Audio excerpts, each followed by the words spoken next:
Take a slow breath, hold it, let it go.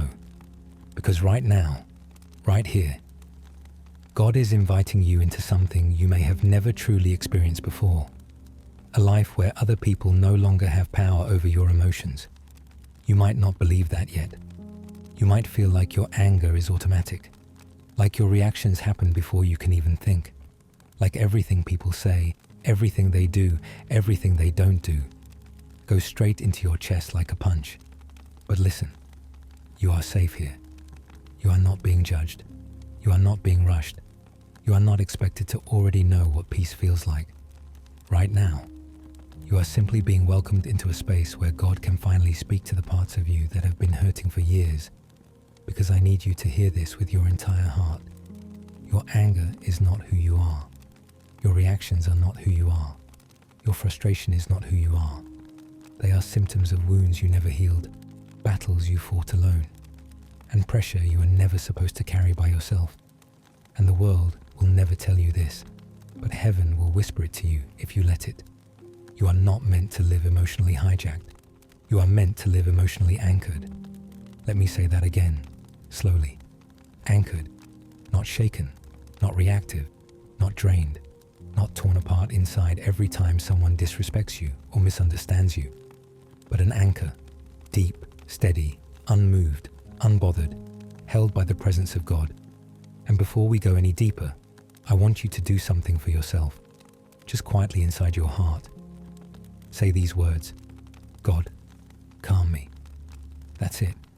Nothing fancy, no long prayer, just calm me. Because the truth is, you don't need more strength. You don't need more patience. You don't need to try harder. You need peace, real peace, God-given peace, the kind of peace that makes people wonder how you're still standing. But maybe nobody ever taught you how to walk in that peace. Maybe nobody ever taught you how to stop reacting and start resting. Maybe your whole life, people have pushed your buttons, and you thought that meant you were weak. But you were never weak. You were overwhelmed. You were tired.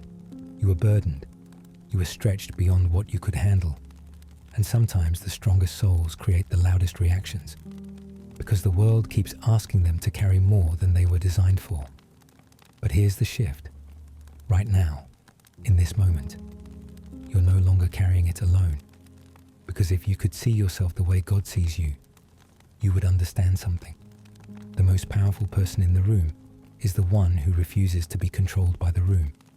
Let that settle in your spirit.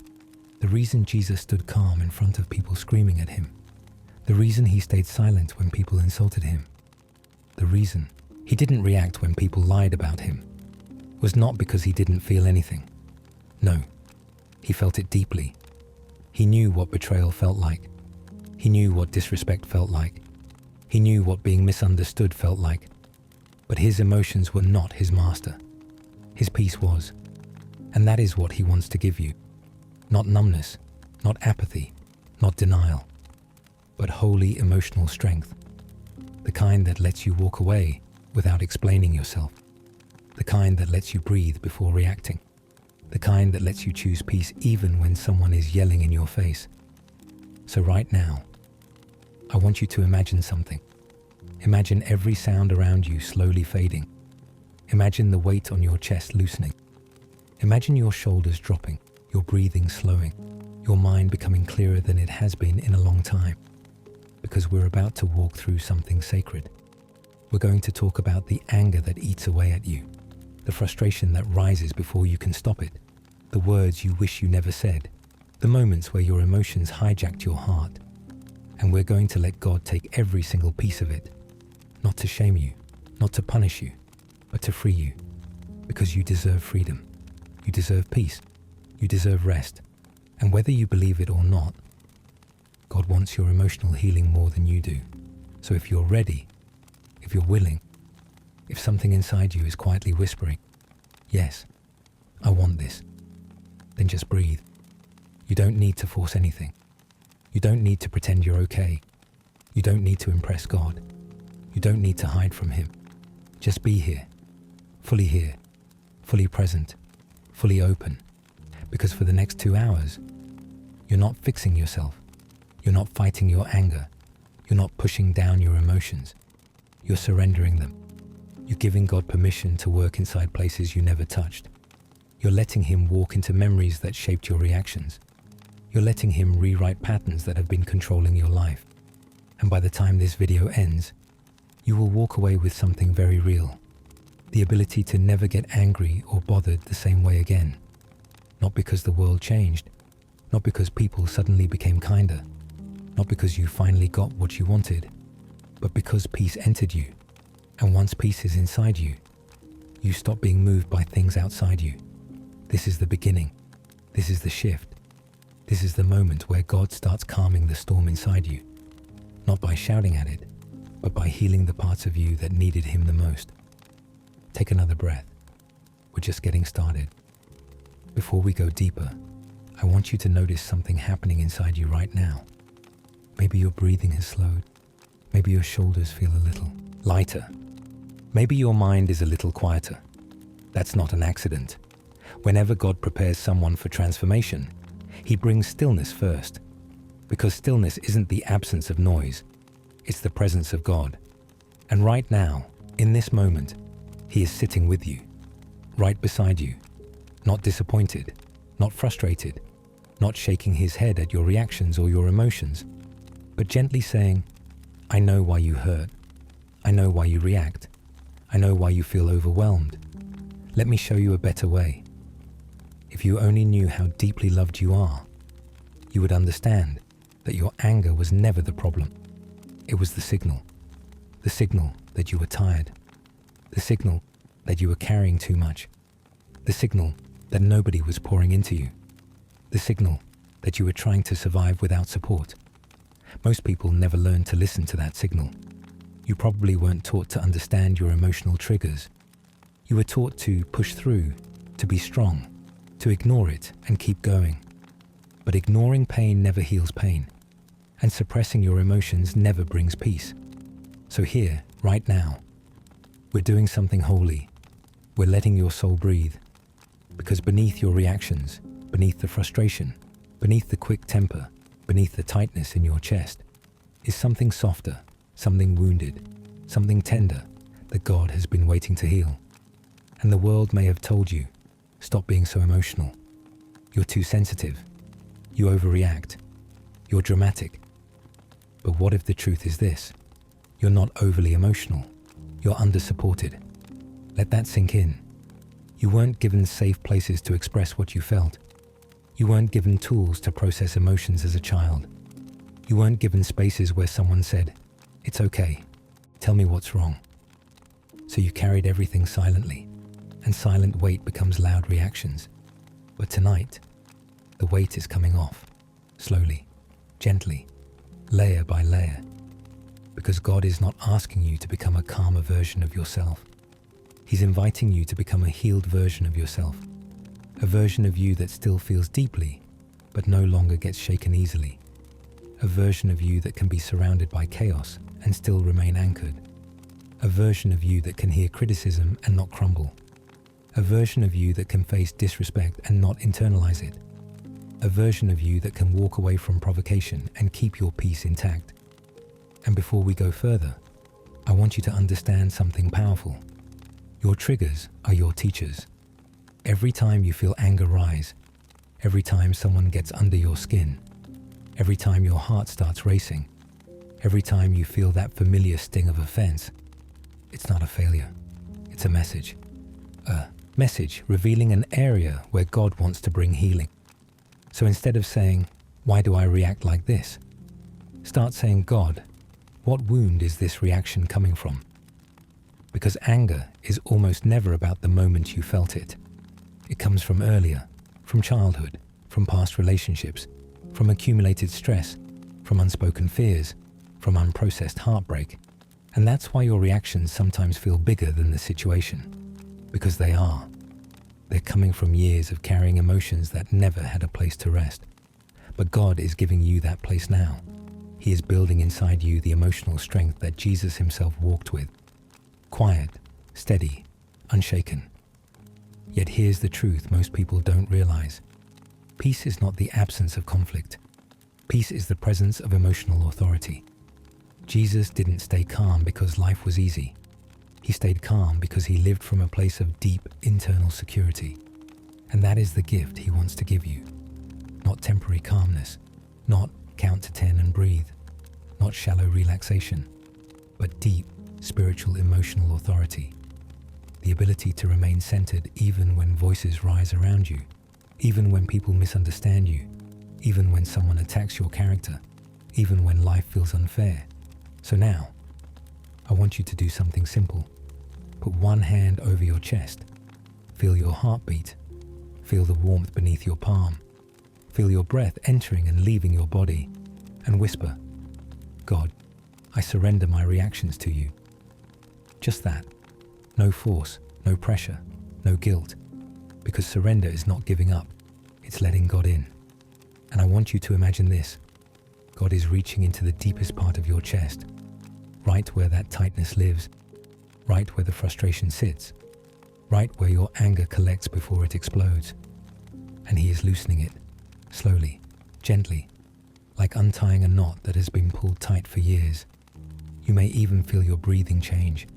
You may feel your shoulders drop. You may feel a strange quietness begin to fill you. That is peace beginning to enter. Not full yet, not complete yet, but beginning. This is the start of a process where God transforms your emotional world, not by making you colder, not by making you passive, but by making you stronger on the inside than the world is on the outside. Because here is the secret most people never learn.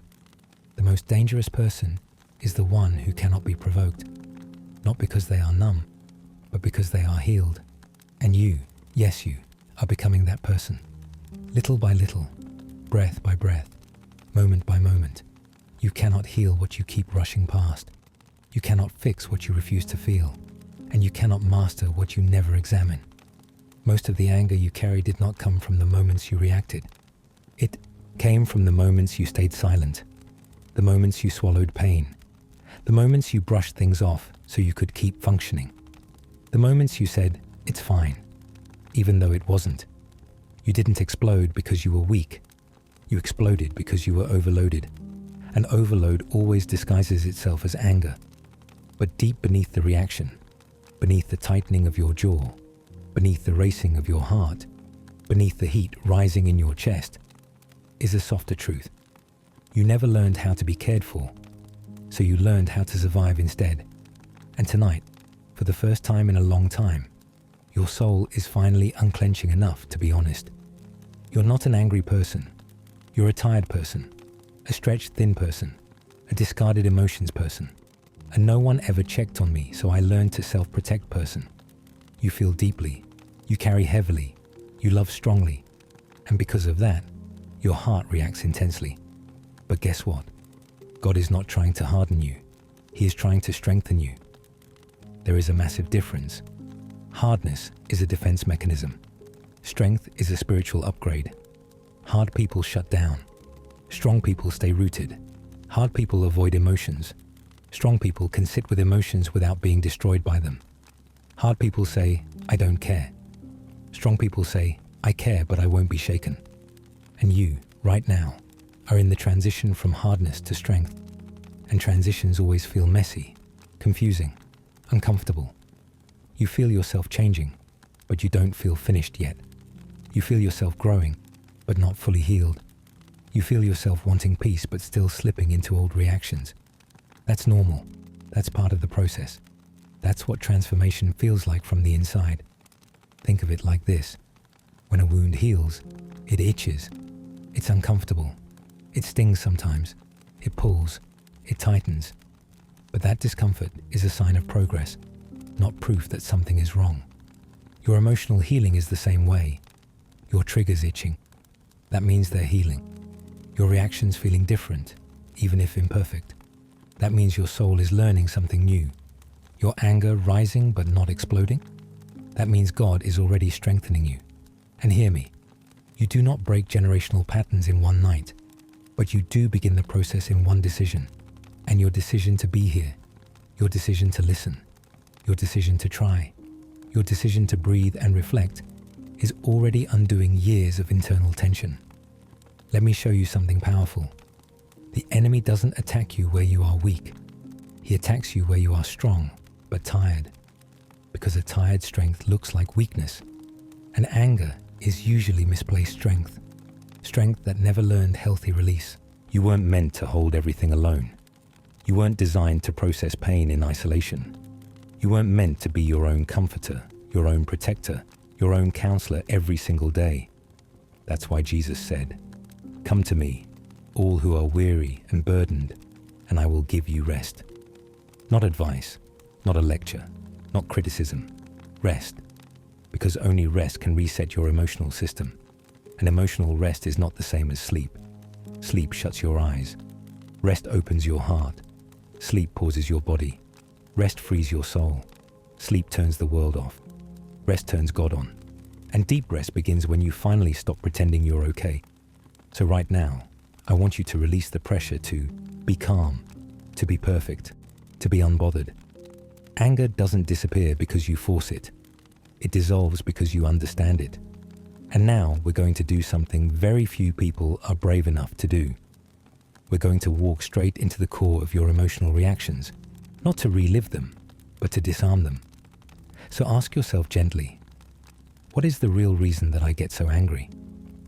Not the surface reason, not the excuse, not the socially acceptable answer. The real reason. Maybe it's because you feel unheard. Maybe it's because you were dismissed your whole life. Maybe it's because people took advantage of your kindness. Maybe it's because you were misunderstood so often that now you react defensively. Maybe it's because you feel powerless in areas where you desperately want control. Maybe it's because you carry abandonment wounds. Maybe it's because you were betrayed. Maybe it's because your trust was violated. Maybe it's because you give more than you receive. Maybe it's because you're stretched so thin emotionally that one more request feels like an attack. Whatever the truth is, God is not shocked by it. He is not intimidated by it. He is not disappointed. He is relieved, because honesty is the doorway to healing, and healing is the doorway to emotional mastery. Now imagine this. God stands in front of you and places his hands on your shoulders, not roughly, not forcefully, but gently, so gently that you feel your entire body exhale. And he whispers, "You don't have to react anymore. You don't have to defend yourself. You don't have to prove anything. You don't have to carry this alone. Let me teach you peace." And suddenly, you realize something. Peace is not the result of healing. Peace is the tool for healing. You don't wait until you're healed to be calm. You become calm as God heals you. So from this moment forward, you are not trying to control your anger. You are letting God transform it. You are not suppressing your emotions. You are understanding them. You are not pretending everything is okay. You are admitting what needs restoration. And that is how people become unshakable.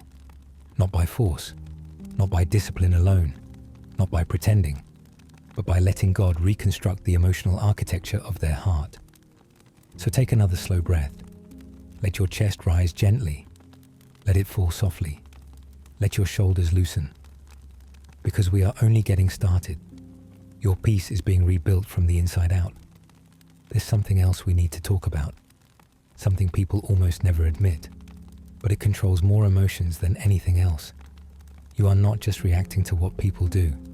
You are reacting to what you fear their actions mean about you. Pause and let that hit. Because most anger is not anger. It's fear dressed as defense. It's hurt disguised as toughness.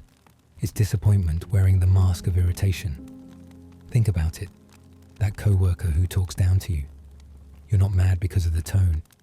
You're mad because something inside you whispers, "Why do people treat me like I'm insignificant?" That person who ignores your message. You're not mad because of the delay. You're mad because somewhere deep inside, without even realizing it, you hear, "Maybe I'm not worth prioritizing." That person who cuts you off mid-sentence. You're not angry because they interrupted. You're angry because something in you flinches and says, "People never listen to me. Why should I expect them to start now?" That person who makes a joke at your expense. You're not bothered because of the joke. You're bothered because a part of you fears, "What if that's how they really see me?" This is why anger feels so intense. It's never about the surface moment. It's about the meaning your heart attaches to the moment. And Satan loves to twist that meaning. He whispers things that sound like your own thoughts. You're not enough. They don't respect you. You're always the one being overlooked. People will walk all over you if you don't fight back. You're alone. You're weak. You're replaceable. And because you never learned to question the voice, you reacted to the lie as if it were the truth. But tonight, we're breaking that pattern. Tonight, you're going to learn the skill that spiritually strong, emotionally stable people use every day. They separate the moment from the meaning. Something happens. Something triggers you. Something stings. Something irritates your spirit. But instead of letting the enemy assign meaning to it, they pause, breathe, and ask one of the most powerful questions you can ever ask yourself. Is this actually disrespect? Or is this touching a wound I haven't healed yet? Because healed people do not react the way hurting people do. Healed people hear an insult and go, that's their character, not my identity. Healed people get ignored and think, they're busy, it's not personal. Healed people get cut off mid-sentence and say, they're distracted, it has nothing to do with my worth. Healed people experience conflict and stay grounded because they do not interpret everything as an attack. And here's the truth many never understand. Your emotions follow your interpretation, not the moment. Two people can experience the same situation and respond completely differently. Someone healed might smile. Someone hurting might explode. Same moment, different meaning.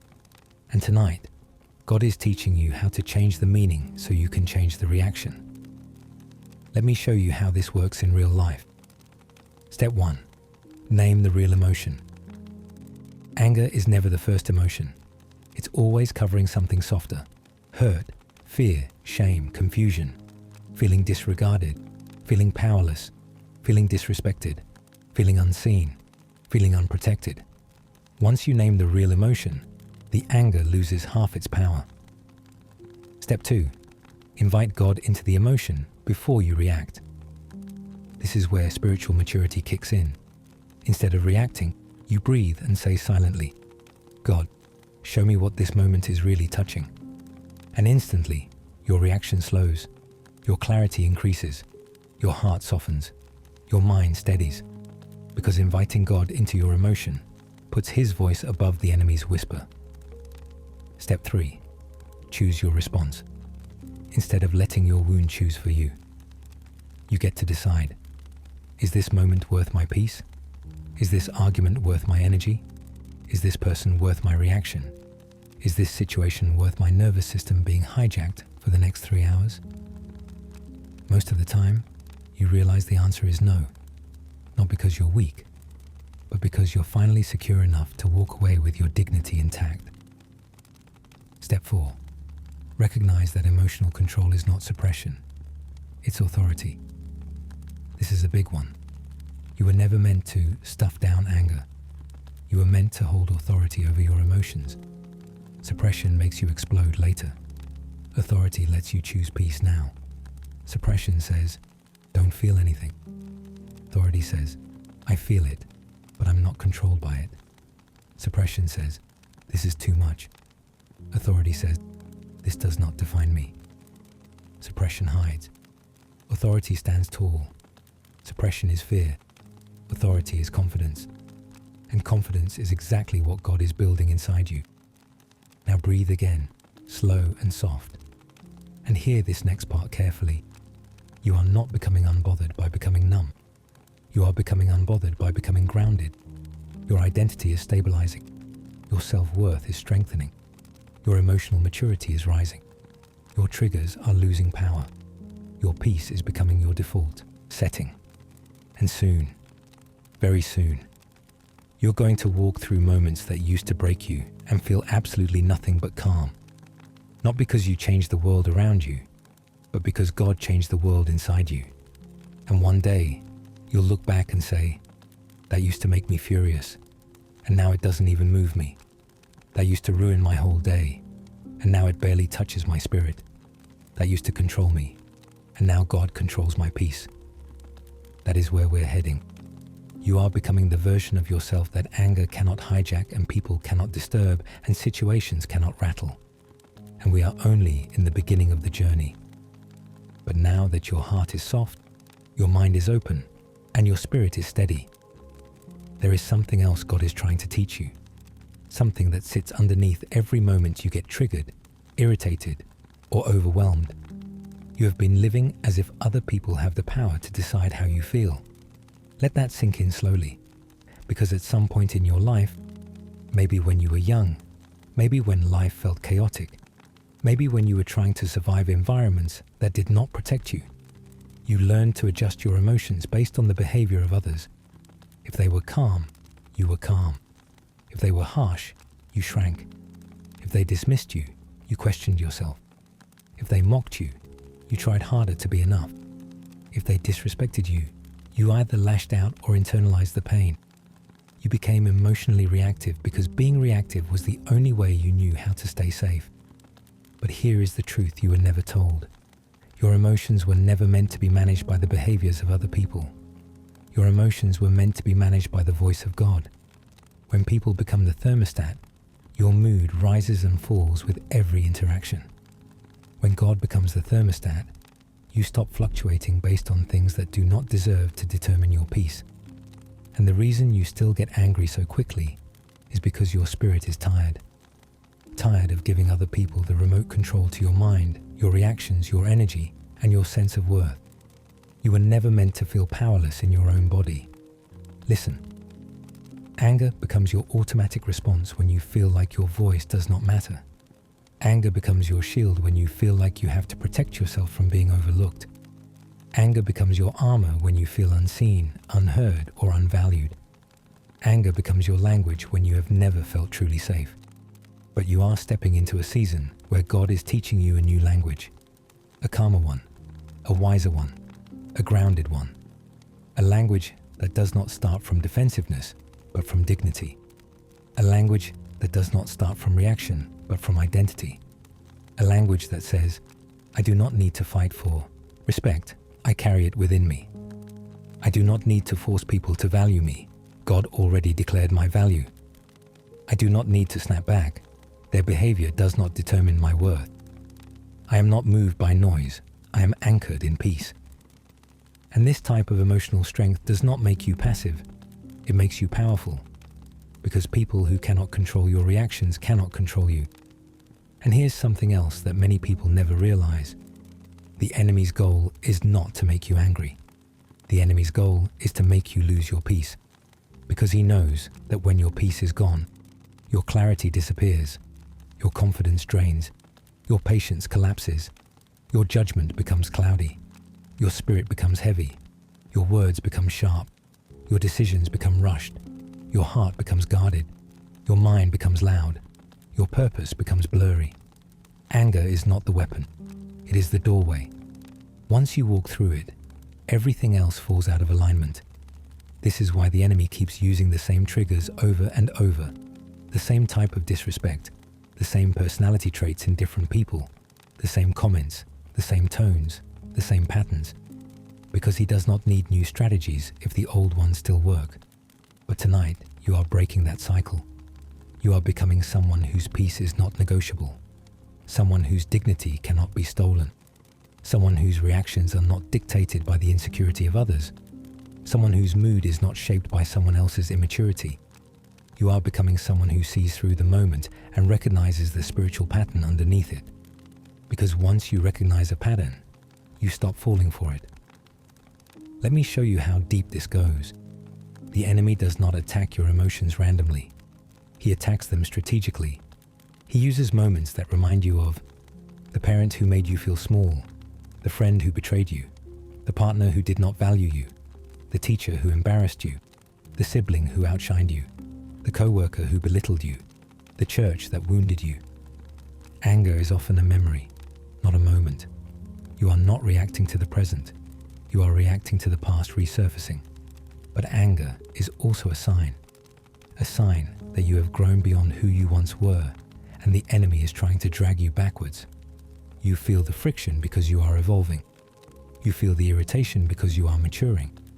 You feel the tension because you are stretching into a more stable, calm, grounded version of yourself. The enemy does not fight anything that is not a threat, and your peace is a threat. Your self-control is a threat. Your emotional maturity is a threat. Your ability to pause before reacting is a threat. Your new habit of thinking before speaking is a threat. Your quiet confidence is a threat. Your calmness is a threat, because calmness makes his attacks ineffective. Calmness makes you hard to manipulate. Calmness makes you spiritually dangerous. Calmness makes you emotionally untouchable. That is where God is leading you, into a version of yourself that is no longer triggered by the immaturity of others, or the lies of the enemy, or the pressure of expectations, or the fear of being misunderstood.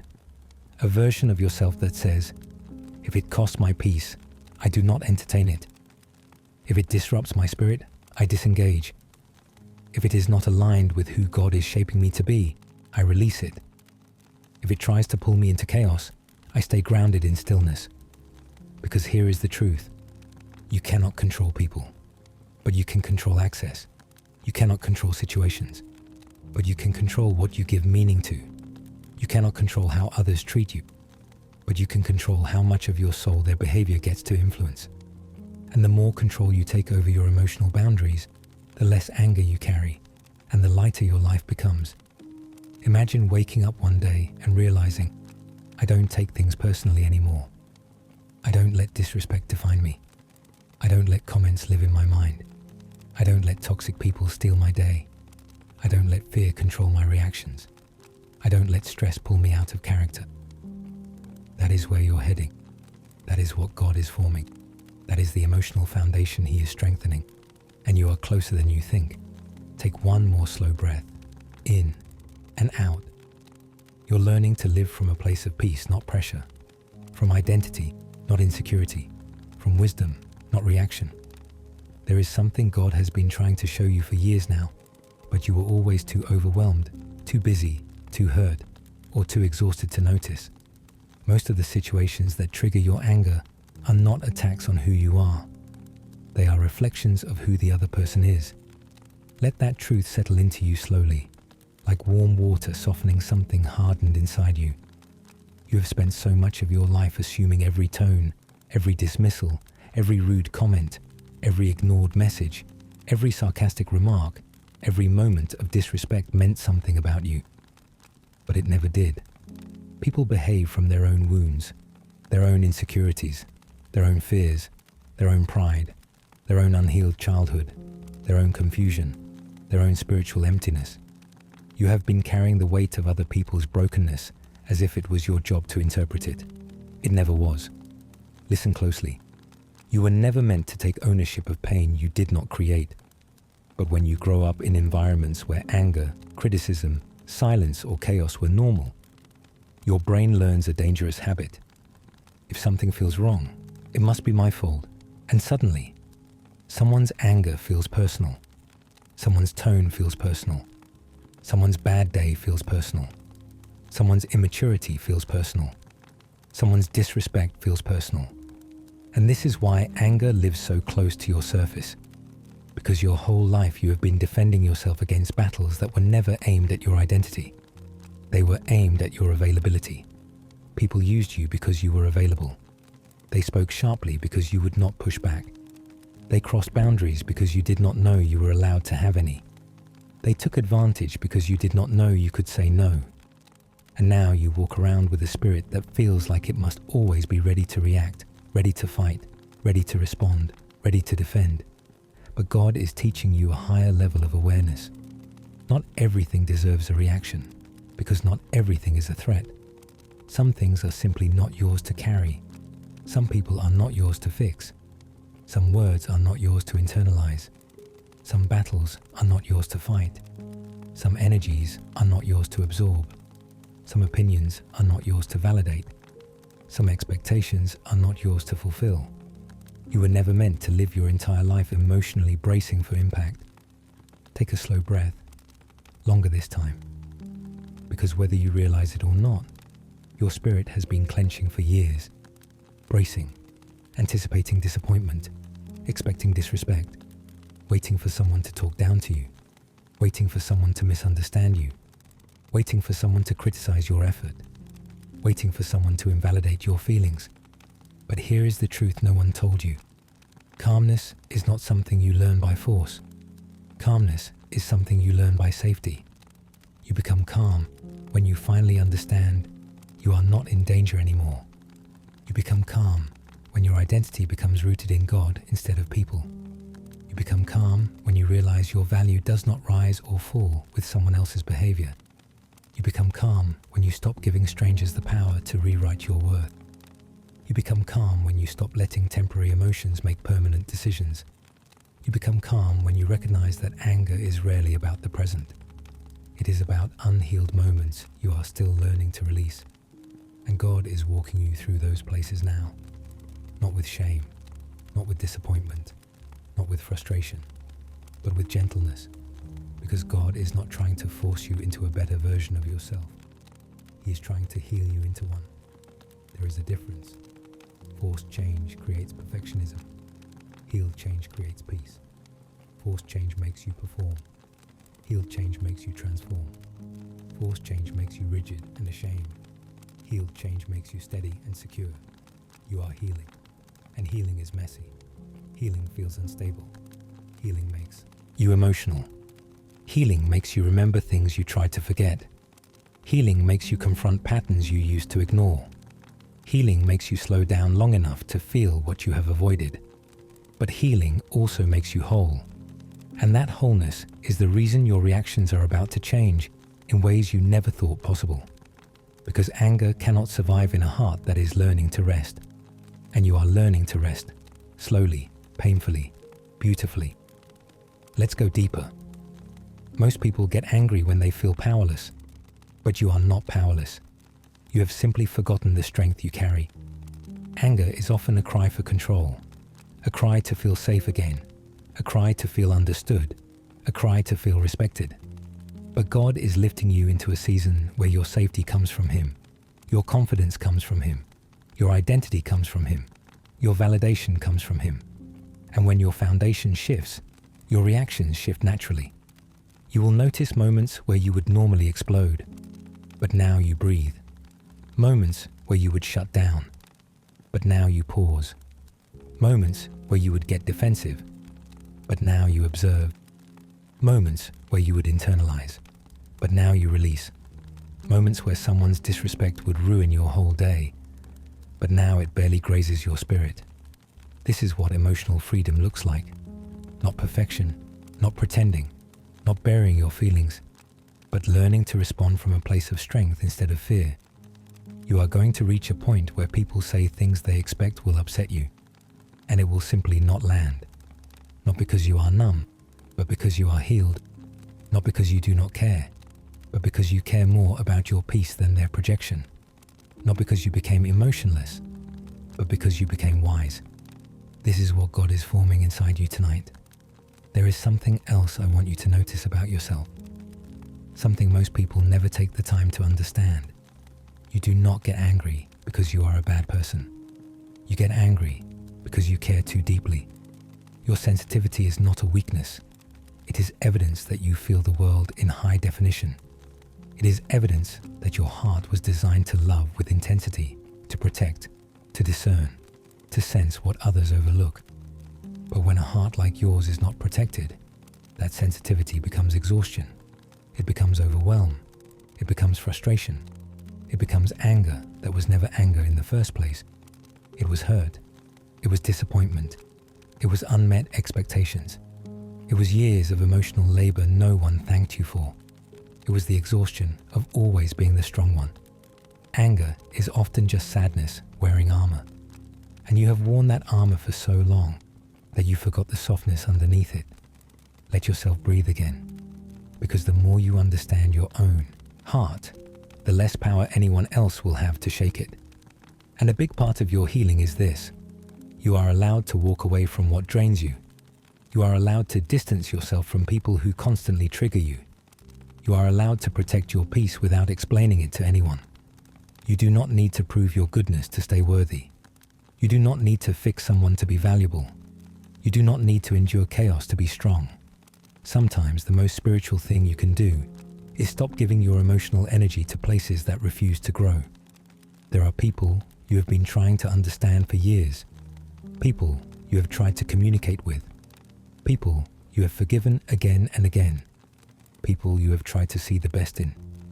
But every time you give them another chance, you lose a little more of yourself. That is not love. That is self-abandonment. And God is finally pulling you out of that cycle. This is why He is teaching you peace. Because peace will protect you from returning to the environments that once poisoned you. Once you learn calmness, you stop chasing chaos. Once you experience real internal safety, you stop confusing anger with strength. Once you learn stillness, you stop looking for validation in storms you were never meant to stand in. Listen, some people will never see your worth until they lose access to your reactions. Some people only feel powerful when you feel triggered. Some people only feel important when you feel small. Some people only feel noticed when you feel hurt. But when you step into peace, they lose control. They lose influence. They lose the ability to push your buttons. They lose the power they thought they had over your emotions. And that is when you finally see the truth. Your calmness is a weapon. Your silence is protection. Your lack of reaction is maturity. Your peace is proof that God is rewiring you from the inside out. There will come a moment, sooner than you think, when someone tries to provoke you the way they used to. They will expect you to respond the old way, to snap, to defend, to explain, to crumble, to apologize for things that were never your fault. But instead, you will simply breathe. You will feel the trigger rise in your chest. You will feel the old emotion trying to push its way forward. You will hear the old voice telling you react. And suddenly, something inside you will whisper, I do not have to carry this. And the reaction will dissolve, just like that. Not because you forced it, but because you outgrew it. And that is where God is guiding you, to a place where your spirit becomes too grounded to be shaken by temporary emotions. You are becoming someone who chooses peace on purpose. Someone who responds from wisdom instead of wounds. Someone who stops absorbing the moods of the room. Someone who sees through manipulation and stays calm anyway. Someone who no longer lets strangers or family or coworkers or friends hijack their emotions. This version of you is not only possible, it is already forming inside you. You can feel it, can't you? That quiet shift, that subtle awareness, that small but steady courage rising in your chest. That gentle sense of, I do not have to react that way anymore. That is transformation. There is a version of you that you have not even met yet. And the only thing standing between you and that version is the emotional weight you keep carrying out of habit. Not out of choice, not out of desire, out of habit. Your nervous system learned to brace itself before you even realized you were doing it.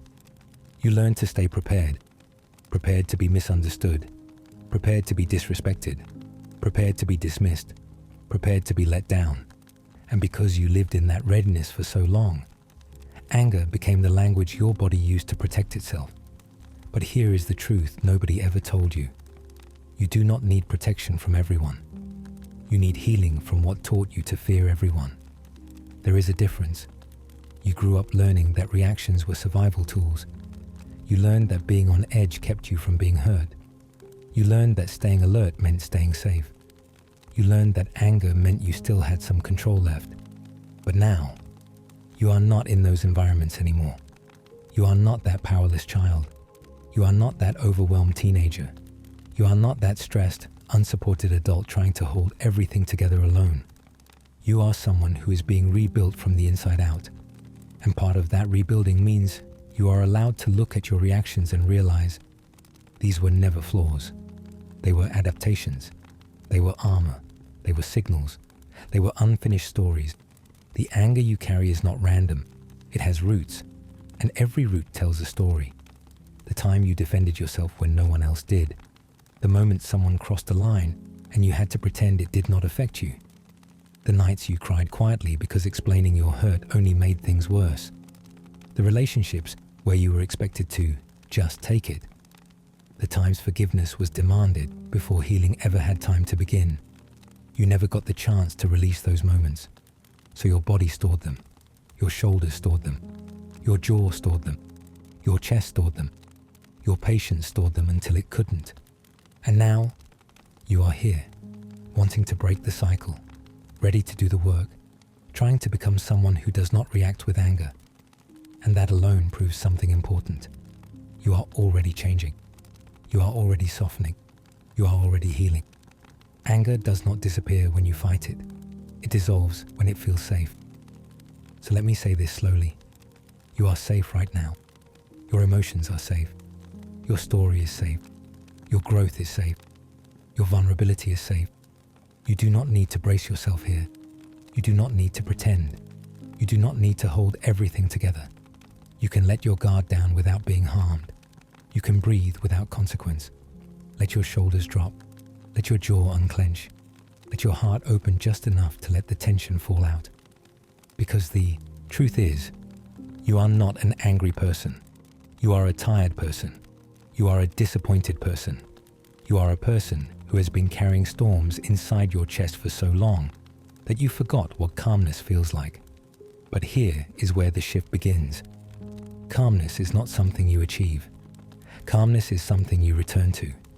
It is your natural state. It is who you were before life sharpened you. It is who you are underneath the layers of defense. You are not trying to force peace. You are remembering peace. You are reconnecting to the version of yourself who could laugh easily, love openly, trust without trembling, breathe without overthinking, let go without panic, speak without fear of being misunderstood. That version of you is not gone. They are underneath the noise, underneath the pressure, underneath the years of being strong for everyone else. And right now, God is gently peeling those layers back, not rushing you, not scolding you, not demanding perfection, just guiding you, softening you, reassuring you, because He is not trying to make you less emotional. He is trying to make you less burdened. He is not trying to eliminate your reactions. He is trying to heal the wounds that cause them. Sometimes He calms the storm. Sometimes He calms you inside the storm. Right now, He is doing the latter. Feel that subtle stillness rising inside you. Not dramatic, not loud, just a quiet awareness that you are no longer drowning in your reactions. You are learning to observe them, to understand them, to trace them back to their roots, to slowly release the pressure behind them. This is not just emotional healing. This is spiritual maturity. This is you stepping into a new way of living. There is something else happening inside you that you may not have words for yet. You are beginning to notice the moment right before your reaction. That tiny pause, that flicker of self-awareness, that half second where you can feel two versions of you standing side by side. The version who reacts out of old wounds, and the version who is learning to live from a healed place. This is growth, not loud growth, not dramatic growth, but the kind that actually lasts, the kind that rewires your nervous system, reshapes your identity, and rewrites how you move through the world. And maybe that is why life has felt heavier lately, because growth always feels like grief at first. You are grieving old behaviors that used to protect you, grieving the version of you who had to harden themselves to survive, grieving the people who trained your nervous system to expect disappointment, grieving the situations that taught you to stay defensive even when no one was attacking. Anger was not the problem. It was the language of a heart that had no safe place to speak. And now, you are creating that place. You are giving yourself the safety you never had. You are learning to exist without panic simmering underneath every interaction. You are not broken. You are healing from environments that demanded too much from you. You are not easily triggered. You are recovering from years of emotional hypervigilance. You are not too sensitive. You are finally feeling things that you had to numb just to get through life. And the moment you stop judging yourself for your reactions, you create space to actually change them. Because anger loses its power when it is understood. Think about how many years you spent swallowing emotions because you did not want to be a burden. Think about how many times you were pushed into silence because speaking up only made things worse. Think about how many moments you held your breath because you were trained to believe that your feelings were too much for the world. Your reactions are not random. They are echoes. Echoes of moments you survived without support. Echoes of pain you carried alone. Echoes of boundaries that were crossed before you even knew boundaries were allowed.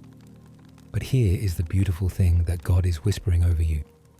You do not need to defend yourself from a past that is no longer happening. Every breath you take tonight is loosening the grip of that old version of you. Every slow exhale is teaching your body that it is allowed to rest. Every moment of awareness is proof that you are stepping into a calmer, wiser, emotionally mature identity. You do not need to fight for peace. You are learning to receive it. You do not need to suppress your emotions. You are learning to understand them. You do not need to fix yourself. You are learning to meet yourself with compassion. And compassion is what melts anger from the inside out. Not punishment, not pressure, not shame. Compassion. Compassion for the parts of you that still feel scared. Compassion for the parts of you that still feel unheard. Compassion for the parts of you that still brace for conflict, even when there is none.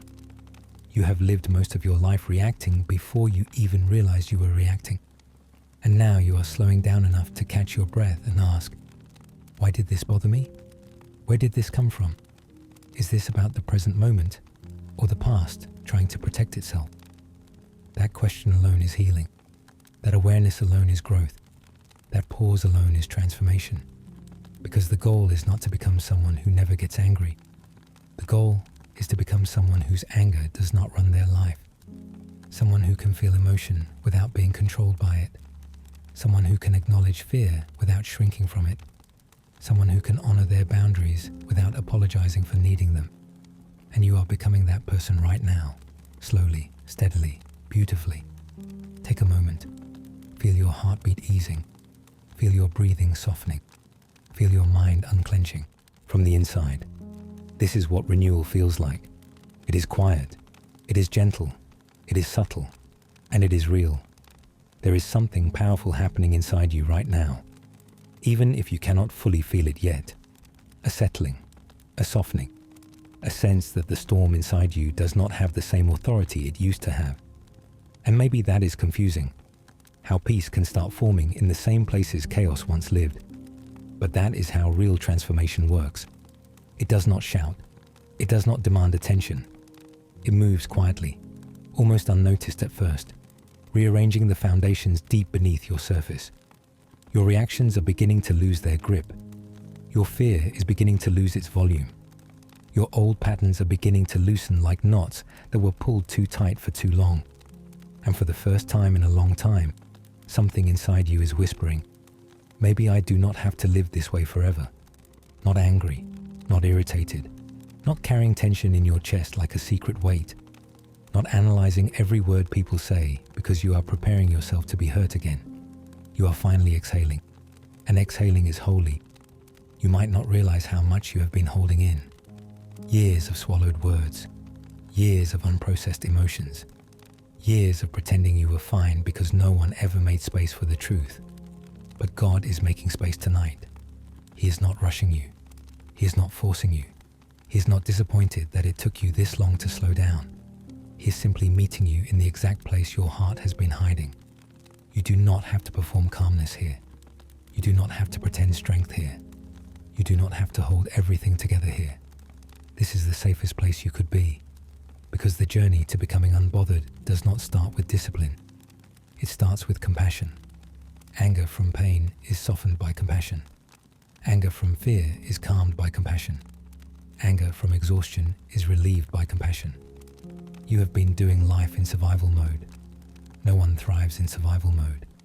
No one communicates perfectly in survival mode. No one stays patient in survival mode. And yet, you blame yourself for not being superhuman. But look at you now, healing in real time, breathing deeper than you have in weeks, allowing your shoulders to drop, allowing your jaw to unclench, allowing your mind to slow enough to actually hear your own thoughts again. This is not weakness, this is restoration.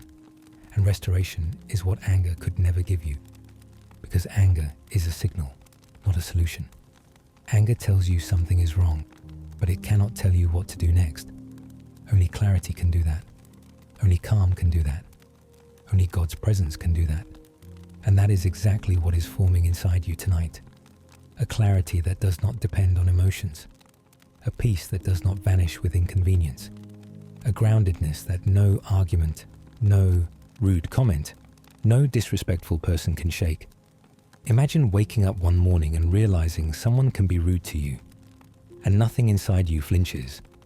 Imagine listening to criticism without spiraling into self-defense.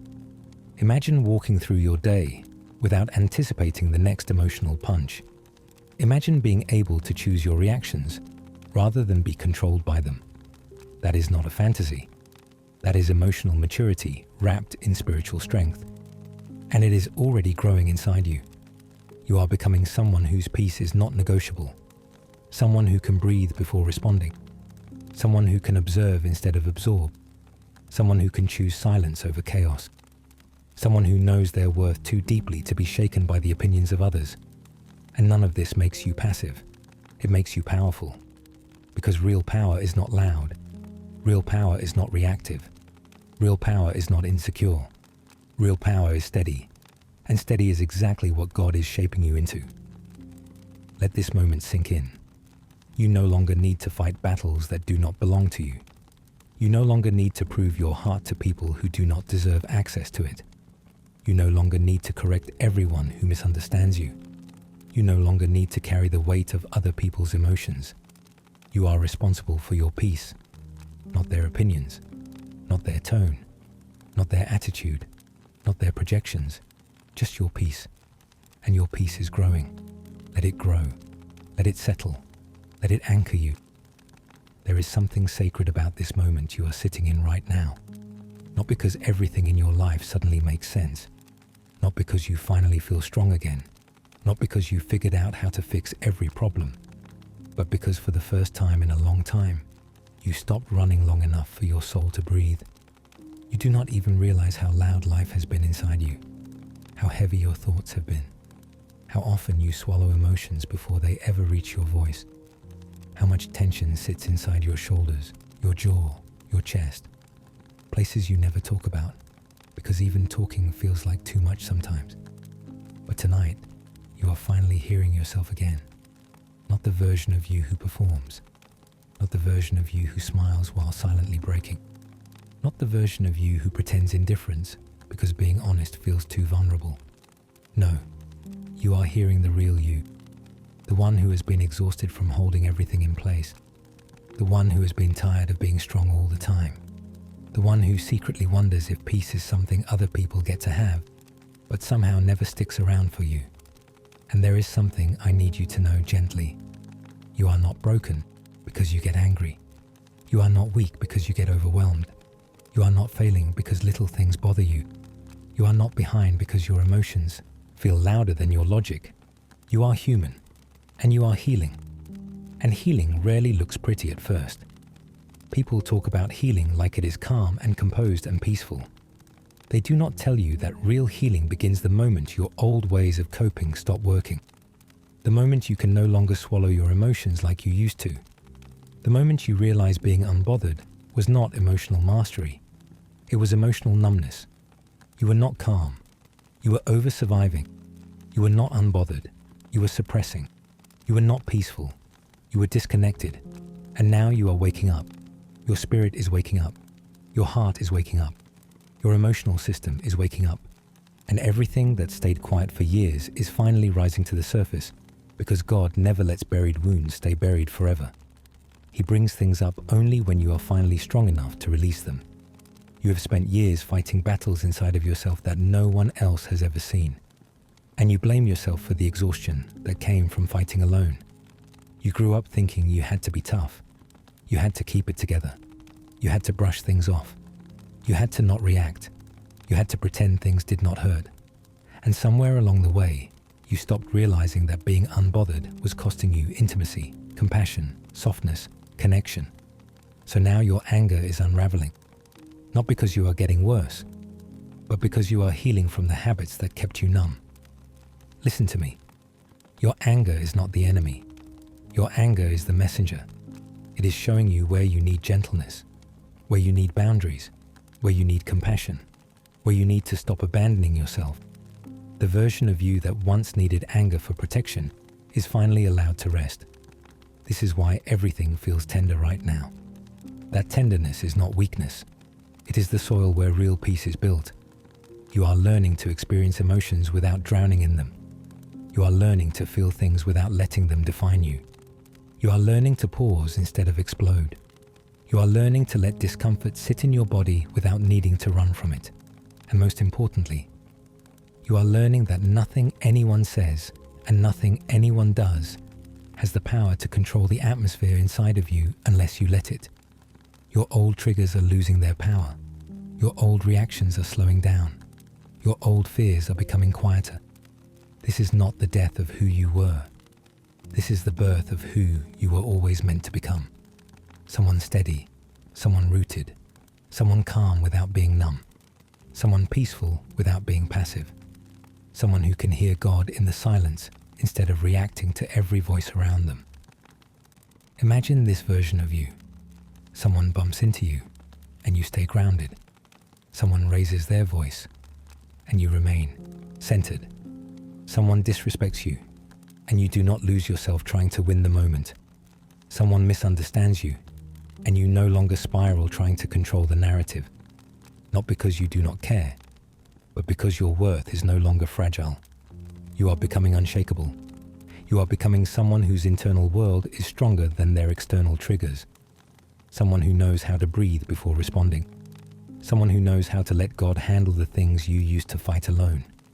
Someone who no longer needs to prove anything. Your peace is not up for negotiation anymore. And the more that sinks in, the more the anger loses its power. Because anger thrives where there is fear. Peace thrives where there is truth. And truth says, you are not responsible for the behavior of others. You are not responsible for their tone.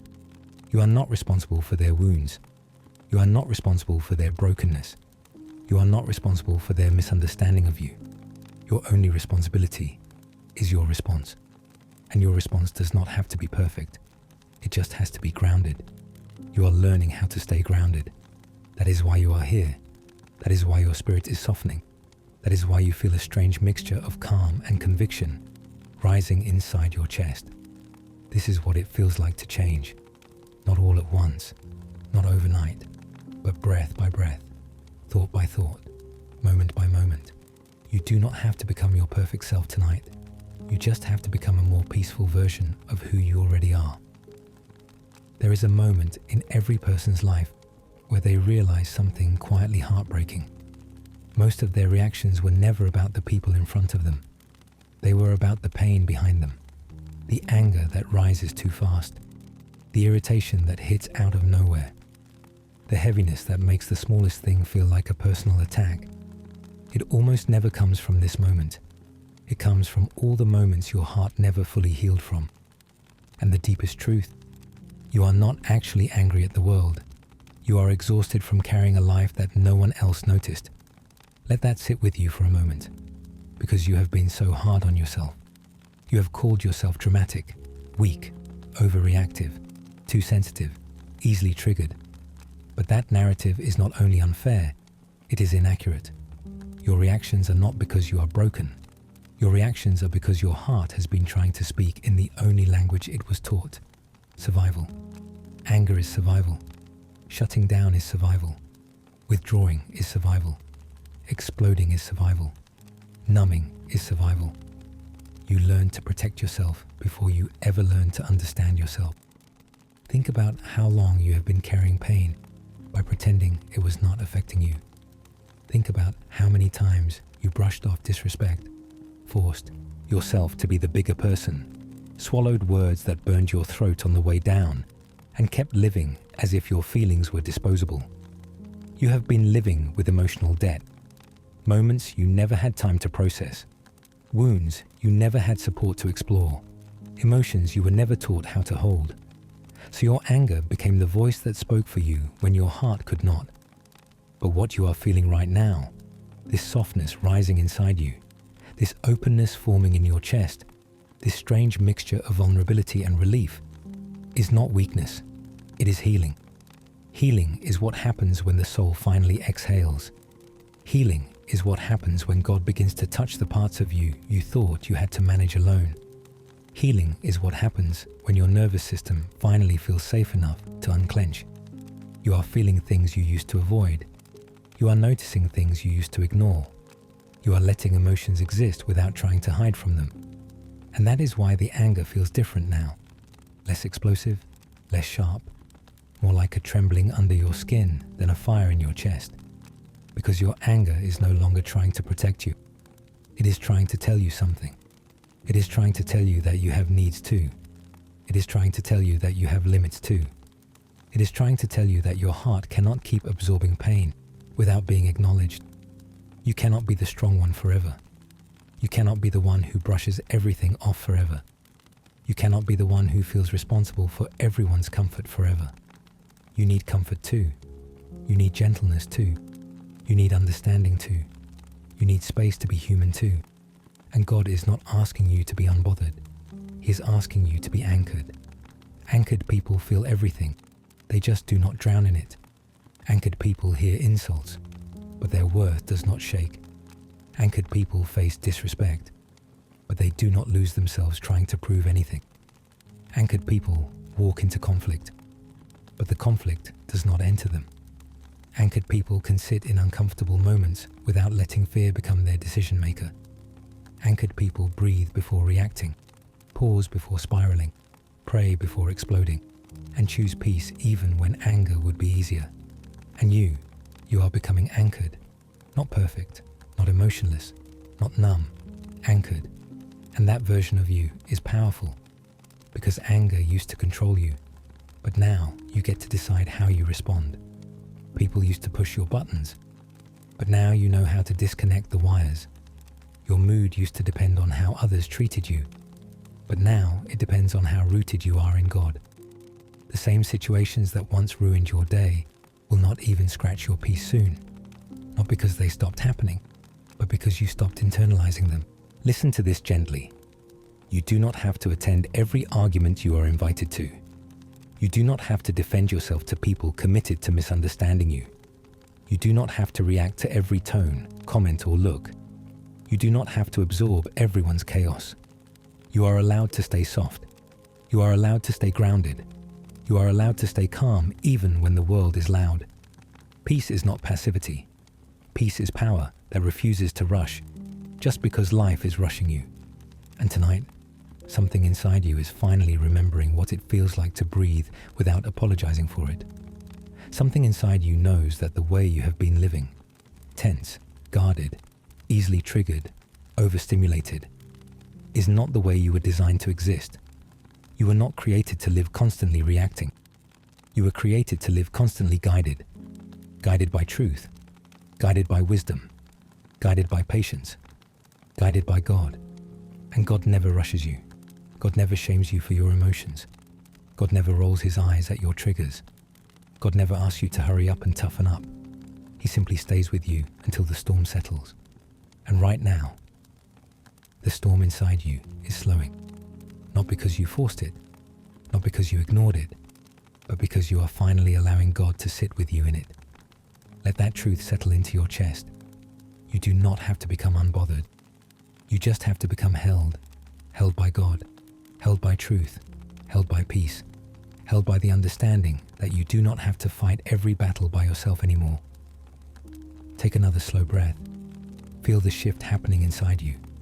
Feel how your shoulders are slightly lower than before, how your thoughts are a little quieter, how your chest feels a little less tight. You are not the same person who started listening, and you will not be the same person when we are done. There is something almost unbelievable about the way God works in the quiet moments of your life. He does not always show up with thunder or signs or miracles that shake the earth. Sometimes he shows up in a sigh you did not know you needed. Sometimes he shows up in the softness that replaces your tension.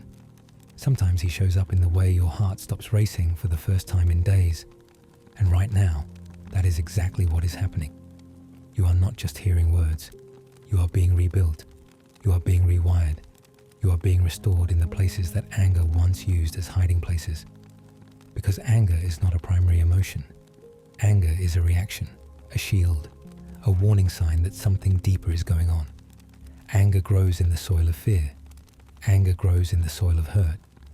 Anger grows in the soil of shame. Anger grows in the soil of being unheard for too long. Imagine your heart holding 1,000 tiny paper cuts, moments that hurt but never stopped your life long enough to heal. Moments you brushed aside because you had things to do. Moments you ignored because no one else seemed to care. But God cares. And that is why He is slowing you down tonight.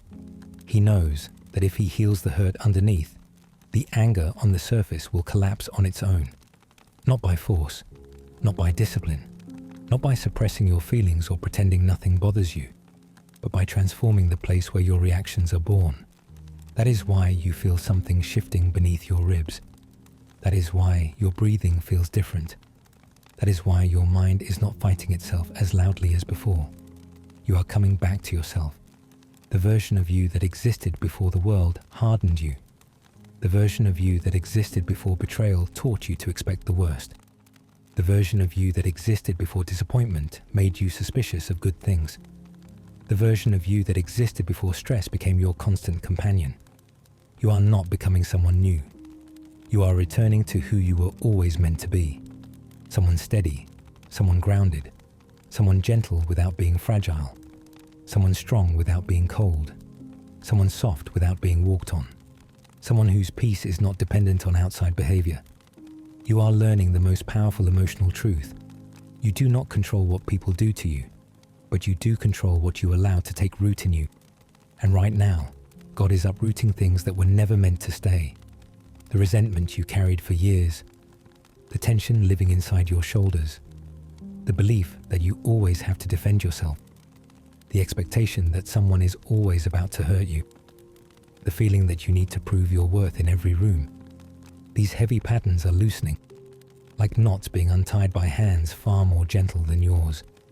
And in their place, peace is settling, calm is forming, clarity is returning. But clarity does not always come with answers. Sometimes clarity comes with the ability to breathe in the middle of confusion without collapsing under its weight. That is emotional maturity. That is spiritual authority. That is peace that does not depend on circumstances. And God is not just giving you peace. He is teaching you how to keep it. Because there will always be someone who speaks with disrespect. There will always be someone who misunderstands your intentions. There will always be someone who projects their hurt onto you. There will always be someone who tries to provoke a reaction out of you because they are addicted to their own chaos. But your peace is not negotiable anymore. You are learning how to protect it without losing compassion.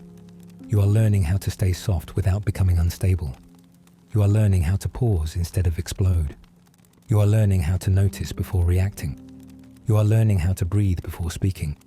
This is how people become unshakable. Not because life gets easier, but because their hearts stop absorbing everything around them. Think of how much energy you used to waste on situations that did not deserve your attention. Think of how many nights you replayed conversations that should have lasted 2 minutes instead of 2 hours in your mind. Think of how many times you ruined your own peace trying to correct people who had no intention of listening anyway. That version of you did not fail. That version of you survived. But surviving is not the same as living. You are stepping into a new chapter now. One where your reactions are not dictated by fear, where your emotions are not controlled by other people's moods, where your peace is not something you hope for, but something you choose. And choosing peace does not mean ignoring reality. It means responding to reality from a grounded place instead of a wounded one. It means asking yourself before reacting, is this worth my energy? Is this about them or about me? Is the version of me I want to become going to care about this tomorrow? Am I reacting from pain or am I responding from wisdom? These questions lead you into emotional freedom. And freedom feels like this: not taking things personally, letting people be wrong about you, walking away without bitterness, listening without defending, speaking without attacking, knowing your value without explanation, choosing silence when chaos invites you to react, responding with calm even when anger feels justified. This is who you are becoming. Someone people look at and say, "I do not know what changed, but there is something different about you." Someone who no longer matches the energy of the room, but changes the energy of the room simply by being present. Someone who no longer leaks emotional instability everywhere they go, but carries a peace that makes others feel safe. Someone who knows how to protect their heart without building walls around it. Someone who understands that people's behavior reveals their character, not your worth. Someone who can experience hardship without letting hardship turn them harsh. Someone who can love deeply without losing themselves in the process. Someone who can be hurt without becoming hardened. Someone who can be misunderstood without falling apart. Someone who can be disrespected without surrendering their dignity. Someone who can walk away without hatred in their heart. Someone who can feel everything without reacting to everything. Do you understand how rare that is? People spend their entire lives trying to master their emotions, while their emotions continue to master them. But you are doing the work. You are leaning into the discomfort. You are sitting in the truth long enough to transform. You are letting God into the rooms of your heart you used to keep shut. And every time you choose calm over chaos, you are rewriting your story. Every time you choose patience when your body wants to react, you are proving to yourself that you are not a slave to your triggers. Every time you refuse to internalize someone else's disrespect, you are teaching your heart that its value does not depend on anyone. Every time you breathe instead of explode, you are building a future version of yourself who will walk through storms with steady hands. You will not always get it right. No one does. You will have moments where anger still rises, moments where irritation still snaps at your patience, moments where old wounds whisper old lies. But emotional growth is not perfection. It is pattern correction. Your reactions will not disappear overnight, but they are losing their power. Slowly, quietly, surely. And the fact that you are here, listening, healing, softening, opening, is proof that you are ready. Ready for peace, ready for clarity, ready for emotional freedom, ready for spiritual grounding, ready for the version of yourself who does not live controlled by anger anymore. There is a moment in every person's life when they realize the real battle was never the people who irritated them, disappointed them, blamed them, or misunderstood them. The real battle was always the weight inside their own chest. You are starting to understand that now. It is not the stranger who cuts you off in traffic. It is not the coworker who talks over you. It is not the friend who forgets your boundaries. It is not the family member who knows how to push your buttons better than anyone else. It is not the person online who misreads your intentions and comments something ignorant. People will always be people, and people are unpredictable. People are imperfect. People are emotional. People are flawed. People are hurting. But your peace is not dependent on their healing anymore. Your stability is not dependent on their maturity anymore. Your emotional clarity is not dependent on their behavior anymore. What is changing inside you goes far deeper than simply learning to stay calm. You are learning to understand your heart in a way you never did before. You are learning what triggers you and why. You are learning how to pause long enough to interrupt old patterns. You are learning how to see situations from more than one angle. You are learning that your worth is not negotiable. You are learning that not every battle is yours to fight. And this is where true spiritual maturity begins. Knowing which emotions deserve your attention and which ones simply need to pass through. Because not every thought deserves a response. Not every feeling deserves a reaction. Not every irritation deserves your energy. Not every disrespect deserves your peace. You are learning how to respond from your spirit instead of reacting from your wounds. That is emotional intelligence. That is spiritual growth. That is maturity guided by God. But here is the deeper part most people never talk about. Your anger did not come from nowhere. It came from years of feeling responsible for things you should not have carried. It came from moments where you had to stay composed when you were falling apart inside. It came from being the strong one far longer than anyone realizes. It came from hiding your pain so you could keep going. It came from bearing your hurt because you felt like no one would protect you if you didn't protect yourself. For so long, your anger was not about the moment. it was about survival. And what once protected you has slowly become the thing limiting you. That is why God is dealing with this now. He is not interested in simply teaching you to calm down. He is releasing the emotional pressure behind the reactions. He is meeting the younger version of you who carried too much. He is healing the memories that still activate your nervous system. He is helping your body unlearn the need to defend itself when nothing is threatening you anymore. You are not broken. You are overwhelmed. You are overloaded. You are tired. You are unprotected. You were trying to survive with tools no one taught you how to use. But now, you are learning new tools. Tools built on wisdom instead of fear. Tools built on identity instead of insecurity. Tools built on peace instead of pressure. Tools built on truth instead of triggers. And God is not rushing you. He is guiding you gently.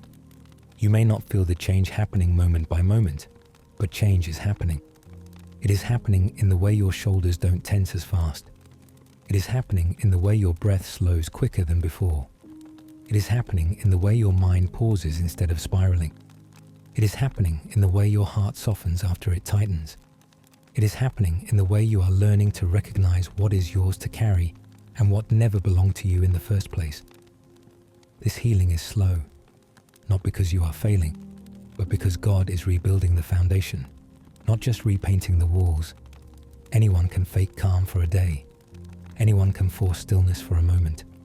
Anyone can pretend to be unbothered for a little while. But you are not pretending. You are transforming.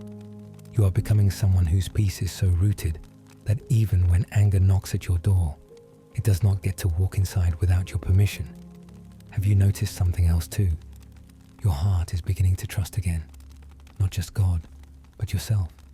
Because part of the reason anger had so much power was because you did not trust yourself not to break. You carried so much tension because life kept proving it could hurt you.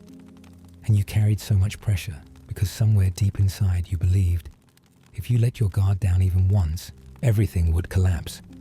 But look at you now. You are letting the guard down little by little. You are letting God hold the weight you once forced yourself to carry. You are letting peace sit in places anger used to live. You are letting softness return to a heart that forgot softness was even allowed.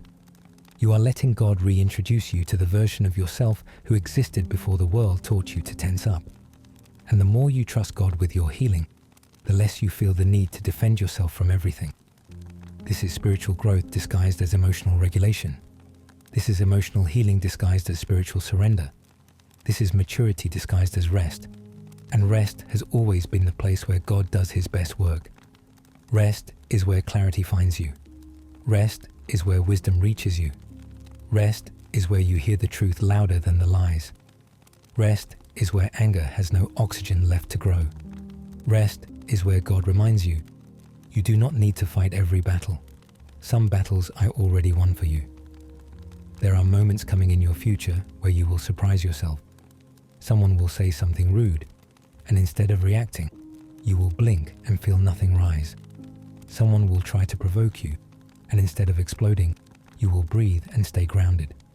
Someone will misunderstand you, and instead of explaining yourself to exhaustion, you will stay calm and let it be. Someone will project their insecurity onto you, and instead of absorbing it, you will recognize it is theirs, not yours. Someone will treat you unfairly, and instead of letting it consume you, you will remind yourself that God sees everything and that he defends you better than your anger ever could. These moments will not happen because you became colder.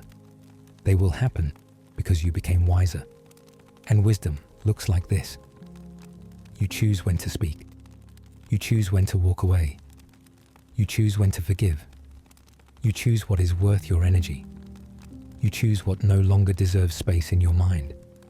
You choose what version of yourself responds. You choose peace even when anger feels justified. You are not losing your fire. You are learning how to aim it. You are not losing your strength. You are learning how to use it. You are not losing your voice. You are learning when it is needed. You are not becoming passive. You are becoming powerful. There is a difference, and God is shaping you into someone who carries authority because their spirit is anchored and unmoved by noise. Someone who cannot be manipulated by chaos. someone who cannot be provoked by immaturity, someone who cannot be thrown off track by offense, someone who cannot be emotionally hijacked by unexpected moments, someone who does not just have peace, someone who is peace. A living example of what happens when God heals the storm inside a heart, so the storms outside lose their power.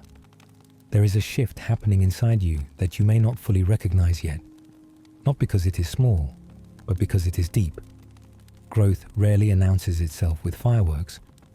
Most of the time, it begins quietly. A softened breath, a slower reaction, a moment where the old version of you tries to rise up, but something inside whispers, "Not this time." You do not even realize when it happens. It's subtle, almost invisible, but it is real. And that is what this season is about. The invisible work God is doing inside you. The work that people cannot see. The work that even you forget is happening. The work beneath the surface, where real transformation begins. Because not all healing is loud. Sometimes healing is simply choosing peace in a moment where your body expects chaos. Sometimes healing is letting silence win where anger used to speak for you. Sometimes healing is noticing a trigger and breathing instead of reacting. Sometimes healing is catching yourself before you fall into the same loop again. These small things, these quiet things, are proof that God has His hands in your heart, even when you feel like you are moving backward. And the truth you need to hear is this: you are not going backward. You are being rebuilt. And rebuilding always feels messy. You feel the tension because you are between two versions of yourself. The one who reacts and the one who responds with wisdom. The one who carries anger like armor and the one who is learning to lay down the shield. The one who fights everything and the one who is learning that not everything is worth fighting. Do you know why your emotions feel louder lately? Because God is bringing them to the surface so you can finally stop burying them. They are not rising to punish you. They are rising to free you. Think of it like this. A wound cannot heal if you keep pretending it is not there. It has to be exposed. It has to be touched. It has to be cleaned. It has to sting before it strengthens. And that is the uncomfortable part of growth. It often mimics regression. You feel more sensitive, more aware, more emotional, more tired, more reflective, more triggered. But that is not weakness. That is awakening. When anger used to explode suddenly, it came from places you never slowed down long enough to understand. Now God is slowing you down so you can understand what your anger was trying to say. Because beneath every outburst, there is a wound. Beneath every irritation, there is an unmet need. Beneath every triggered moment, there is a younger version of you still trying to feel safe. And until that part of you is loved, your body will keep repeating what it remembers. That is why God is not just calming your reactions. He is healing the reason you react. This is deeper than emotional self-control. This is inner child healing. This is spiritual rewiring. This is emotional detox. This is nervous system renewal. This is trauma unwinding. This is generational patterns breaking through you instead of continuing beyond you. You are doing holy work even on the days you feel like nothing is changing. And if no one has told you this yet tonight, let me say it clearly. Growth does not feel like victory. Growth feels like conflict inside yourself. Because the old version of you does not step aside quietly. It protests. It panics. It clings. It resists. It whispers old lies in new language. It tries to convince you that you are failing when you are actually evolving. But evolution is uncomfortable. Metamorphosis is uncomfortable. Renewal is uncomfortable. Yet even in the discomfort, the evidence of transformation is there. You apologize faster than before. You catch yourself mid-thought. You pause instead of explode. You see perspectives you missed before. You feel your emotions without becoming them. You allow silence to speak for you. You no longer need to win every battle. You choose peace even when chaos invites you to the dance. And that is not weakness, that is mastery. Not mastery over other people, mastery over yourself. And that is the hardest mastery of all, because you cannot control people. You cannot control the world. You cannot control situations, but you can control how deeply they reach inside you. And that is where God is strengthening you. In the secret places no one applauds. The places where your character grows in the dark long before anyone sees it in the light. The places where your spirit learns to stay steady no matter what storms around you. The places where your identity unhooks itself from the opinions of others. The places where emotional freedom becomes more important than emotional reactions. So if you have felt frustrated lately, good. Growth always feels like friction before it feels like alignment. If you have felt tired, good. Your spirit is working harder than your body right now.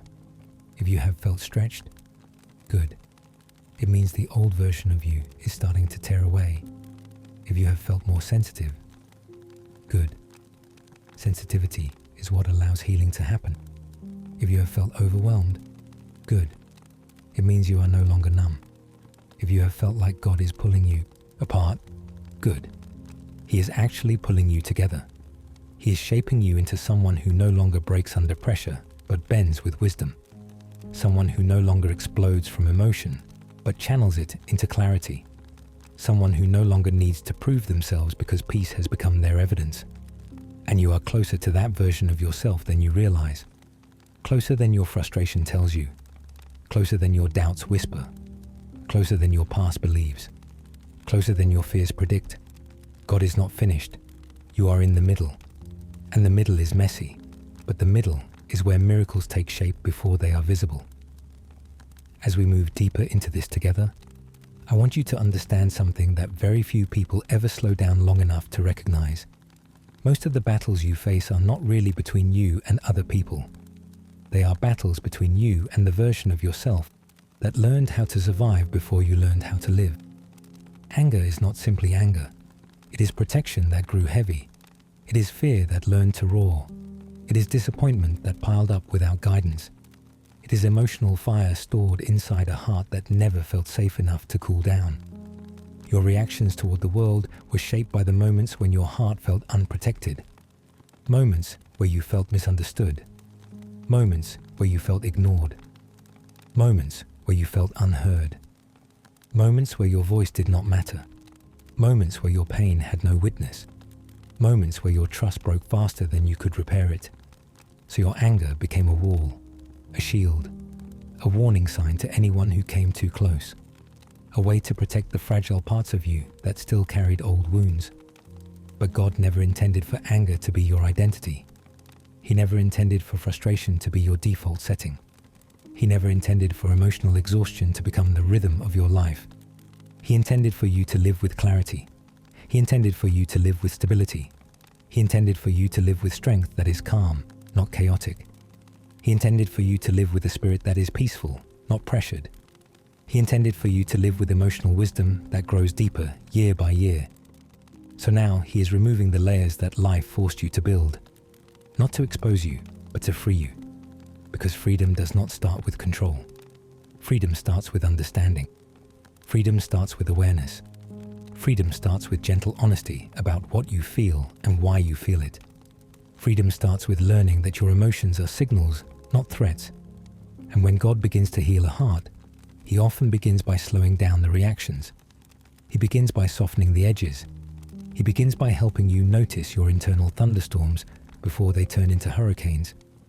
You feel these things rising not to overwhelm you, but to teach you. This is why your reactions have felt heavier lately. Not because you are failing, not because you are weaker, but because your spirit is becoming more aware, more awake, more sensitive to the things inside of you that need release. This is why conversations feel more intense. This is why silence feels louder. This is why memories you tried to bury keep resurfacing. This is why you replay moments in your head, wondering why you feel so much. This is why the smallest comment can sting like a blade. This is why you sense spiritual battles inside moments that seem ordinary. God is not exposing you to embarrass you. He is exposing what hurts you so that He can remove what harms you. Every moment of discomfort is actually an invitation to transformation. And I want you to imagine something. Imagine the version of you who no longer reacts instantly. Imagine the version of you who hears a harsh tone but remains steady. Imagine the version of you who does not absorb negativity from other people. Imagine the version of you who sees conflict but does not feel threatened by it. Imagine the version of you who can walk through criticism without collapsing inside. Imagine the version of you who remains calm in conversations that used to shake your entire spirit. Imagine the version of you who feels grounded, steady, rooted, firm, centered. That version of you is already forming. Slowly, quietly, deeply. You can feel glimpses of it. In the moments where you almost reacted but held your breath instead. In the moments where you noticed your old habits trying to rise and gently chose something better. In the moments where patience came easier than expected. In the moments where you surprised yourself with gentleness instead of tension. That is God working in real time. That is spiritual growth unfolding even when you are unaware. That is your mind being renewed one layer at a time. That is your heart learning peace as a first language instead of a last resort. And the deeper we go, the more you need to understand this truth. Not every battle deserves your energy. Not every opinion deserves your attention. Not every moment deserves your reaction. Not every person deserves access to your inner world. You are learning that peace is not passive. Peace is powerful. Peace is authority. Peace is discipline. Peace is strength that refuses to be shaken. And sometimes the strongest person in the room is the one who chooses silence over revenge. The one who chooses patience over pride. The one who chooses emotional maturity over emotional impulsiveness. The one who chooses to walk away instead of proving a point that does not matter. The one who chooses to guard their inner world instead of letting chaos decide their identity. When you learn this, your entire life changes. Your relationships change. Your friendships change. Your self-respect changes. Your ability to let go changes. Your spiritual clarity changes. Your emotional balance changes.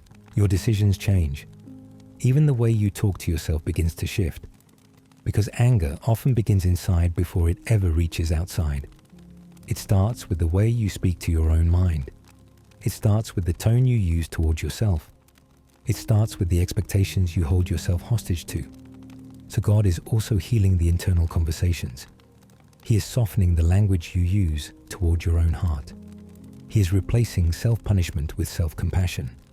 He is replacing internal pressure with internal patience. He is replacing harshness with gentleness. He is replacing fear with confidence. And all of this work, all of this transformation, all of this quiet rewiring is preparing you to become someone who will walk into rooms differently. Not with intimidation, not with fear, not with emotional turbulence, but with grounded authority. People will feel the difference in you before they fully understand it. They will notice your peace even if they cannot explain it. They will sense that you have changed even if they do not know how. They will see that you no longer give your reactions away cheaply. And that is spiritual maturity. That is emotional mastery. That is a new identity forming from the inside out. There is a deeper layer to all of this that you may have felt, but never fully understood. It is the layer where your reactions are not really about the moment in front of you, but about every moment that came before it. Every sharp tone that still lives in your memory. Every moment you felt unseen by the people you hoped would understand you. Every time you tried to express your heart, but someone made you feel dramatic or sensitive. Every instance where your pain was minimized. Every time someone dismissed your feelings instead of holding space for them. Every betrayal that left you guarded. Every disappointment that made you question your own worth. When the world taught you that vulnerability was dangerous, your spirit learned to protect itself at all costs. When people taught you that your emotions were inconvenient, your heart learned to stay silent until silence turned into storms. When life taught you that love could leave without warning, your soul learned to hold walls where openness should have been. So now, when someone bothers you, you are not reacting to the person. Your nervous system is reacting to your history. This is why emotional healing feels so strange.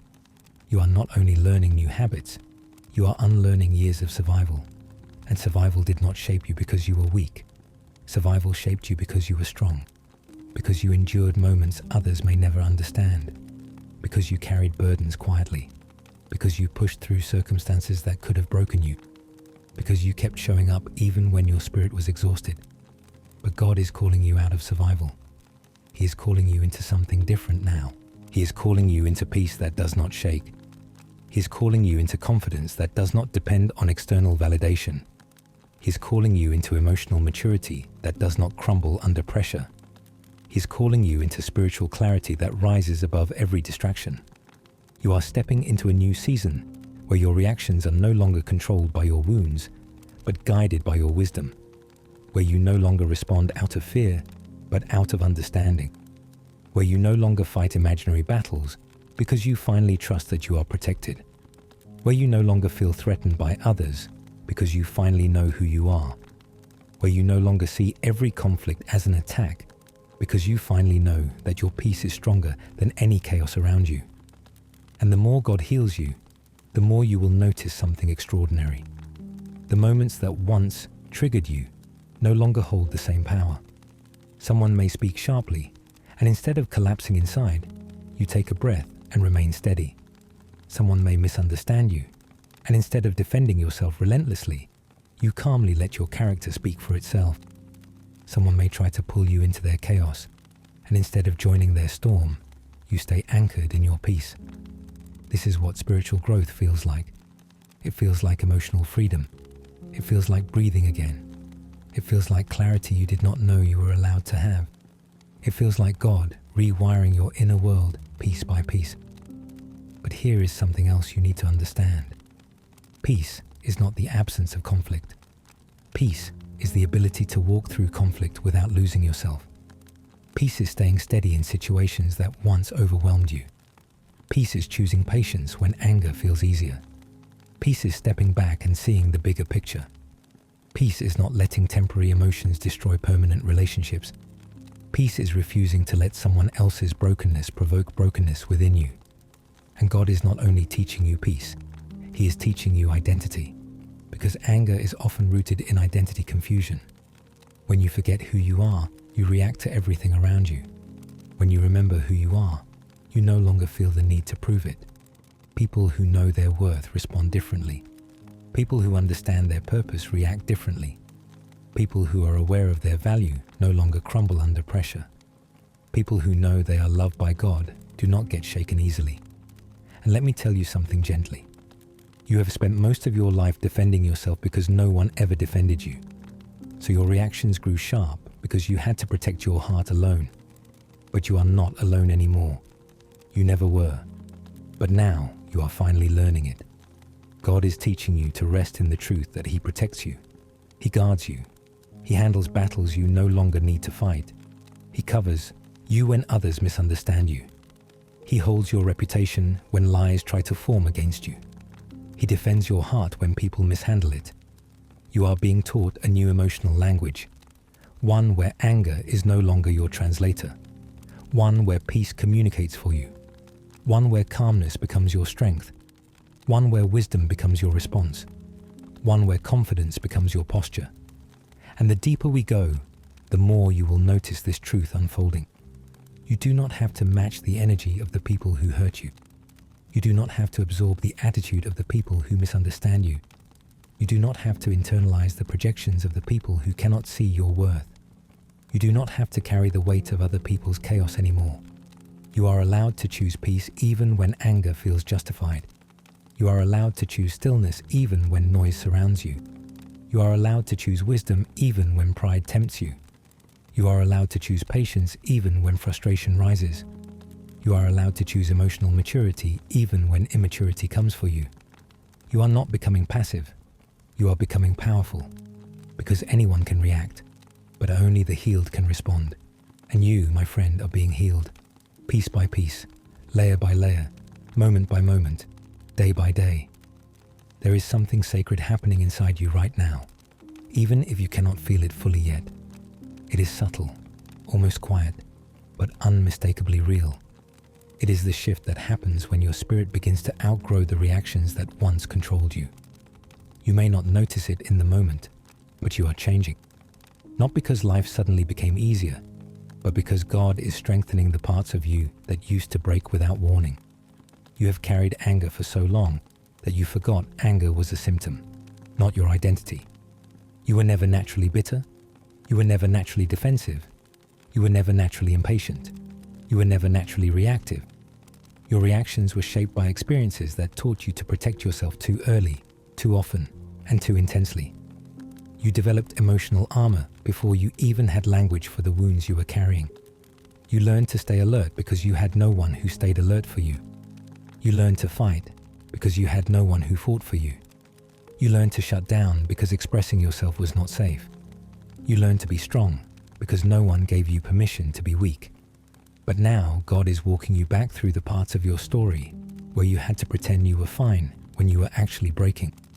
He is healing the versions of you who were left alone to deal with emotions you were never taught how to hold.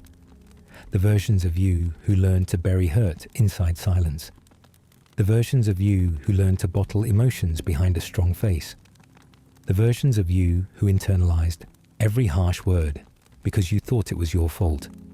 The versions of you who were punished for being sensitive, mocked for being honest, dismissed for needing comfort. No wonder you react the way you do. You were trained by your pain, and pain is a cruel teacher. But God is retraining you now. He is rebuilding your emotional foundation from the inside out. Gently, patiently, faithfully. You are being taught a strength that does not need to lash out. You are being taught a peace that does not disappear when you are tested. You are being taught a confidence that does not crumble under pressure. You are being taught a calmness that outlasts every storm. And here is something you may not have realized yet. Your anger is not random. It has roots, deep ones. Anger often grows where grief was never processed, where fear was never named, where stress was never relieved, where disappointment was never acknowledged, where betrayal was never healed, where abandonment was never addressed, where exhaustion was never allowed to rest, where loneliness was never comforted. Anger is the mask for emotions that felt too unsafe to reveal. But God sees the emotion behind the emotion. He sees the tears behind the sharp tone. He sees the fear behind the frustration. He sees the exhaustion behind the impatience. He sees the sadness behind the anger. He sees you, not the mistake you made, not the reaction you wish you could take back, not the flaws you think overshadow everything good about you. He sees the real you beneath every wall, beneath every defense, beneath every reflex you develop to survive. He sees the you that is trying, the you that wants to change, the you that wants peace more than you want to be right, the you that longs for emotional stability, not emotional chaos, the you that is tired of feeling triggered by everything, the you that is ready to finally breathe. And He is meeting you here, in this exact moment, not to shame you, but to guide you. Because what you are learning now is not how to suppress anger, but how to outgrow it. There is a difference. Suppression pushes emotions down. Growth rises above them. Suppression creates explosions later. Growth transforms the heart until reactions change organically. Suppression isolates you from yourself. Growth frees you from the old versions of you. And this freedom begins with awareness. For the first time, you are seeing your reactions with clarity. You are noticing the pattern. You are catching yourself mid-emotion. You are recognizing thoughts that once felt automatic. You are understanding that irritation is not always about the present moment. You are realizing that your soul has been tired for a long time, and anger was its way of asking for help. And because of that awareness, God can begin rewiring you from the inside out. You are becoming slower to speak, slower to react, slower to absorb negativity, slower to take things personally. Not because you care less, but because you are finally learning to guard your peace. You are becoming quicker to breathe, quicker to pray, quicker to pause before responding, quicker to choose wisdom instead of impulse, quicker to walk away from unnecessary battles, quicker to recognize spiritual attacks disguised as small irritations. And this is only the beginning. There will come a day sooner than you think when situations that used to overwhelm you barely shake you. You will feel the difference in your body, in your thoughts, in your reactions, in the way you handle conversations, in the way you carry yourself around difficult people. It will feel like someone turned the volume down on all the things that used to distress you, and that someone is the Spirit of God. This transformation is not something you force. It is something you surrender to. Your job is not to fix yourself. Your job is to stay open while God heals the roots that made anger your first language. He is rewriting your emotional story. You are becoming softer without becoming weaker. You are becoming calmer without becoming passive. You are becoming wiser without becoming distant. You are becoming peaceful without becoming numb. You are stepping into the greatest emotional freedom of your life. And even if you cannot feel the full weight of that truth yet, trust me when I say, your spirit can. There is something God has been trying to teach you for years, but you were too overwhelmed, too guarded, too distracted, too bruised by life to hear it clearly. It is not a loud lesson. It is not a dramatic one. It is not a punishment or correction. It is the gentle kind of wisdom that only arrives when your spirit has finally grown tired of carrying everything alone. Here it is. You do not have to respond to everything that disturbs you. Not every comment needs weight. Not every tone deserves a reaction. Not every offense requires a war. Some things lose all their power the moment you refuse to engage. But you were taught the opposite. You grew up thinking that being quiet meant being weak, that walking away meant losing, that letting someone speak without correcting them meant you were being disrespected. So you fought, you defended, you explained yourself, you replayed conversations in your head until you could not sleep. You rehearsed comebacks you never said. You carried every misunderstanding like it was your responsibility to fix. But that was survival mode. And survival mode is loud. God is moving you into a new mode now. A quieter one, a stronger one, a wiser one. A mode where peace matters more than pride. Where self-control matters more than being right. Where God handles what you used to exhaust yourself trying to control. And the truth is this. Anger is often the final mask your hurt wears before God heals it. That is why your reactions feel different lately. You are still triggered sometimes, but something in you is starting to pause. Something in you is starting to ask, why did that bother me so much and why did it happen so fast? That is growth, not perfection, not the absence of emotion, just growth. Real, spiritual, measurable growth. And growth rarely feels like victory at first. It often feels like loss. Loss of your old reactions. Loss of your old defenses. Loss of your old patterns. Loss of your old identity. Because anger was familiar. It was not healthy, but it was familiar. Letting it go leaves empty space. And empty space can feel unsettling until God fills it with peace. But trust this, He will fill it. Because God never removes anything from your hands without placing something better inside them. He is replacing your anger with peace, your defensiveness with confidence, your tension with rest, your bitterness with clarity, your anxiety with discernment, your reactivity with wisdom. And wisdom will save you from fights you no longer have the energy for. You are learning something most adults never master: emotional authority. Not control based on fear, not silence based on suppression, not endurance based on shutting down. True emotional authority, the kind that comes from knowing God fights your unseen battles long before you ever say a word. This is why some conflicts do not feel the same anymore. You do not spiral the way you used to. You do not lose entire days to one uncomfortable conversation. You do not crumble at the first sign of tension. You still feel emotions, but they do not own you the way they once did. You are finally learning to stand still in moments that used to break you. That is divine maturity.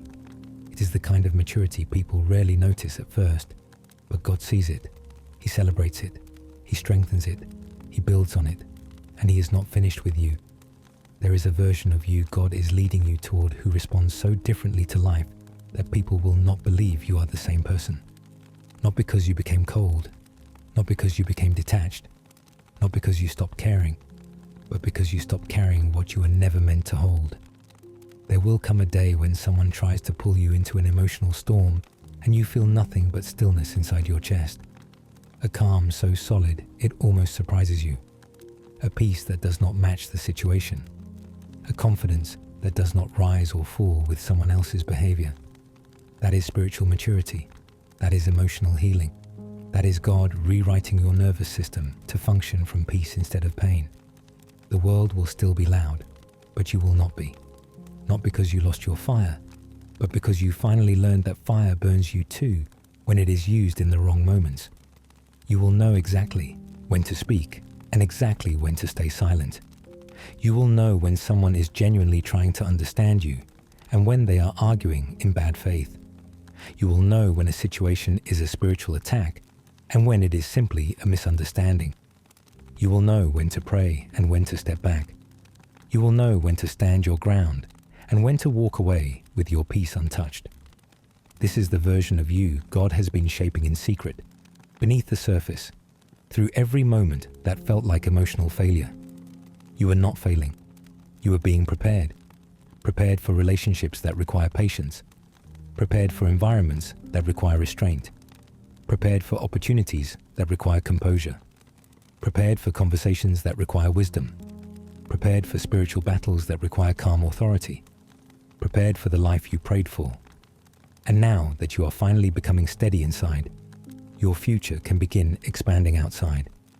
God never rushes emotional healing because your destiny depends on it. The more He grows your peace, the more He can trust you with influence. The more He grows your patience, the more He can trust you with leadership. The more He grows your discernment, the more He can trust you with decisions that impact others. The more He grows your self-control, the more He can trust you with blessings that require maturity. You are not behind. You are not late. You are being built. And what God builds slowly, He sustains permanently. Breathe for a moment. Let your shoulders drop. Let your spirit settle. You are doing far better than you think. There is something sacred happening inside you, even if you cannot see it yet. A quiet shift, a gentle reordering, a soft undoing of the survival habits that once felt permanent. You are no longer reacting from the same place you used to. And maybe that confuses you because you still feel the old instincts sometimes, the old pressure in your chest, the old urge to defend yourself, the old fear that silence equals weakness. But here is what God is showing you. Just because something rises inside you does not mean it is meant to lead you. Your emotions can speak, but they do not get to govern. Your thoughts can warn, but they do not get to rule. Your impulses can flare, but they do not get the final word. You are learning how to separate the feeling from the reaction, the discomfort from the decision, the moment from the identity. This is how spiritual adulthood begins. God is not trying to make you emotionless. He is teaching you how to carry emotion without letting it drag your soul across the floor. He is teaching you how to feel deeply and respond wisely. He is teaching you how to be compassionate without being drained, how to be strong without being harsh, how to be gentle without being walked over. And most importantly, He is teaching you how to remain calm even while your environment tries to provoke you. Because your calling requires that. Your future requires that. Your relationships require that. Your purpose requires that. You cannot step into everything God has planned with the same emotional reflexes that once protected you. Protection is not the same thing as maturity, and God is removing the layers of protection that grew around your heart like armor, so He can replace them with wisdom that grows inside your heart like roots. This is why certain people bother you less now, not because they changed, but because you did. Your spirit is not as reactive as it used to be. Your mind is not as defensive as it used to be. Your heart is not as fragile as it used to be. You are becoming steady, not cold, not numb, not detached, steady. A steadiness created by God Himself, formed through every difficult season you survived, every conversation you walked away from, every moment you chose peace over proving yourself. And maybe you never got credit for those moments. No one praised you. No one saw how hard it was to stay calm when everything in you wanted to explode. No one saw how deeply you swallowed words that would have caused more damage. No one saw how your hands shook when you chose quiet over chaos. But God did, and He counted those moments as victories. He saw how you chose self-control in situations that once triggered you to the point of shaking. He saw how you chose patience when your pride begged you to retaliate. He saw how you chose restraint when anger tried to convince you it was justified. Those were not small moments. Those were turning points, and they are changing the entire future of your life. Because God never wastes obedience, especially obedience that no one else sees. You will reap peace in places where you once reaped anxiety. You will reap stability in places where you once reaped conflict. You will reap clarity in places where you once reaped confusion. Emotional maturity creates spiritual harvest, And you are stepping into that harvest now. This is why God is asking you to slow down internally, to breathe before you respond, to pause before you react, to listen before you judge, to let Him interpret situations before your emotions do. Because emotions react in seconds, but wisdom speaks in stillness. And you are learning to live from wisdom now. There will be moments ahead where someone tries to provoke you, where someone tries to push your buttons, where someone tries to drag you into a storm that is not yours to enter. But you will feel a new strength rise in you, a strength that does not look like fire, but looks like water. Calm, unmoved, steady enough to absorb the impact without losing your shape. That is who you are becoming. Someone who cannot be manipulated, someone who cannot be baited, someone who cannot be shaken by opinions, someone who cannot be lured into pointless battles, someone who cannot be emotionally kidnapped by someone else's mood, someone whose peace is protected because it was given by God, not by circumstances. And here is the truth God wants you to hold tightly. When you stop reacting to everything that tries to provoke you, you stop giving your power away. You reclaim your focus. You reclaim your dignity. You reclaim your emotional energy. You reclaim your spiritual authority. This is not about ignoring problems. This is not about letting people walk over you. This is not about pretending things do not hurt. This is about choosing battles that matter and refusing to bleed for the ones that never will. Your silence will become a weapon. Your calm will become a shield. Your patience will become a strategy.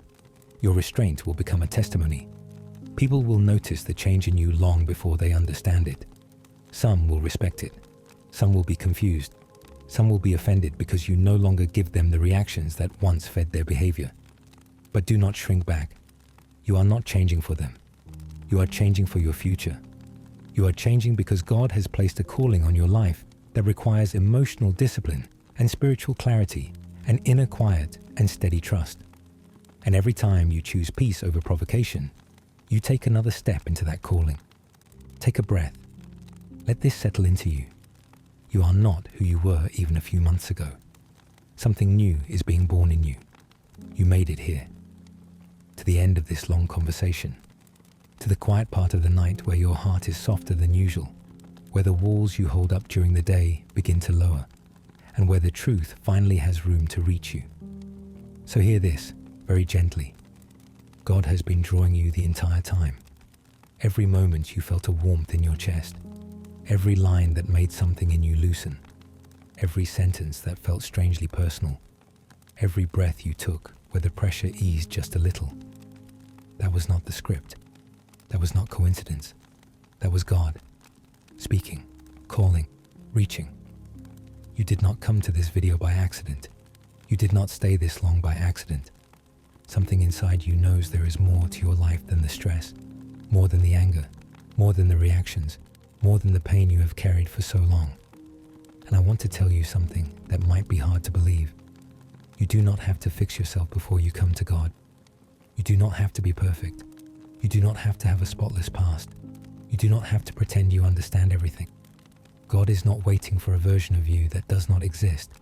He wants you right now, exactly as you are. So if something inside you feels ready, if something inside you is tired of running, if something inside you wants peace that does not vanish the moment life gets loud, then I want to invite you to the one decision that can anchor your entire soul. The gift of salvation. Not religion, not rules, not empty tradition, a relationship, a rescue, a new beginning. This is your moment, your crossroads, your turning point.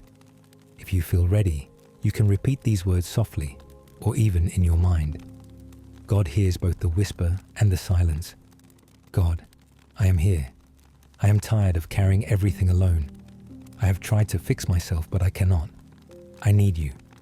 I believe that Jesus came for me.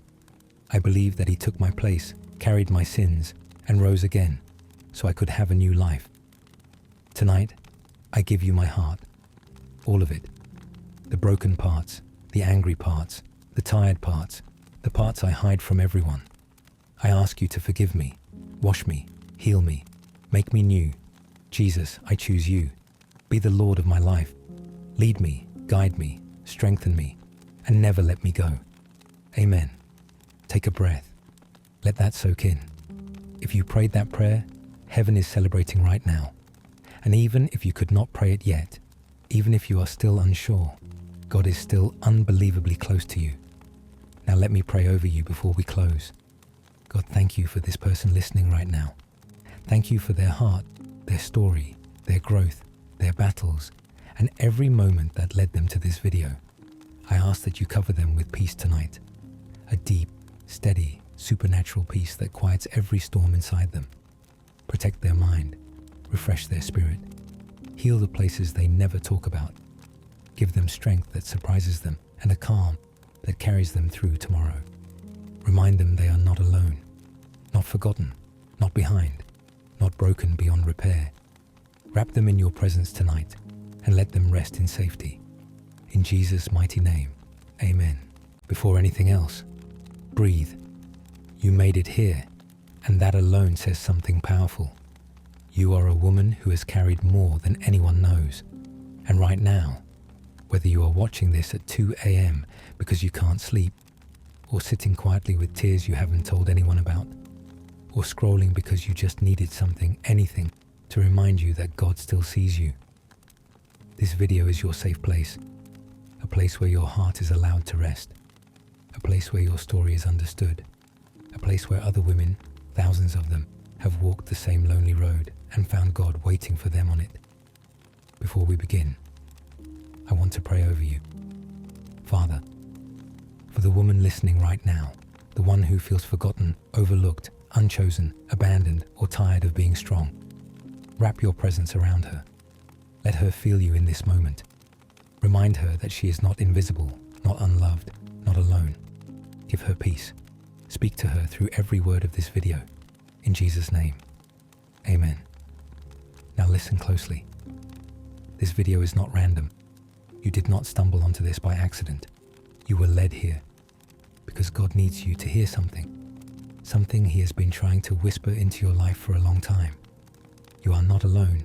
You are being held.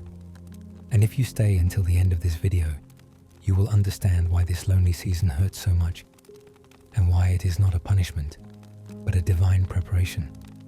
So let's begin. There is a moment in every woman's life, a quiet, private moment, where the mask slips off, the strength fades, and she finally whispers to herself, I can't keep doing this alone. And if that is you right now, you are not weak, you are not failing, you are not dramatic, you are not too emotional, you are not expecting too much. You are a woman whose soul has been carrying storms for far too long without a place to put the rain. And I want you to hear me with your whole heart. You are safe here. This is not a space where people judge you. This is not a space where people roll their eyes at your pain.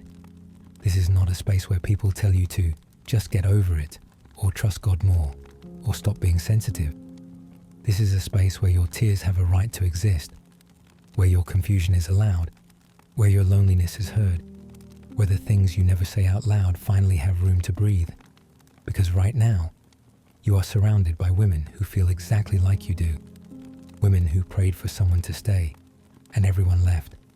Women who always show up for others, but no one shows up for them. Women who fought for relationships that did not fight back. Women who gave their all and got half-hearted love in return. Women who kept being the strong one until it started hurting their soul. Women who feel forgotten by the world and are wondering whether God forgot them too. But He didn't. If anything, your loneliness is the place He whispers the loudest. Sometimes He waits until the room is empty so He can finally speak to the woman who never stops pouring into others.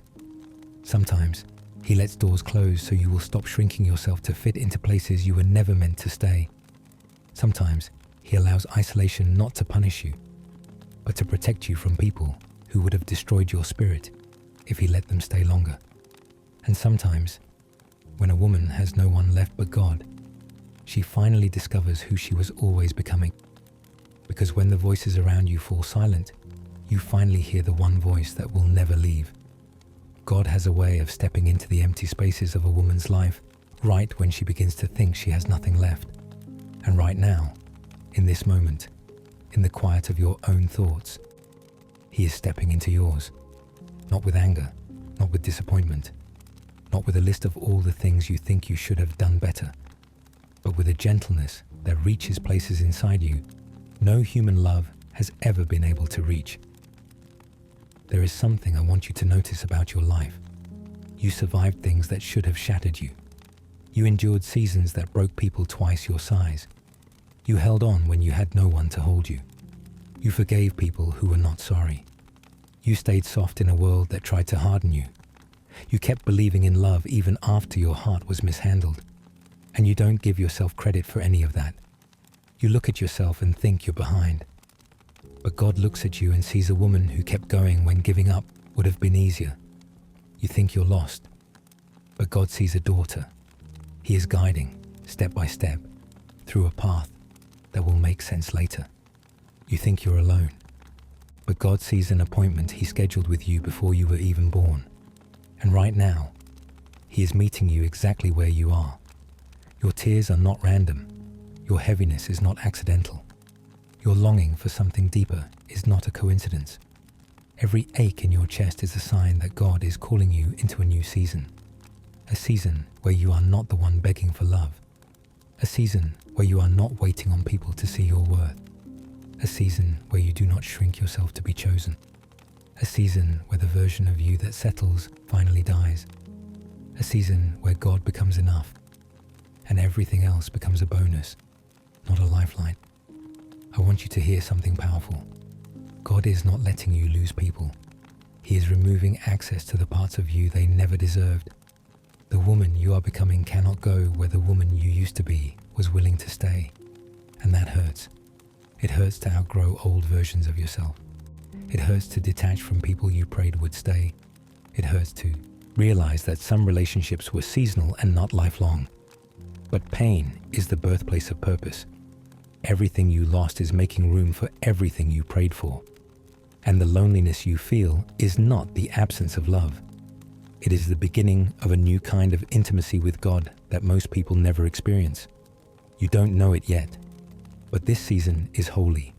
It is shaping you, strengthening you, purifying you, positioning you, restoring you, revealing you, and eventually, it will bless you. But right now, just let yourself breathe. Let yourself be held. Let yourself cry if you need to. Let yourself stop pretending to be okay. You don't have to be the strong one here. Not in this space. Not in this moment. Not with God. You get to rest. You get to soften. You get to be the woman who is tired. The woman who is healing. The woman who is learning. The woman who is growing. The woman who is becoming. This is the safest place to fall apart because God is the one catching you. Pause for a moment. Feel your shoulders loosen. Feel your breathing slow. Feel the weight you've been carrying shift just a little. You are not alone. You just finally made space for God to show you, and He will. I want to stay right here with you for a moment. In this quiet place, you rarely allow yourself to enter, because for so long, you have lived in survival mode. You have lived in figure it out mode. You have lived in be the strong one mode. And it is exhausting to carry a world that never carries you back. But listen to me, and I pray these words settle deep inside your spirit. You do not have to earn rest. You do not have to qualify for comfort. You do not have to prove that you deserve gentleness. The world made you feel like you needed to hold everything together. God is reminding you that you were never meant to. There is a softness coming back to you, a softness that life tried to steal, and God is protecting that softness now. Because here is the truth no one told you growing up. A woman who leans on God is never too much. A woman who feels deeply is never weak. A woman who cries before God is never broken. A woman who prays through pain is never falling apart. She is becoming wiser, becoming clearer, becoming stronger in ways that don't look loud, becoming a woman whose foundation is not people, not approval, not relationships, but God Himself. And that foundation cannot be shaken. But in order to rebuild you, God often has to unbuild parts of your life first. Sometimes He removes the person you were clinging to because they were blocking the person you were becoming. Sometimes He lets situations fall apart because you were building your peace on unstable ground. Sometimes He lets loneliness come because it is the only environment where your spirit becomes quiet enough to hear him clearly. It feels like loss, but it is birth. Birthing a new version of you, a truer version. A version that is no longer defined by abandonment, rejection, or comparison. And maybe tonight, as you sit with this video playing softly in the background, you can feel that tug in your soul. Not fear, not panic, not shame. Just a gentle awareness. Something in me is changing. That is God. Not yelling, not forcing, not demanding. Just speaking softly to the part of you that is tired of pretending, tired of being strong, tired of pouring into people who never pour back. And he is saying, daughter, you do not have to fight for love anymore. You do not have to chase validation. You do not have to beg to be chosen. You are mine, and I choose you again and again and again. Let that settle into you. Let it wash over the parts of you that still feel unworthy. Let it reach the wounds you never talk about. Let it comfort the little girl inside you who learned to be independent long before she learned to be loved. You know the one I'm talking about. The version of you who had to grow up too fast, who became the emotional support for everyone else, who learned to carry burdens that were never hers. God is reaching for her tonight. He is telling her, you can rest now. You do not have to be the hero anymore. You do not have to be the one who always knows what to do. You can fall apart in my hands, and you will not break. And maybe, for the first time in a very long time, you are letting someone hold you who will not drop you. You're letting yourself lean, just a little, just enough for God to slip his hand around your heart and remind you that you were never meant to walk alone. There is something else I want to gently speak into your life. You think you have been forgotten, but heaven has been paying such close attention to you. Every tear you cried alone, counted. Every prayer whispered half believing, heard. Every night you stayed awake replaying conversations, seen. Every moment you felt invisible, noticed. God has not missed a single second of your story, and he is not late. He is preparing a new chapter for you. A chapter where you are valued, not used, cherished, not tolerated, chosen, not second-guessed, loved, not drained. But before he gives you that chapter, he is strengthening the woman who will live in it. The woman you are becoming is not the same woman who was abandoned, not the same woman who settled, not the same woman who tolerated disrespect, not the same woman who kept quiet to keep the peace, not the same woman who gave chance after chance after chance to people who mistreated her. No, this new woman is learning to rise, to rest, to trust, to listen, to heal. And God is rebuilding her from the inside out, piece by piece, layer by layer, gently, patiently, faithfully. And tonight, you're beginning to feel that rebuilding. You're beginning to feel your heart soften again, your spirit breathe again, your hope flicker again, your strength return again. It does not matter how many times you were knocked down. It does not matter who walked away. It does not matter how lost you feel. God is not asking you to have it all figured out. He is asking you to stay open. Open enough to hear him whisper, daughter, I am here. Let's stay right here, in this quiet space you have finally allowed yourself to enter. Because something sacred is happening inside you, even if you cannot fully name it yet. You spent so many years trying to be okay for everyone else. You learned how to smile without meaning it. You learned how to encourage people while you were breaking in private. You learned how to be strong, even when all you wanted was for someone to notice how tired you were. But God noticed. He always did. And the truth you have avoided for years is finally rising to the surface. You are tired of being the strong one. You are tired of carrying everyone's emotions. You are tired of pretending you do not need anyone. You are tired of being the healer but never being healed. You are tired of surviving when you were created to live. And God is stepping into that exhaustion now. Not to scold you, not to demand more from you, but to whisper something you have not heard in a very long time. You can rest in me. Let those words sink in, because you have never truly had a safe place to rest before. People always needed something from you. Friends pulled from you. Family leaned on you. Relationships drained you.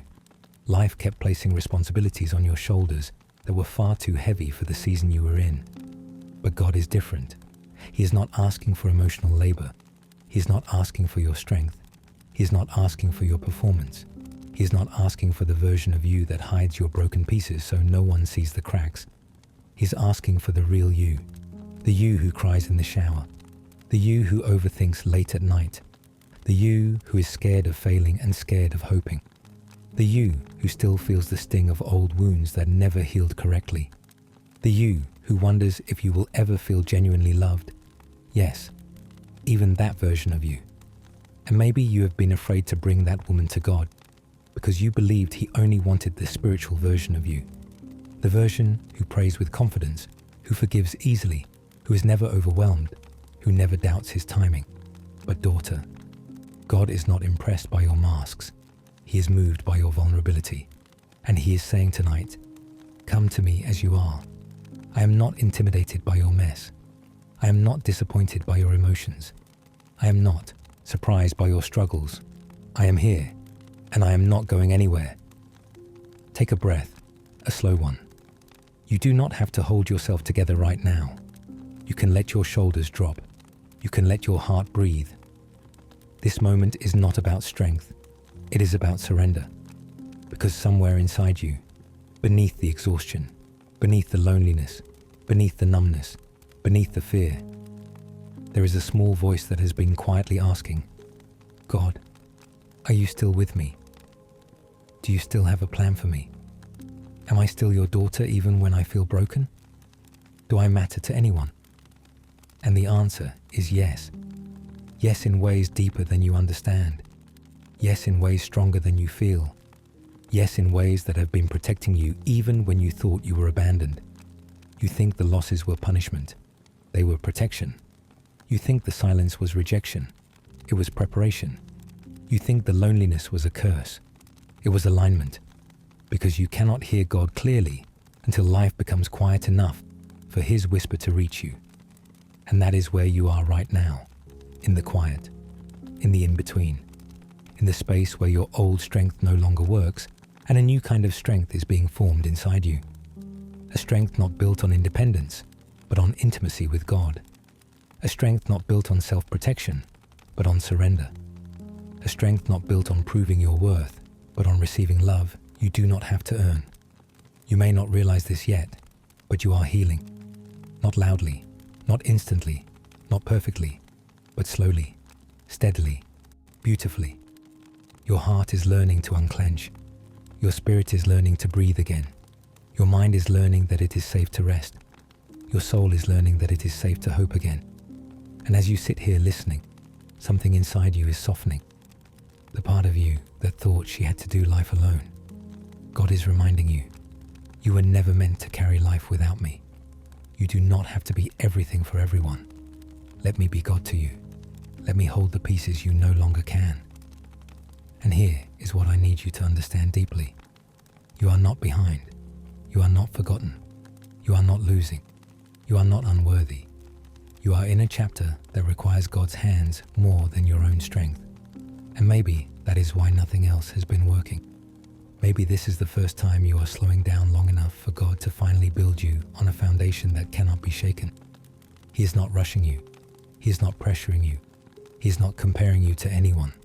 He is restoring you piece by piece, layer by layer, gently, faithfully, intentionally. And this healing, it is already happening. You can feel it. The warmth returning to your chest, the loosening in your shoulders, the sense that you are not listening to this by accident. Daughter, God is meeting you tonight, and He is going to stay. Not for this moment, not for this video, not until you get it together. He is staying because He loves you, and He refuses to leave the woman He created so intentionally. Take another slow breath, because the part we are stepping into now is where your heart finally starts telling the truth. It has been hiding for years. You have been strong for so long that you forgot what it feels like to be held. You have been surviving for so long that you forgot what it feels like to breathe without fear. You have been giving for so long that you forgot what it feels like to receive without guilt. You have been protecting yourself for so long that you forgot what it feels like to be gently protected by someone who will not leave. And maybe that is why you clicked on this video. Not because you wanted a sermon, not because you wanted to be convinced, but because something inside you whispered, I just want to feel safe somewhere. And right now, in this moment, God is building that safety around you. Not the kind people break, not the kind relationships destroy, not the kind circumstances shake. A deeper safety, a spiritual safety, a safety that reaches the part of you no one ever sees, the part that cries quietly, the part that feels forgotten, the part that feels abandoned, the part that wishes someone would just stay. Daughter, God is staying, and I need you to hear this next part slowly, like He is whispering it directly into your soul. You are not too much for me. Your emotions do not overwhelm me. Your wounds do not scare me. Your past does not disqualify you. Your loneliness does not push me away. You are His daughter, and nothing you feel has ever changed His heart toward you. You have walked through seasons that should have broken you. You have faced betrayals that should have hardened you. You have endured disappointments that should have shut your heart down completely. But somehow, you are still here, still searching, still hoping, still longing for something real. That longing you feel, that ache, that quiet cry inside you for something deeper, it is not weakness. It is not desperation. It is not emotional instability. It is evidence that your soul was created for God, and nothing else has ever truly satisfied you. You tried filling the emptiness with people, but people were inconsistent. They came close, then pulled away. They made promises they couldn't keep. They held your heart with care for a moment, then dropped it when it became inconvenient. You tried filling the emptiness with accomplishments, but success never hugged you at night. Approval never healed your wounds. Productivity never wiped your tears. Being good never made you feel chosen. You tried filling the emptiness with distractions, social media, relationships, routines, being busy, all the time, just to drown out the ache. But the ache always returned. Why? Because the ache is not a curse. It is a compass pointing you back to the one who never leaves, never shifts, never changes His heart toward you. And tonight, in the quiet, He is breaking through the noise you've lived in for years. He is touching the bruised places no one else notices. He is lifting the weight no one knew you were carrying. He is healing the wounds you stopped talking about because people didn't understand.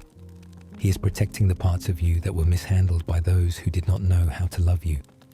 You have felt unseen for so long, but God has been watching over you the entire time. Every tear, every night you wanted to give up, every time you stayed when you should have left, every time you fought battles no one knew were happening, you are not invisible to Him. Not then, not now, not ever. And maybe the reason you feel so isolated in this season is because God removed the voices that were drowning out His, not to punish you, but to protect you, to purify your circle, to separate who is meant for your future from who was only meant for a chapter. Because what God is building in you now cannot be built around people who break you. It cannot be built in environments that drain you. It cannot be built in relationships that silence you. This next version of you, the healed you, the strengthened you, the peaceful you, the spiritually awakened you, requires a different atmosphere. And that atmosphere begins with God. You may feel alone right now, but spiritually, you are surrounded. Surrounded by God's presence. Surrounded by His love. Surrounded by angels you cannot see. Surrounded by peace that is slowly returning. Surrounded by grace that refuses to let you drown. Surrounded by strength that is rebuilding you from the inside out. You are not alone in the way you think. You are alone in the way God protects. He isolates before He elevates. He separates before He restores. He empties before He fills. He quiets before He speaks. He breaks what was crushing you so He can rebuild you into a woman who cannot be shaken. And I need you to hear this clearly. This loneliness is not the end of your story. It is the birthplace of your transformation. When a woman loses everyone but God, she does not become weaker. She becomes dangerous. She becomes spiritually sharp. She becomes unshakable. She becomes the kind of woman who walks into rooms with an authority that cannot be explained, because a woman who has survived heartbreak with God cannot be broken by anything less.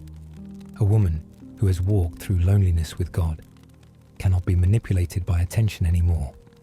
A woman who has faced her fears with God cannot be intimidated by life. A woman who has cried in God's presence cannot be silenced by shame.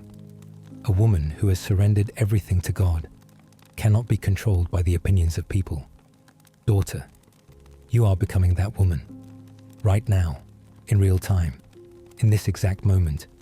You may not see it yet, but heaven sees it. God sees it. Your future sees it. And even the enemy sees it. That is why he has tried so hard to discourage you. You were not being broken. You were being built. Before we go any further, I want you to notice your body for a moment. Your shoulders. They're not as tight as they were when you clicked this video. Your breathing has slowed down just a little.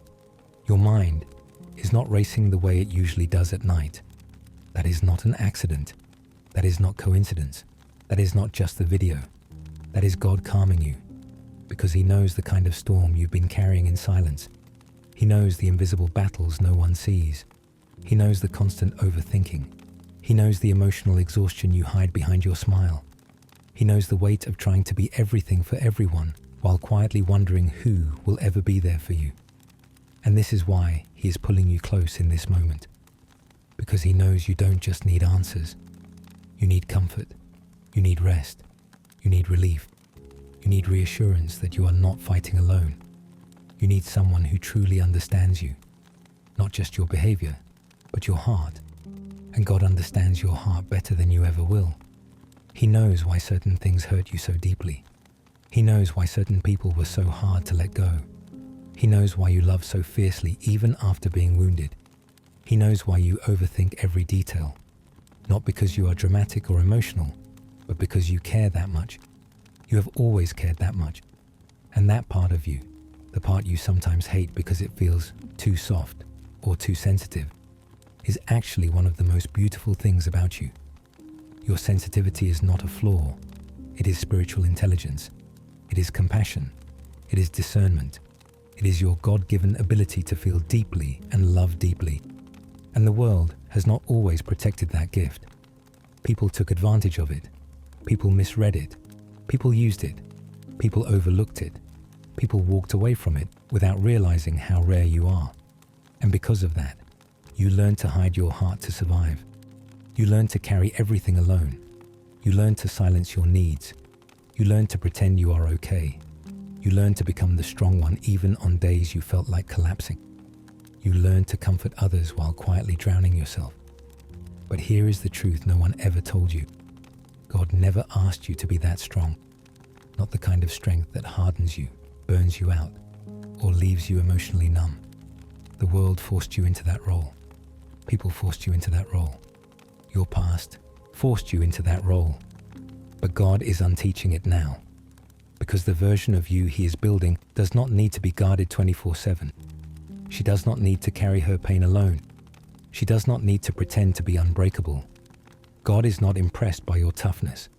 He is moved by your surrender. When you cry, he hears you.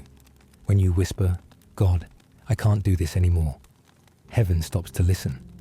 When you start tearing up while watching videos like this, he is already coming closer.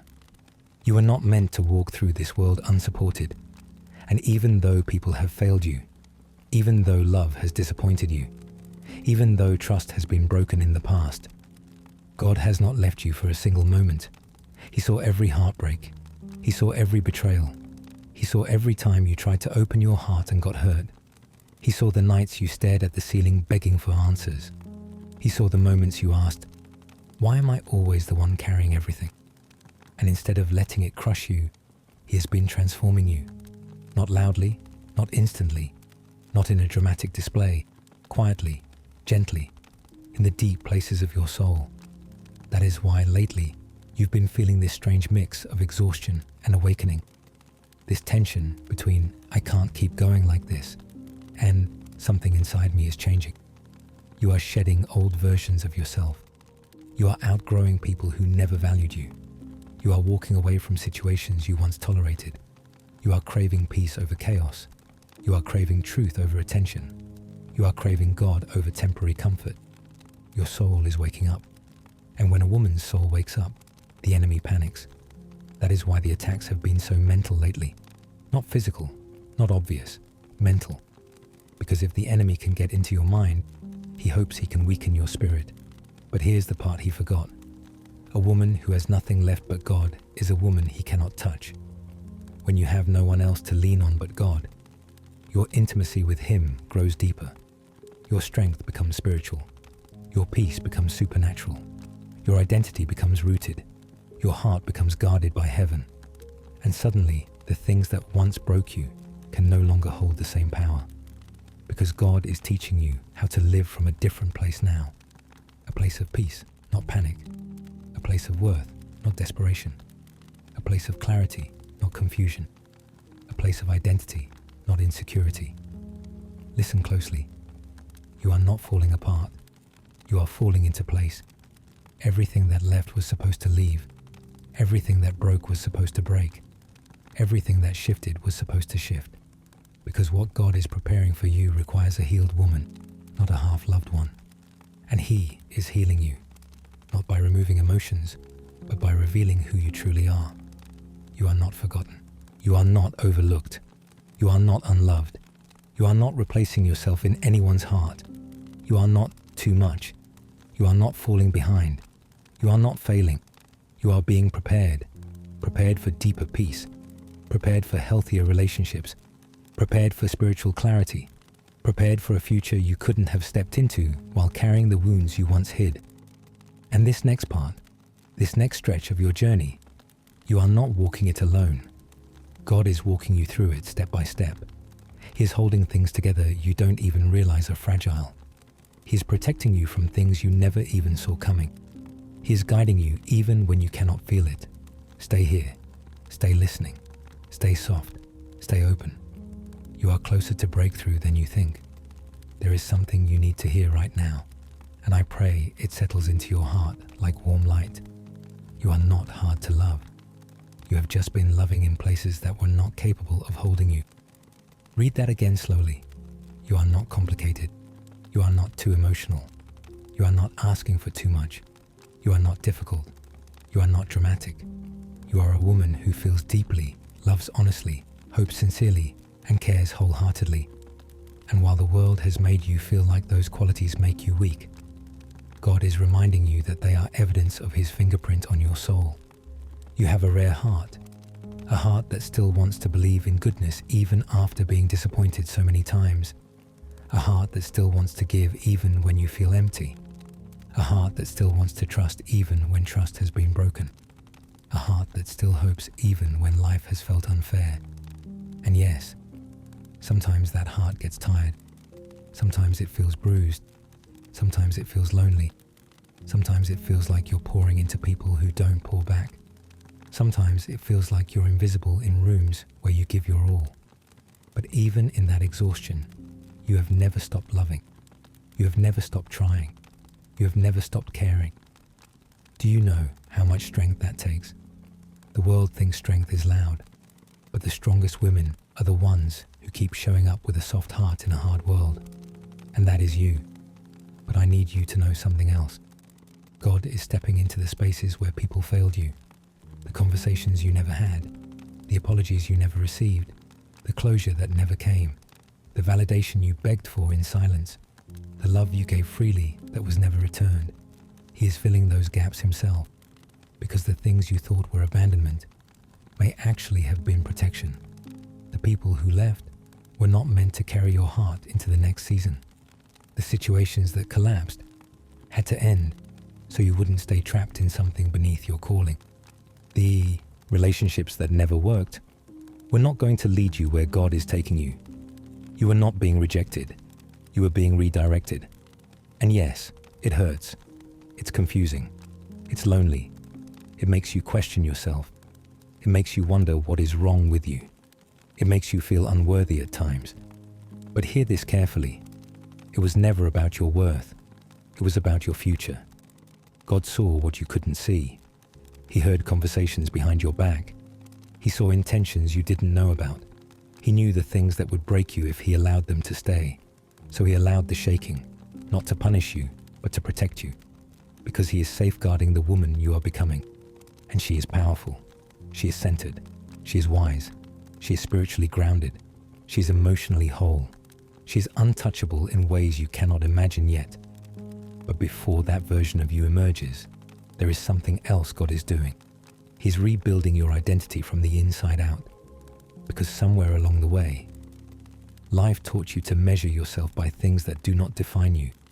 How much you give, how much you endure, how well you hold everything together, how little you ask for, how patient you are with people who drain you, how strong you appear while breaking inside. But God is stripping those false measurements away. He is teaching you that your value was never based on how much pain you can tolerate. Your worth is not found in how useful you are to others. Your beauty is not determined by who stays or who leaves. Your identity is not shaped by what you went through. It is shaped by who is holding you together. And God is holding you. Even right now. Even in the confusion. Even in the loneliness. Even in the silence. Even in the questions. Even in the places you do not talk about. He has not lost track of you. He has not forgotten you. He has not overlooked you. He has not changed his mind about you. He has not abandoned you to figure life out alone. He is closer than ever. But I want you to understand something deeply. This season of isolation is not punishment. It is preparation. Because when a woman has no one else to lean on, she finally starts leaning on God differently. And when she leans on God differently, her clarity changes, her boundaries change, her confidence changes, her spirit changes, her relationships change, her standards change, her whole life begins to shift. So if it feels like God has separated you, if it feels like people have drifted away, if it feels like your life is quieter than usual, if it feels like your circle has gotten smaller, maybe that's because God has you in a season where He is building you without distractions. He is strengthening your spirit. He is healing your heart. He is restoring your self-worth. He is renewing your hope. He is teaching you how to stop abandoning yourself for the sake of others. He is shaping you into a woman who knows her value, not because someone told her, but because God Himself affirmed it. And once that happens, no one can take it from you again. There is something else you have not admitted out loud, not even to yourself. You are tired of being the strong one. People look at you and see resilience. They see someone who always bounces back, someone who handles everything, someone who doesn't break, doesn't complain, doesn't fall apart. But what they don't understand is this. Sometimes the strongest women are the ones who cry quietly in the shower so nobody hears them. Sometimes the strongest women are the ones who encourage everyone else but feel empty inside. Sometimes the strongest women are the ones who carry their world on their back because they have never experienced what it feels like for someone to carry them. And that heaviness you feel right now, that quiet exhaustion you've been ignoring, it's not weakness. It's a sign your soul has been running on fumes. You have been pouring from a cup that no one refills. You have been giving comfort while receiving none. You have been showing up for people who forget to ask if you're okay. You have been stretching yourself thin to hold everything together. And somewhere inside you, you started to believe that this is just your role in life. The healer, the strong one, the dependable one, the forgiving one, the I'll be fine one. But what if God is trying to rewrite that? What if this season of having no one is actually God teaching you what it feels like to finally be cherished, supported, loved, heard, and held by Him? Because God does not need you to be the strong one for Him. He wants you to be the honest one, the surrendered one, the resting one, the daughter who does not hold everything in until she collapses under it. You have been surviving for so long that you forgot what being safe feels like. You forgot what being understood feels like. You forgot what being poured into feels like. You forgot what being comforted feels like. You forgot what it feels like to sit with someone who does not need you to be okay first. And God is reteaching you all of that, piece by piece, layer by layer, wound by wound. Because before the right people enter your life, before the next doors open, before the restoration comes, God wants you to know what it feels like to be loved without performing, to be wanted without earning it, to be held without conditions, to be chosen without begging for it. He wants you to experience the kind of love that does not drain you but fills you, the kind of love that does not confuse you but gives you peace, the kind of love that does not leave you guessing but reassures your heart, the kind of love that makes your soul exhale because it finally feels safe again. And hear me, this season is not about isolation. It is about restoration. You are not being punished. You are being rebuilt. You are not being abandoned. You are being redirected. You are not losing everything. You are shedding what was never meant to stay. You are not empty. You are being cleared so God can fill you. And yes, that process feels uncomfortable. It feels lonely. It feels confusing. It feels like you are walking through life with a quiet ache in your chest. But sometimes God has to separate you so He can speak to you clearly. Sometimes He has to remove the noise so you can finally hear your own heart again. Sometimes He has to close doors so you don't settle for something beneath your calling. Sometimes He has to pull people away because their presence would interfere with your healing. Sometimes He has to let things break so better things can be built in their place. And sometimes He takes everything you thought you needed so you can finally discover that He was the thing you needed most. You are not alone tonight. You are not forgotten. You are not overlooked. You are not unloved. You are not unwanted. You are in a divine rebuilding season. And God is not done speaking to you yet, daughter. Before you settle into this moment, take one slow breath. Because whether you know it or not, you just stepped into a room that was made for you. A room full of women who feel what you feel. Women who are carrying things silently. Women who look strong on the outside, but are breaking on the inside in ways they have never said out loud. And you are safe here. You do not have to explain why you are tired. You do not have to hide why your heart feels heavy. You do not have to apologize for the nights you held yourself together only by prayer and hope and the tiny strength you weren't even sure you had. Right now, this space, this moment, this video, is God sitting beside you saying, "Daughter, I see everything you have been carrying." Let that sink in before we move forward, because for so long, you have carried things without a witness. You have cried alone without anyone noticing. You have stayed strong for people who never asked how you were holding up. And tonight, God is not here to correct you, or shame you, or judge the ways you tried to survive. He is here because He refuses to let you fall apart in silence any longer. Listen, there is a specific kind of loneliness only strong women know. It is the loneliness of being needed but not held. The loneliness of being the one everyone calls, but having no one to call yourself. The loneliness of pouring out to people who never pour anything back into you. The loneliness of being the strong one, the independent one, the she'll be fine one, until you're not. And God saw that. Every moment of it. You do not have to pretend with Him. Not here, not tonight. So before I take you deeper, before we talk about the wounds, the betrayals, the disappointments, the waiting, the heartbreak, the fear of the future, the nights you felt invisible, the days you felt replaceable, God has something to say to you, directly. Daughter, you have been carrying yourself for too long. You have been walking with wounds no one else can see. And I know you have wondered whether I left you, whether I stopped listening, whether your prayers were hitting the ceiling instead of reaching my heart. But hear me clearly. I never left you. I was there on the night you broke quietly. I was there when you loved deeper than you received. I was there when the people you trusted mishandled your heart. You thought you were alone, but I was holding the parts of you that were too heavy for you to carry. Stay with that for a moment, because that is not poetry, that is truth. And now we go deeper. There comes a point in a woman's life when she discovers the difference between being lonely and being alone with God. They look the same for a moment, but they are completely different paths. Loneliness feels like emptiness, but being alone with God feels like construction. Women do not realize this at first. They think God stripped everything away because they failed. They think the silence means punishment. They think the isolation means abandonment. But daughter, sometimes God isolates you to protect you.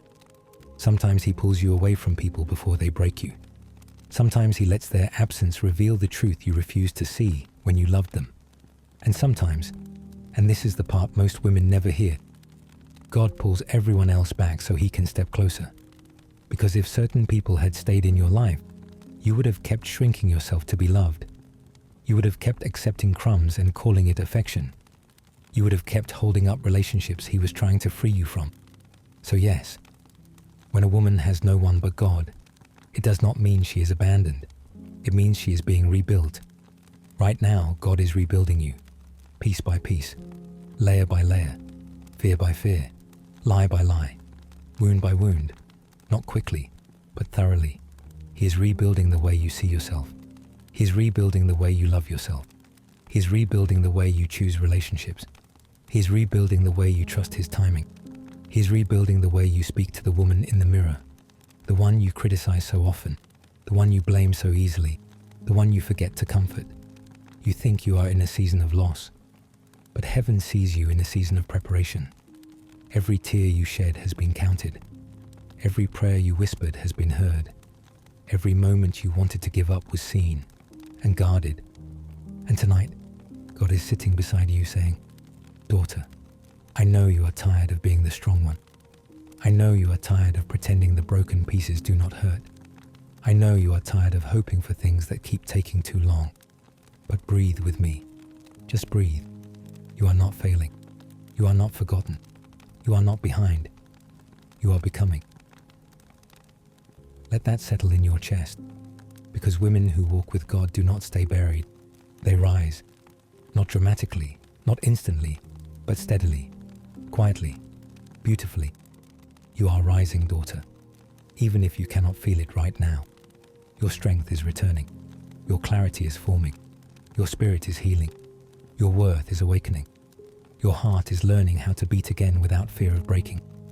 And every woman watching this, whether she knows it or not, is sitting in the middle of her comeback story.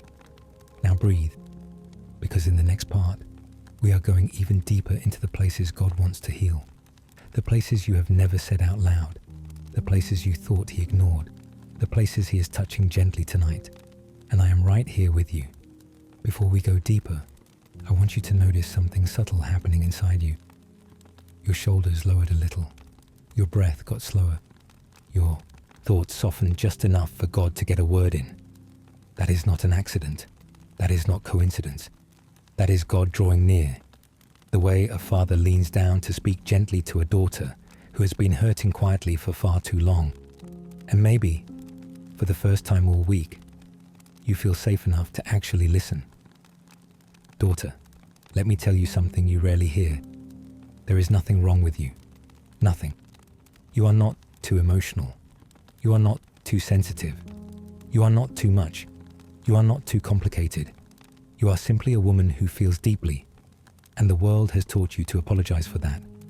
But long before the world labeled you, God called you his, and he designed your heart the way it is, capable of compassion, capable of loyalty, capable of seeing the good in people even when they cannot see it in themselves. You think your sensitivity is a weakness, but heaven sees it as a spiritual gift. That ability to love deeply, that is God's fingerprint on your soul. And tonight, he wants to return that gift to you, because the world has tried to make you ashamed of it. Let's talk about that. There is a kind of heartbreak women carry that has nothing to do with romance. It is the heartbreak of being taken for granted. The heartbreak of being everyone's emotional anchor, but having no anchor for yourself. The heartbreak of constantly being the bigger person, even when no one protects your heart. You learn to be calm for others. You learn to be patient for others. You learn to be strong for others. But no one taught you how to let someone be strong for you. And that is why you feel so heavy, because you are not meant to carry every burden alone. You were never meant to go through life pretending you do not need support. Daughter, look at your life gently for a moment. How many times have you wiped away your own tears because no one saw them? How many nights did you pray through a pain you told no one about? How many moments did you smile through while something inside you broke quietly? God is not unaware of that silent suffering. He is not ignoring the exhaustion you hide so well. He's not missing the prayers you whispered while trying not to wake anyone. And this may be hard to accept, but it is true. Some people could not stay in your life because they were not equipped to love a woman with your depth. Your heart is rare. Your spirit is strong. Your loyalty is sacred. Your love is not casual. It is covenant-level love. Your presence brings warmth, peace, and clarity to any room you enter. But unhealed people do not know how to receive a woman with that much grace. They do not know how to value someone who sees beyond surface-level affection. So they mishandle you, not because you were unworthy, but because they were unready. And God saw that long before you did. This season you are in, this quiet, lonely season, is not punishment. It is protection. It is preparation. It is purification. It is pruning. God is pruning away the people who drain you, the habits that hurt you, the lies you believed about yourself, the doubt that crept into your worth, the fear that kept you shrinking. And with every layer he removes, a new version of you begins to rise, a healed, whole, grounded version of you. But healing does not always look pretty. Sometimes it looks like breaking down. Sometimes it looks like crying unexpectedly. Sometimes it looks like feeling lost even when you are on the right path. Sometimes it looks like letting go of people you thought you would always keep. Healing is not always a soft glow. Sometimes it is a holy shaking. And that is what God is doing in you right now. He is shaking loose the parts of you that were built from survival. He is softening the parts of you that became numb from disappointment. He is strengthening the parts of you that were weakened by heartbreak. He is restoring the parts of you that were buried under pressure. Daughter, listen closely. You are not falling apart. You are being reshaped. You are shedding old expectations. You are releasing old versions of yourself. You are letting go of timelines that were never yours to begin with. You are stepping into a life where your worth leads the way, not your wounds. You may not see it yet, but God is preparing the people who will love you well. The opportunities aligned with your calling, the healing you have prayed for, the peace you forgot was even possible. And right now, He is whispering to you, daughter, I am not finished with you. This chapter is not abandonment, it is alignment. You are exactly where you are meant to be for this moment.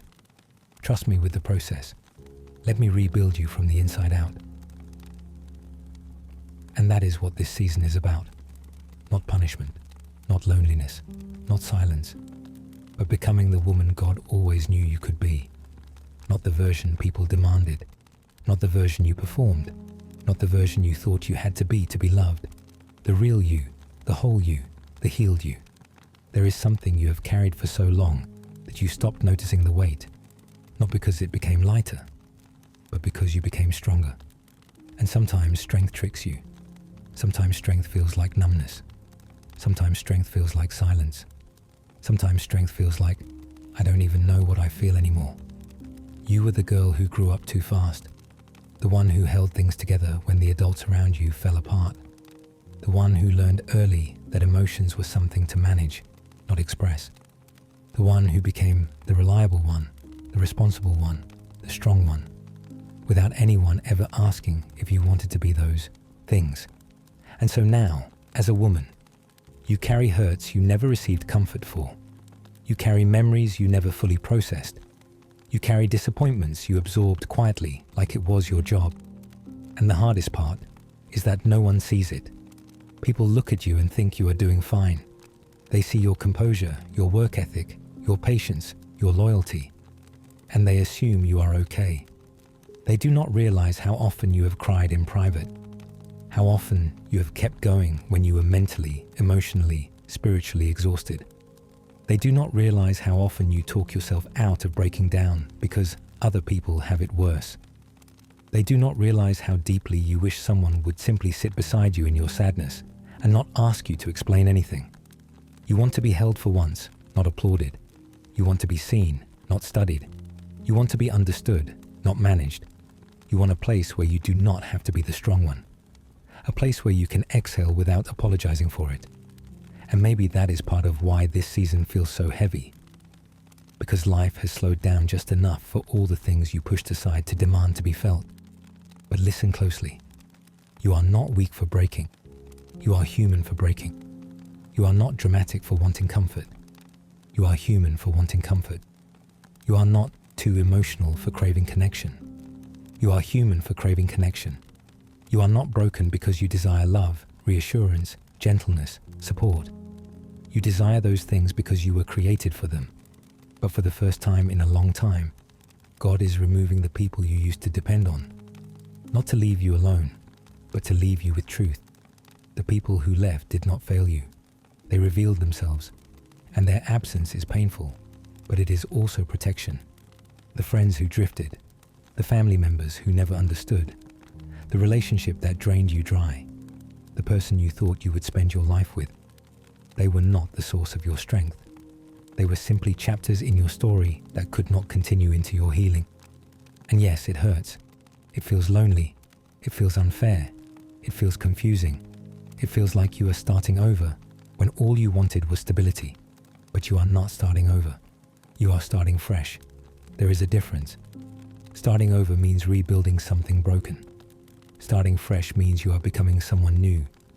You may not see it yet, but the loneliness you feel right now is not an empty space. It is a clearing for self-worth, a clearing for peace, a clearing for direction, a clearing for standards you no longer apologize for, a clearing for the healing you kept postponing. And as painful as this season feels, there is power in it. Power that grows in silence. Power that grows when you sit with your own soul long enough to hear what it actually needs.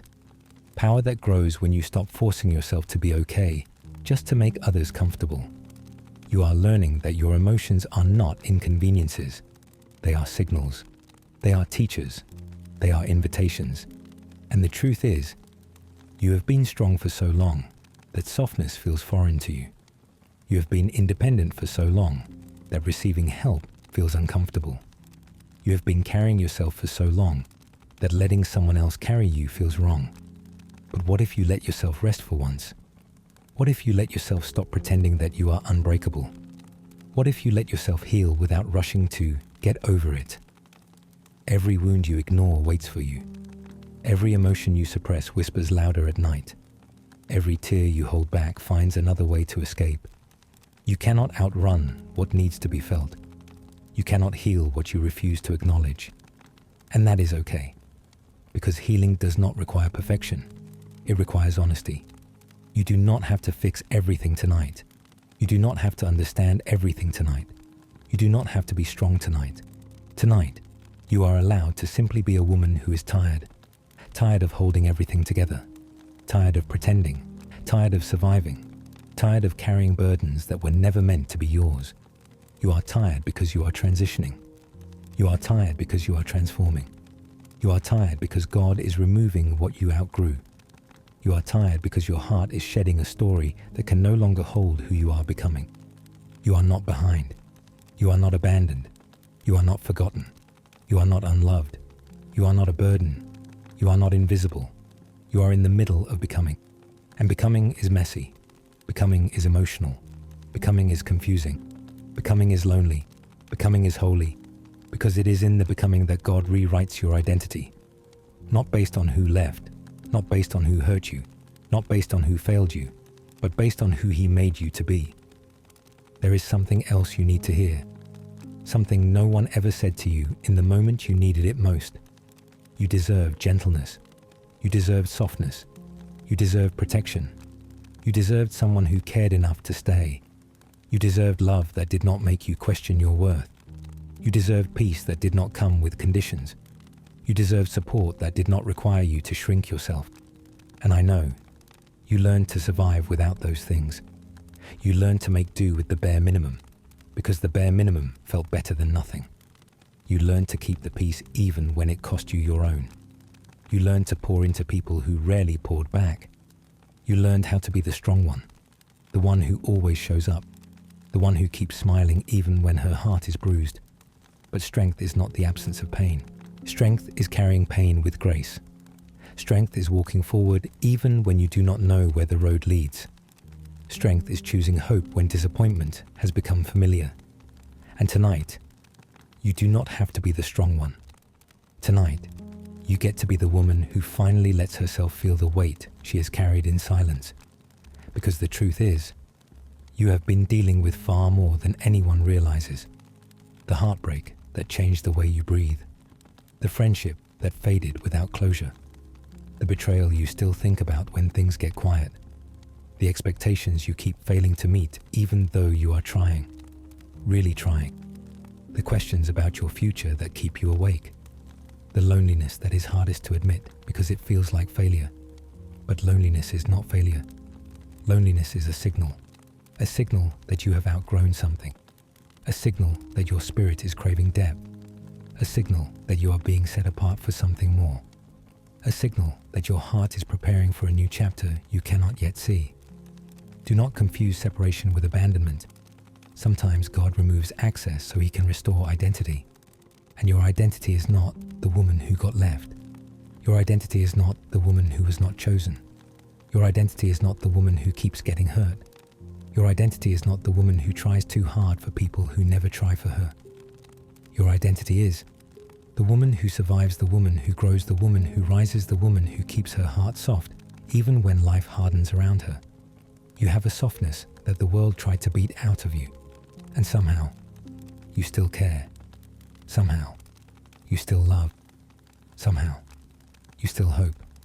Somehow, you still believe there is something better for you. And that hope inside you, that tiny flicker that refuses to die, that is not weakness, that is evidence of purpose. Because a woman who has no one but God is never truly without direction. There are things shifting in you that you cannot explain.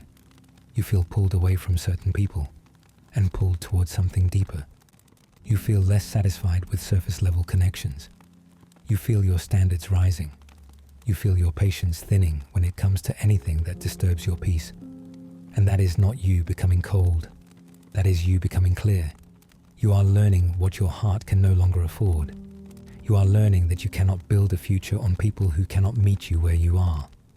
You are learning that being understood is more important than being impressive. You are learning that peace is more valuable than attention. You are learning that solitude can be healing, not punishment. And slowly, you are noticing something else. That the version of you who tolerated chaos no longer exists. You cannot shrink yourself anymore. You cannot settle anymore. You cannot beg for the love you deserve anymore. Because somewhere along this journey, maybe last month, maybe last week, maybe tonight, you realized that the love you were searching for in people was always the love you were meant to find in God first. Not because God replaces relationships, but because God restores identity. When a woman knows who she is, she stops asking others to tell her. And you are becoming that woman. The woman who no longer apologizes for her standards. The woman who no longer accepts being chosen halfway. The woman who no longer sacrifices her well-being to keep someone else comfortable.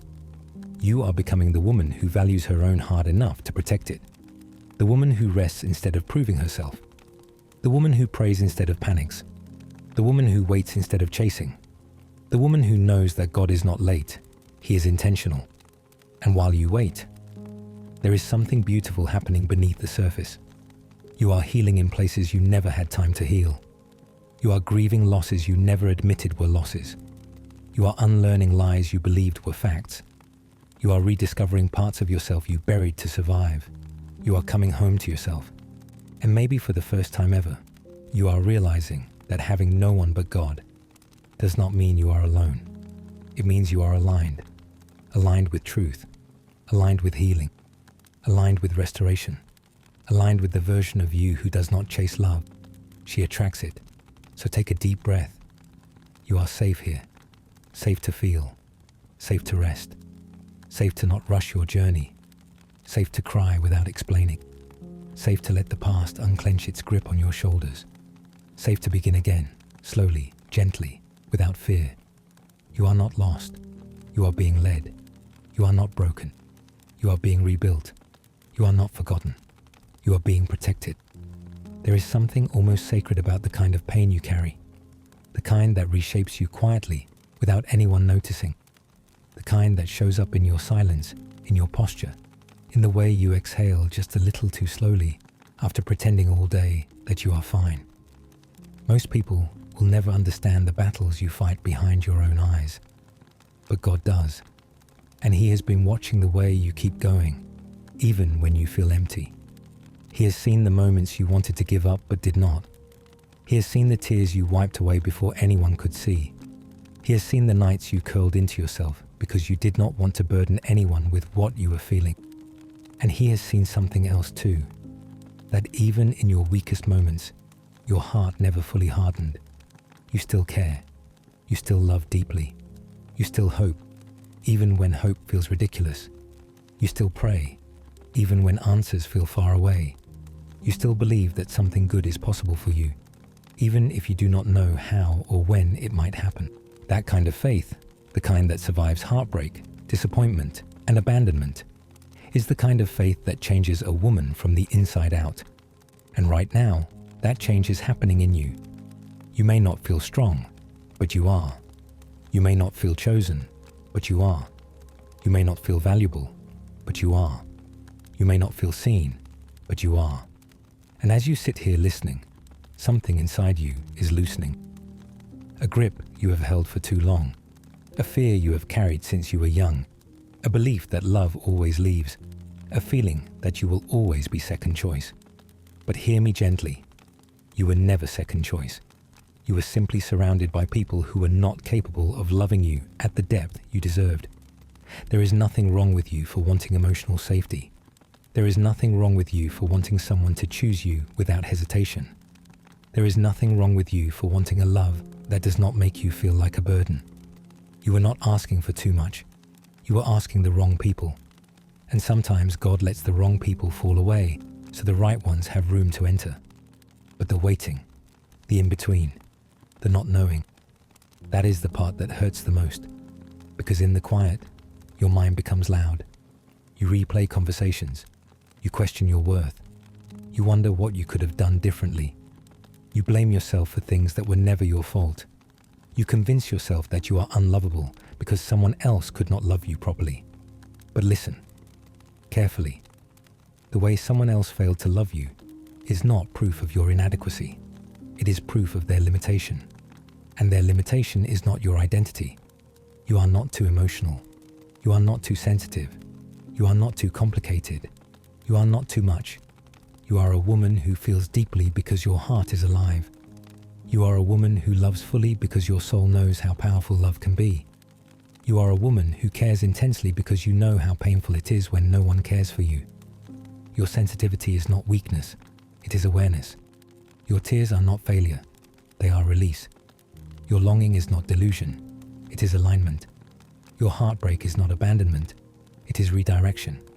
And right now, God is redirecting you, away from the people who drained you, away from relationships built on insecurity, away from cycles you kept repeating because you did not know you deserved better, away from moments that taught you to fear love instead of embrace it.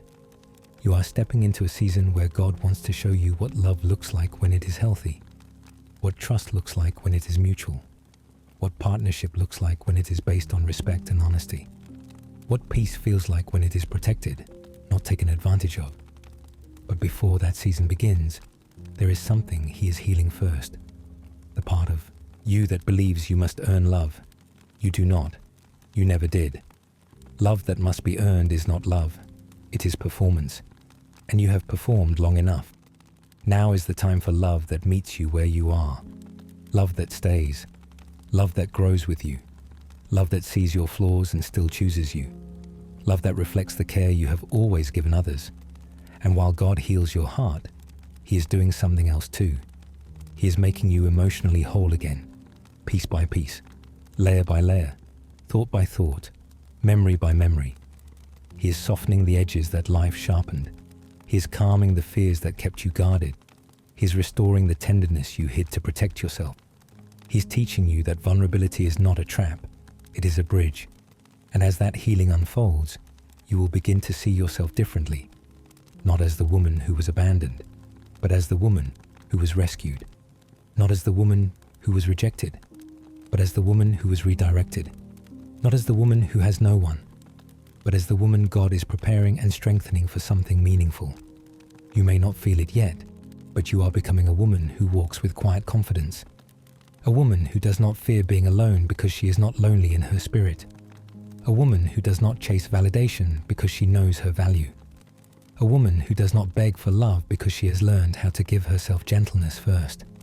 And that transformation, that holy, slow, beautiful shift, is happening right now inside of you. You are healing from what hurt you. You are grieving what you lost. You are letting go of what kept you small. You are rising into who you were always meant to be. A woman who has no one but God is a woman who is being rebuilt from the ground up.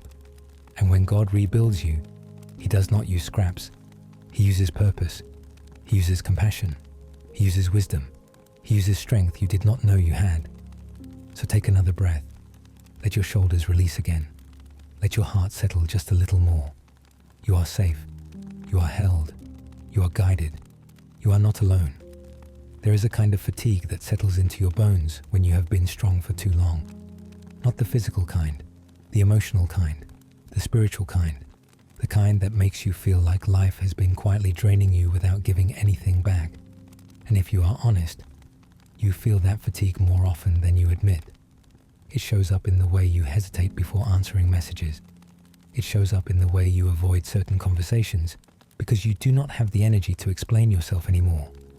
It shows up in the way you give a little smile when people ask if you are okay, because you know the full truth would take too long to unpack. This is the exhaustion that comes from carrying emotions alone. But hear this gently. You do not have to apologize for being tired. You do not have to pretend your heart is not heavy. You do not have to act like you are unaffected by what you have survived. You are allowed to feel everything you feel. You are allowed to grieve the version of you that trusted too easily. You are allowed to mourn the future you thought you would have with someone who betrayed you. You are allowed to be angry at the time you lost trying to fix people who were never willing to change. You are allowed to question why you had to be the one who always loved harder. Let yourself feel it. Let yourself release it. Let yourself admit that some days you wish someone would simply hold you and whisper that everything will be okay. Not because you cannot handle life, but because you have handled too much of it alone. And yet, here you are, still breathing, still fighting, still hoping, still searching for peace in a world that keeps handing you reasons to give up. That alone makes you extraordinary. There are women who crumble when life breaks them. There are women who deny their pain until it consumes them. There are women who become bitter because they were wounded. But then, there are women like you. Women who keep their softness even after heartbreak. Women who continue to care for others while privately falling apart. Women who sit in their car after a long day, take a deep breath and say, I will try again tomorrow. Women who do not realize how beautiful their strength looks from the outside. Yes, beautiful. Not because strength is glamorous, not because resilience is easy, but because you have chosen to keep going, even when life did not give you a reason to. And that choice, that quiet, unseen choice, is shaping you into someone profoundly powerful. But let's be honest, you are tired of being powerful, aren't you? Sometimes you do not want to be the emotionally wise one. Sometimes you do not want to be the stable one. Sometimes you do not want to be the woman who everyone comes to for comfort. Sometimes you do not want to be the one who carries everything with grace. Sometimes you want someone to carry you. You want someone who asks how you are and genuinely waits for the answer. You want someone to check on you before you hit your breaking point. You want someone to hold space for your feelings without minimizing them. You want someone to notice the pain behind your humor. You want someone to care as deeply for you as you have cared for others. Those desires are not weaknesses. They are reflections of your heart. A heart that has loved courageously. A heart that has endured disappointment and still believes connection is possible. A heart that has been broken but refuses to stay shattered. And right now, that heart is learning something important. You are worthy of being loved gently. You are worthy of being understood deeply. You are worthy of being held emotionally, not just physically. You are worthy of someone who chooses you without hesitation. You are worthy of a peace that does not come with conditions. You are worthy of being someone's safe place. You have spent so long questioning your value because broken people could not handle the fullness of who you are. But their inability was never a reflection of your worth, only their capacity. You carry a depth that many people cannot reach. You carry a tenderness that some people were too insecure to receive. You carry a wisdom that threatens those who refuse to grow. You carry a loyalty that overwhelms people who are used to temporary connections. You are not too much. You are just rare. And rare things require environments where they can thrive, not places where they are misunderstood. One day, you will look back and realize that losing certain people was not rejection. It was protection. A gentle redirection away from heartbreaks that would have destroyed you, away from relationships that would have drained your spirit, away from situations that would have kept you small. This season of isolation you are feeling, it is not abandonment. It is preparation. Preparation for the woman you are becoming. Preparation for the life you are growing toward. Preparation for a future version of you who is healed, stable, confident, and rooted in something deeper than temporary affection. And maybe that is why you feel alone right now, because God is removing the noise around you so you can finally hear yourself again. Your desires, your boundaries, your voice, your intuition, your worth. You are not losing people. You are finding yourself. And the woman you are becoming is going to look back at this version of you with so much compassion. She's going to say thank you for not giving up, for holding on through the loneliness, for choosing hope when everything felt uncertain, for trusting that something better was coming even when you could not see it. She is going to be proud of you. And right now, in this moment, you should be proud of you too. You are doing better than you think. You are becoming stronger than you know. You are being shaped in ways you cannot see yet. You are being guided even when your path feels unclear. You are being softened and strengthened at the same time. Take another deep breath. You are safe here. You are allowed to rest. You are allowed to feel. You are allowed to exist without being judged. There is something incredibly heavy about being the woman who always holds herself together. The woman who wipes her own tears before anyone notices. The woman who comforts others but rarely receives comfort in return. The woman who has learned to swallow pain quietly because the world has taught her that being strong is the only way to survive. But here is the truth you never say out loud. You are tired of being strong. Not because you are weak, not because you are dramatic, not because you are ungrateful, but because strength was never meant to be your only identity. You were not created to carry every burden alone. You were not designed to navigate heartbreak in silence. You were never intended to endure disappointment without someone holding your heart safely in their hands. Somewhere along the way, life convinced you that needing help was failure, that needing reassurance was clinginess, that needing love was desperation, that needing rest was laziness, that needing support was inconvenience. But those are lies spoken to women who intimidate others simply by existing with depth. Let this sink in slowly. There is nothing wrong with you for wanting to be held. There is nothing wrong with you for wanting someone to show up for you. There is nothing wrong with you for wanting a safe place to land. There is nothing wrong with you for wanting someone to walk with you instead of watching you from a distance. Your heart was made for connection, not isolation. But deep down, you fear that your needs are too heavy. You fear that your emotions will push people away. You fear that your vulnerability will be used against you. You fear that caring deeply always ends with being abandoned. You fear that loving fully means breaking completely. So you shrink. You silence yourself. You stop asking for anything. You pretend you are fine even when you are breaking. You smile so no one sees how much it hurts. You distract yourself so you do not have to feel. And yet, even with all of that, your heart still longs for someone to stay. That longing is not weakness. It is proof that your soul is still alive. Pain has tried to harden you, but it failed. Life has tried to numb you, but it failed. Disappointment has tried to convince you to close yourself off, but it failed. Loneliness has tried to tell you that you are unlovable, but it failed, because you are still here, still open, still hoping, still believing there is more for you than the hurt you have known. And there is. But before life gives you more love, connection, and peace, there is something you need to understand about yourself. You are not hard to love. You have simply been loving people who were not healed enough to love you back. You were giving softness to people who only understood hardness. You were offering consistency to people who only understood chaos. You were speaking truth to people who only understood avoidance. You were showing loyalty to people who only understood convenience. You are not the problem. You were just in the wrong emotional environment. Some people do not know what to do with a woman like you. A woman who feels deeply, cares fully, and loves sincerely. But there is someone who does.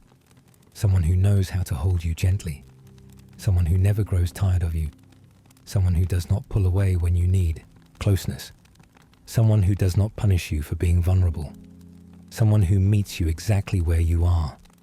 That presence, that steadiness, is what has been sustaining you without you realizing it. You thought you were holding yourself together, but you were being held the entire time. And maybe that is why you are still standing, even after everything meant to destroy you. Maybe that is why your heart still works, even after being broken. Maybe that is why your spirit still hopes, even after being disappointed. Maybe that is why your faith still flickers, even after being shaken. Maybe that is why you still wake up, even after nights when you wanted to disappear. You were never alone. Even when you felt abandoned, you were never forgotten. Even when people moved on without you, you were never unwanted. Even when you convinced yourself you were never invisible. Even when no one checked on you, you were being guided, you were being protected, you were being preserved, you were being rebuilt. And now you are entering a season where the things that once broke you will no longer have power over you. The heartbreak that once crushed you will become a story of your strength. The loneliness that once terrified you will become a place of wisdom. The tears that once drowned you will become proof of your resilience. The people who once disappointed you will become examples of what you will never settle for again. Healing is not a straight line. Sometimes it feels like progress. Sometimes it feels like relapsing into old emotions. Sometimes it feels like letting go. Sometimes it feels like learning how to trust again. But every part of the process is shaping you into someone more grounded, more self-aware, more peaceful, more intentional. There will come a day when you wake up and feel lighter. A day when you look back and barely recognize the woman who struggled to believe she mattered. A day when you see with clarity that this lonely season was actually a turning point. The moment you began choosing yourself, protecting your heart, and believing that you were worth something more. That day is coming, closer than you think. But for now, breathe. Let your heart settle. Let this space be your refuge. Let these words wrap around you like a soft blanket.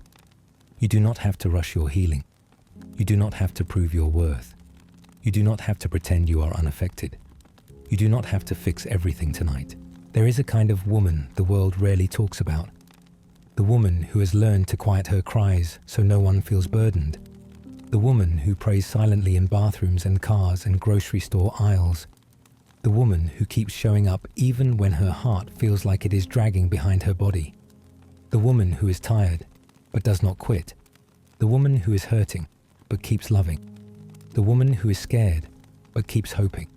And maybe that is you tonight. Maybe you are the woman who has carried so much for so long that you sometimes forget what it feels like to be held. Maybe you are the woman who has been the strong one for so many people that no one even realizes you needed strength too. Maybe you are the woman who has given pieces of herself to everyone who asked. And now you are sitting here wondering who is supposed to pour back into you. Let me tell you something, gently. You are not crazy for feeling exhausted. You are not dramatic for wanting someone to notice you. You are not needy for wishing someone would ask if you are okay without you having to pretend everything is fine first. You are human. A soft, loving, open-hearted human who has carried far more than she ever admits out loud. And right now, your soul is whispering for rest. Real rest. Not sleep. Not distraction. Not scrolling until the heaviness fades for a moment, only to return later. But rest that reaches the deepest, quietest corners of your heart, because somewhere inside you, buried beneath the responsibilities, the expectations, the heartbreaks, the disappointments, you are still that little girl who just wanted someone to stay, someone to choose you, someone to protect you, someone to say, "You are safe now, I've got you." Someone who doesn't walk out, someone who doesn't get tired of your emotions, someone who doesn't punish you for needing reassurance, someone who doesn't shame you for loving deeply. And you learned, slowly and painfully, that people do not always stay. But here is what you have forgotten. Your story did not end there, because the same God who held that little girl is the same God who is sitting with the woman you are now. You have not been wandering alone. You have not been fighting storms alone. You have not been crying alone. Every moment you thought no one heard you, He did. Every time you held yourself through a breakdown, He was holding you too. Every time you almost gave up, He whispered strength into you. Every time you believed you were unlovable, He wrapped love around you in ways you did not recognize at the time. And maybe tonight is simply the night you finally slow down enough to feel it, because you are entering a different type of season now. A season where God is not only comforting you, but revealing you, revealing who you are beneath the armor, revealing the gentleness you hid to survive, revealing the quiet strength you forgot you had, revealing the woman He has been shaping you into through every painful chapter. This is why your spirit has felt unsettled lately, not because you are losing yourself, but because you are shedding the version of you that had to survive alone. You are not breaking down, you are breaking open. Your tears lately? They are not weakness, they are release. Your overwhelming emotions? They are not instability, they are truth surfacing after years of being silenced. Your loneliness? It is not punishment. It is God clearing space around you so you can finally hear His voice again, because He has something to tell you, something you have needed to hear for far too long. You do not have to be the strong one all the time. You do not have to pretend you are okay. You do not have to carry everything alone. You do not have to be perfect to be loved. You do not have to hide your feelings to keep people close. You do not have to stay silent to be accepted. You are allowed to rest. You are allowed to need support.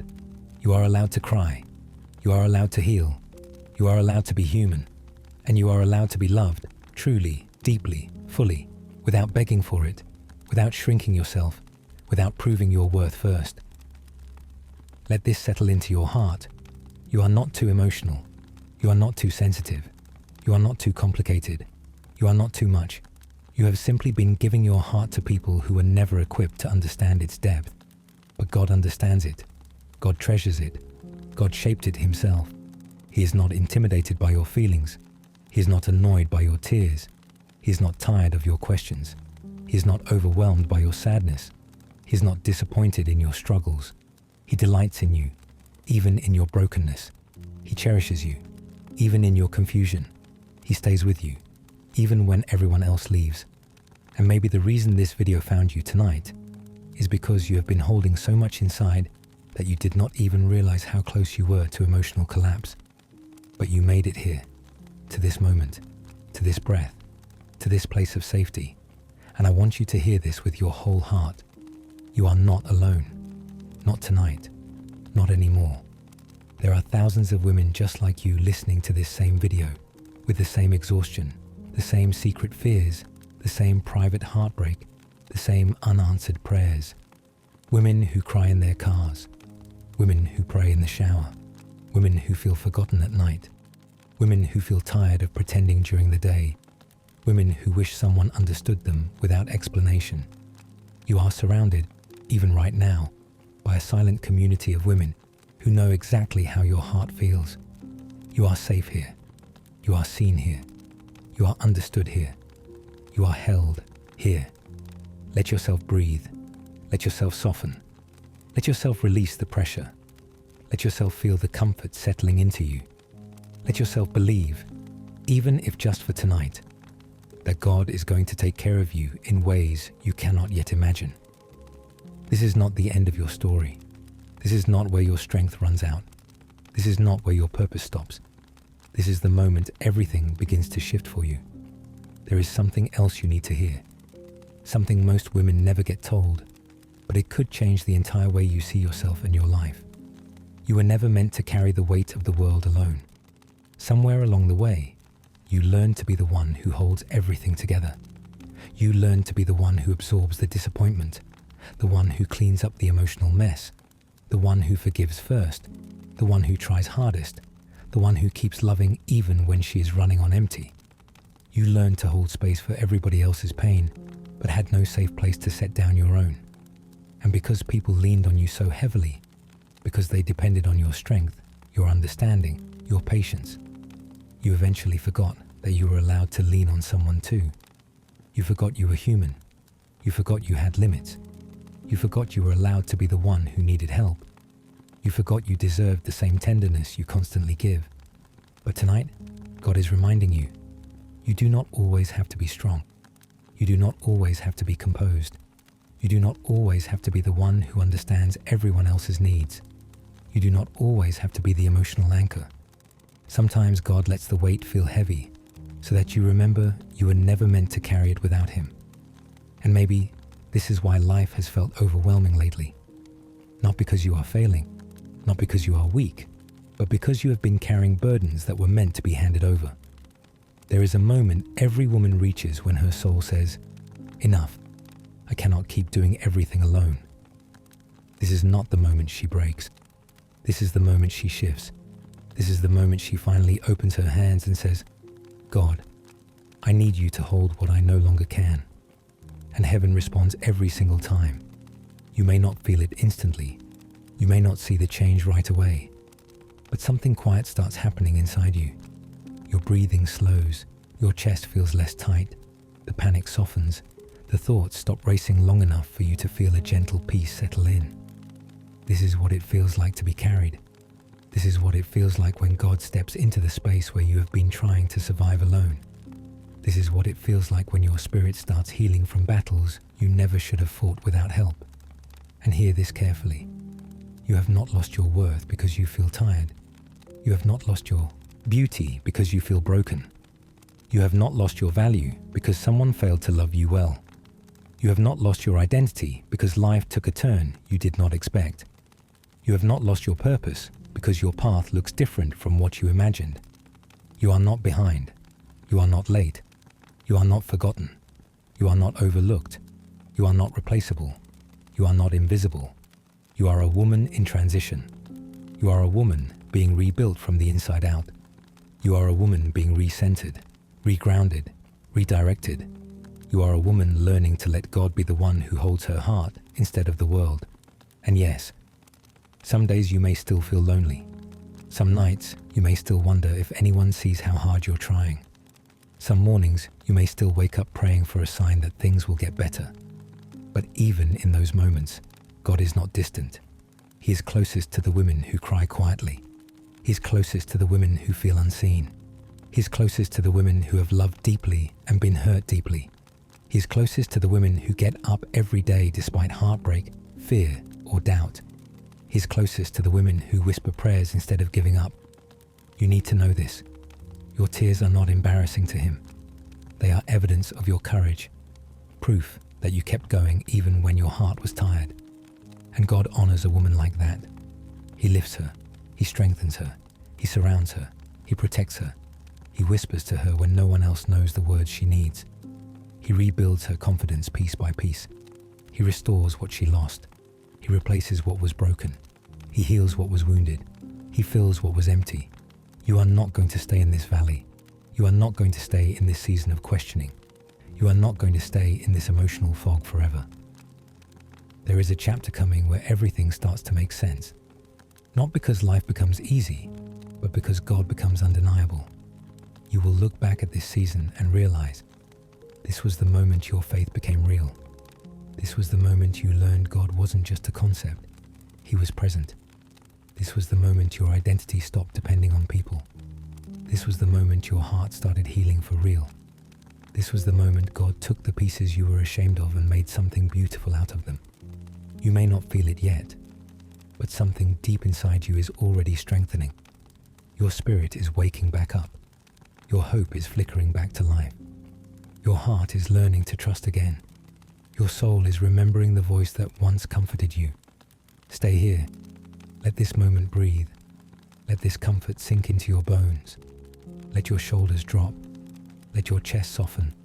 Let the tension drain out of your jaw. Let yourself be held. You are safe in this space.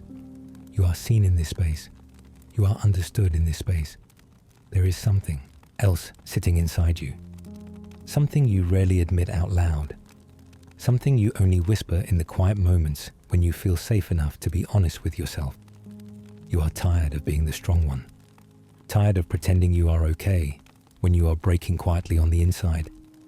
Tired of being the one who listens, the one who understands, the one who forgives, the one who shows up, the one who never lets anyone down, even when everyone has let you down.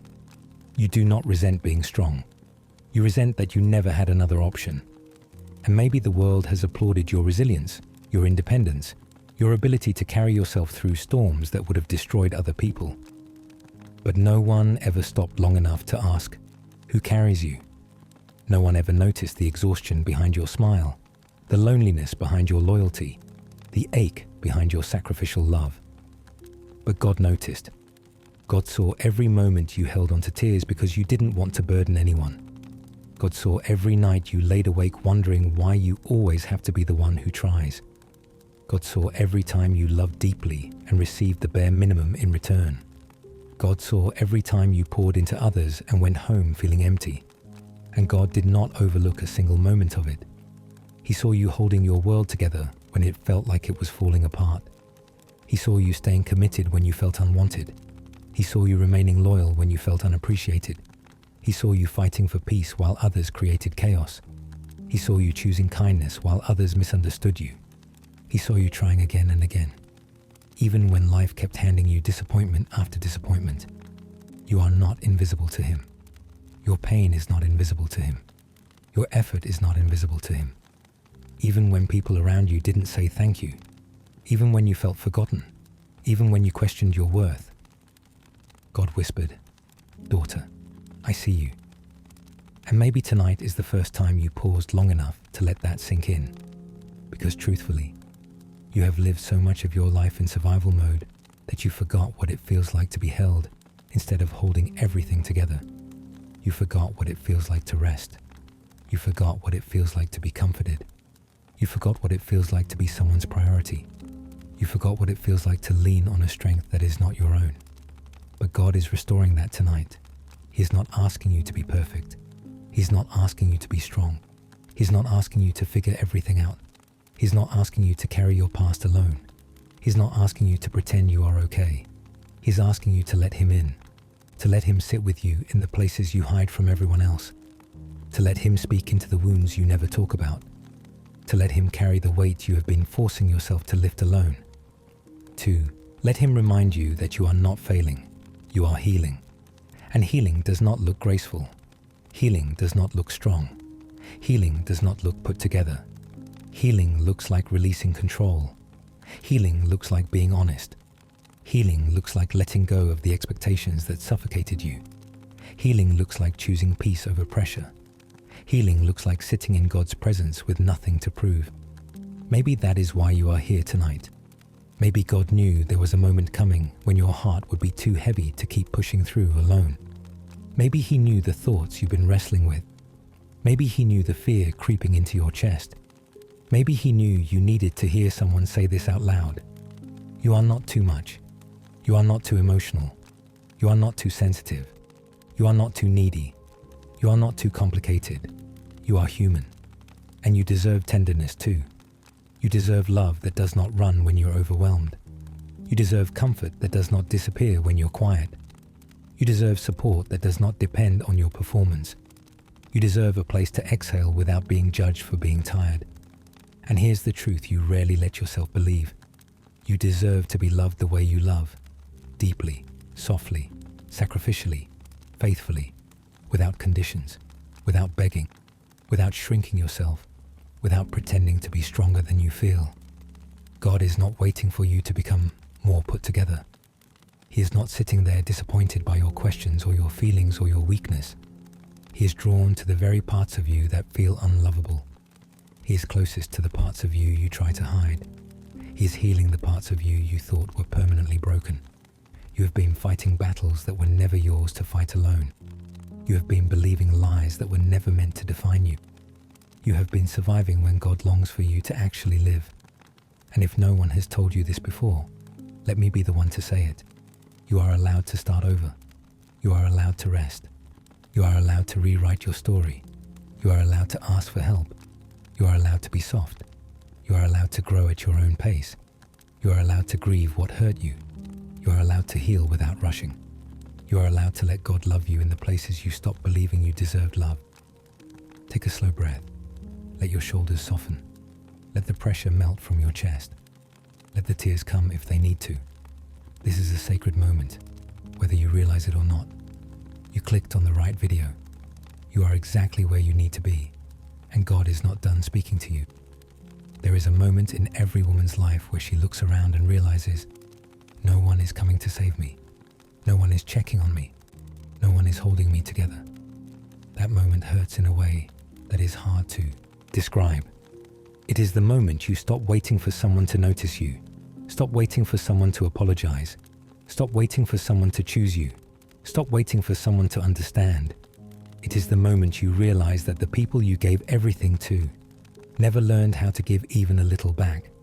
And that kind of pain, it changes you. It reshapes you. It forces you to grow in ways you never asked to grow. But hear me, just because you learned how to survive alone does not mean God intends for you to stay alone. You were not built to carry the emotional weight of 10 people. You were not built to heal everyone else while your own heart bleeds quietly in the background. You were not built to be the strong one every single day of your life. Somewhere along the way, you became a safe place for others, but no one became a safe place for you. And that created a silent ache deep inside you, a heaviness that you push down during the day and feel the moment the world gets quiet. Maybe you're feeling that heaviness right now. Maybe you've been feeling it for years, but I want to speak to that place inside you, the place you don't show anyone, the place where your disappointment lives, the place where the loneliness sits, the place where your heart whispers, why wasn't I enough for the people I loved? Let me tell you something with love and authority. You were enough. You are enough. You have always been enough. People's inability to love you properly was never proof that you were unworthy. It was proof that they were unprepared for someone built like you, someone with your depth, your loyalty, your softness, your strength, your capacity. They were not equipped to hold a woman with a soul like yours. And instead of admitting that, they made you feel flawed. They made you feel demanding. They made you feel too emotional. They made you feel like you were asking for too much when all you wanted was the bare minimum. Consistency, honesty, affection, effort, commitment, basic decency. But here is the truth. A man who cannot value your heart will always call your needs too much. A friend who cannot match your loyalty will always call you too intense. People who benefit from your silence will always call your boundaries selfish. You were never the problem. You were just surrounded by people who could not recognize the gift they were mishandling. And I want you to pause for a moment and really hear this.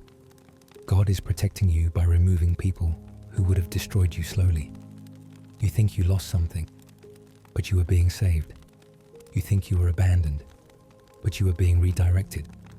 You think people walked away from you, but God pulled them away because your heart deserved better. Sometimes He lets relationships collapse because He hears conversations you didn't hear. He sees intentions you didn't see.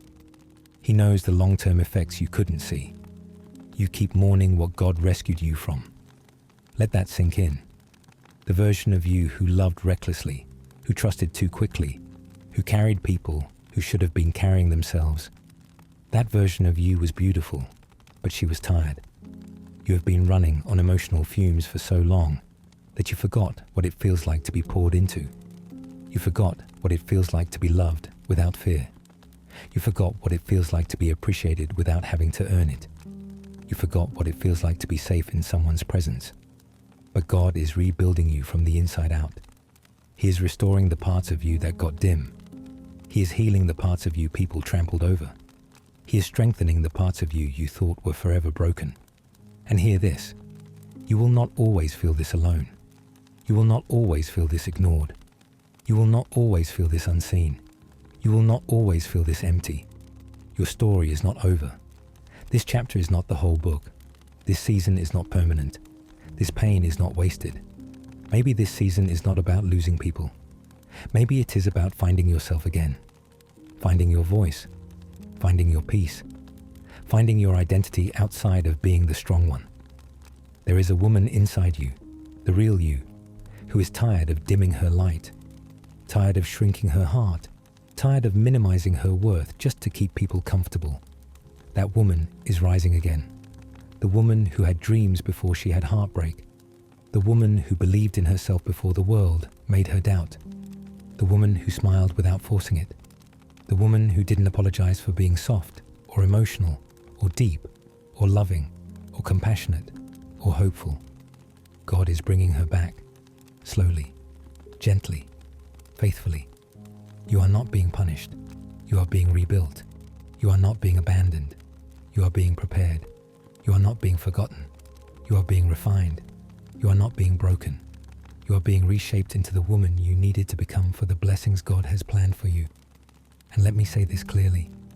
You are not hard to love. You were loving the wrong people. Someone will see your strength and not take advantage of it. Someone will see your softness and protect it. Someone will see your heart and cherish it. Someone will love you gently, consistently, faithfully.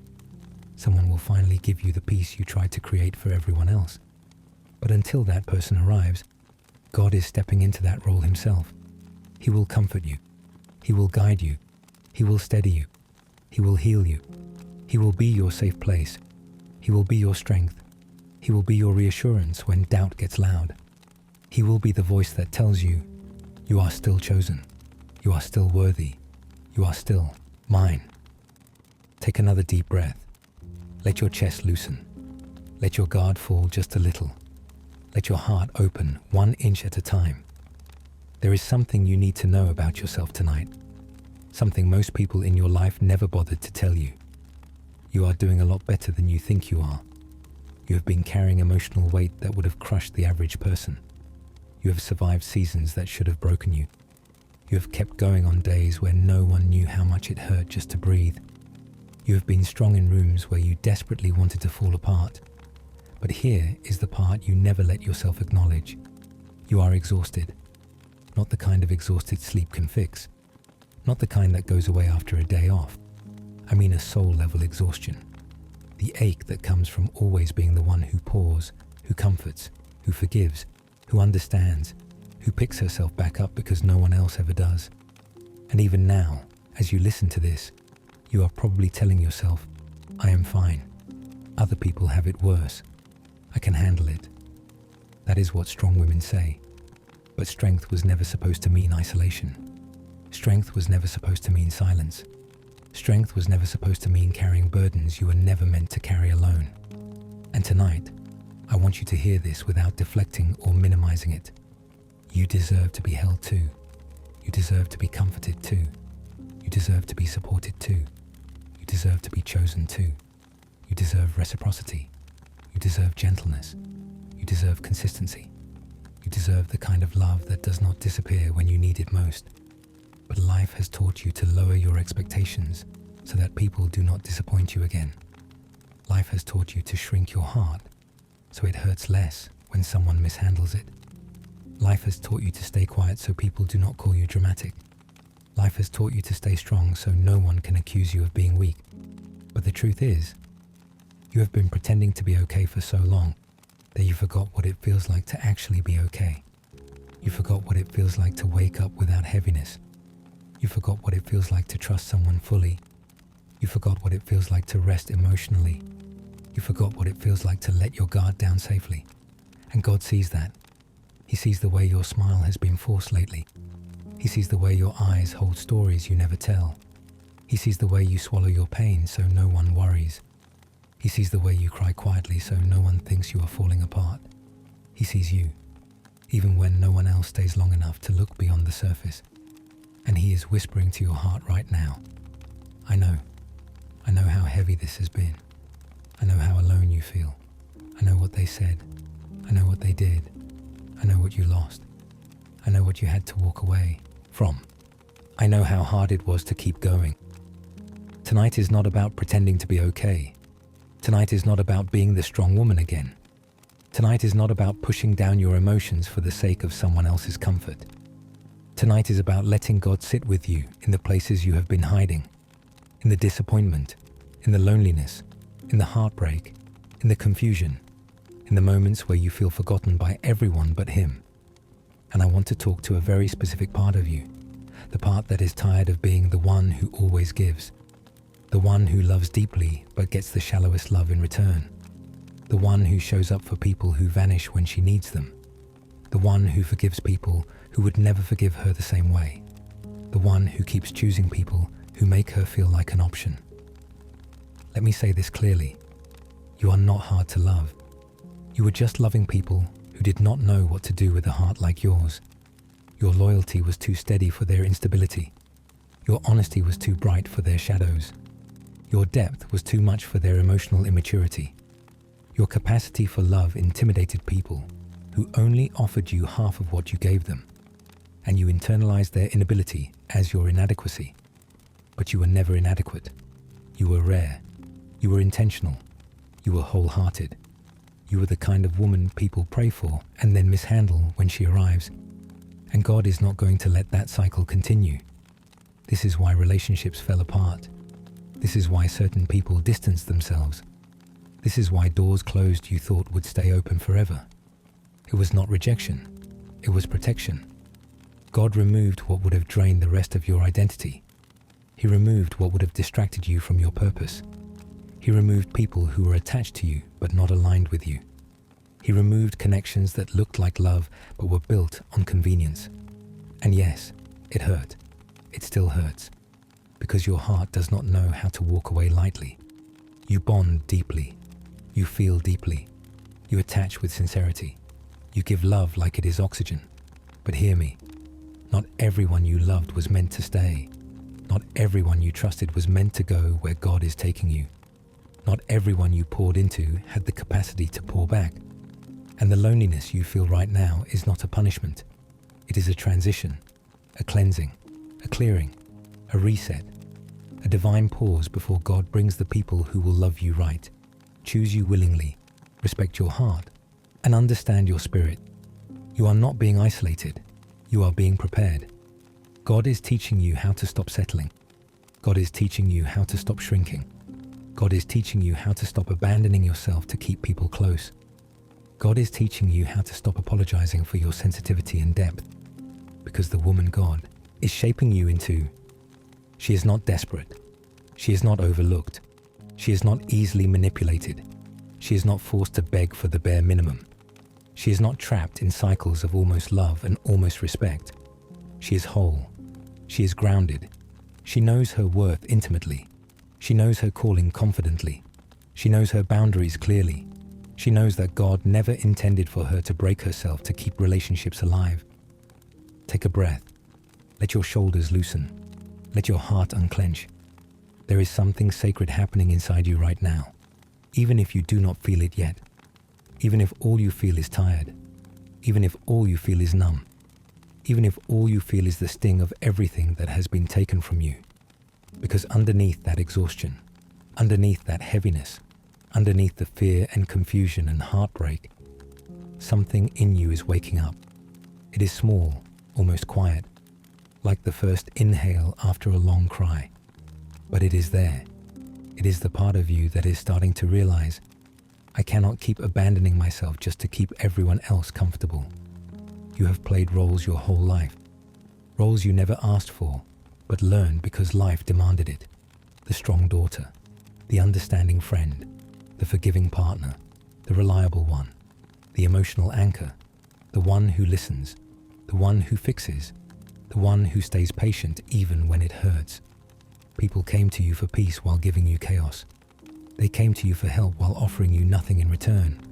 They came to you for comfort while never asking how you were doing. And somewhere in that pattern, somewhere in the years of giving, loving, checking on everyone else, You stopped checking on yourself. You forgot what you needed. You forgot what you enjoyed. You forgot what made you feel alive. You forgot that you are allowed to receive, not just give. And that is why you feel so empty today, because you have been feeding everyone else while starving emotionally. But God is stepping into that emptiness tonight, not with disappointment, not with judgment, not with frustration that you let it get this far.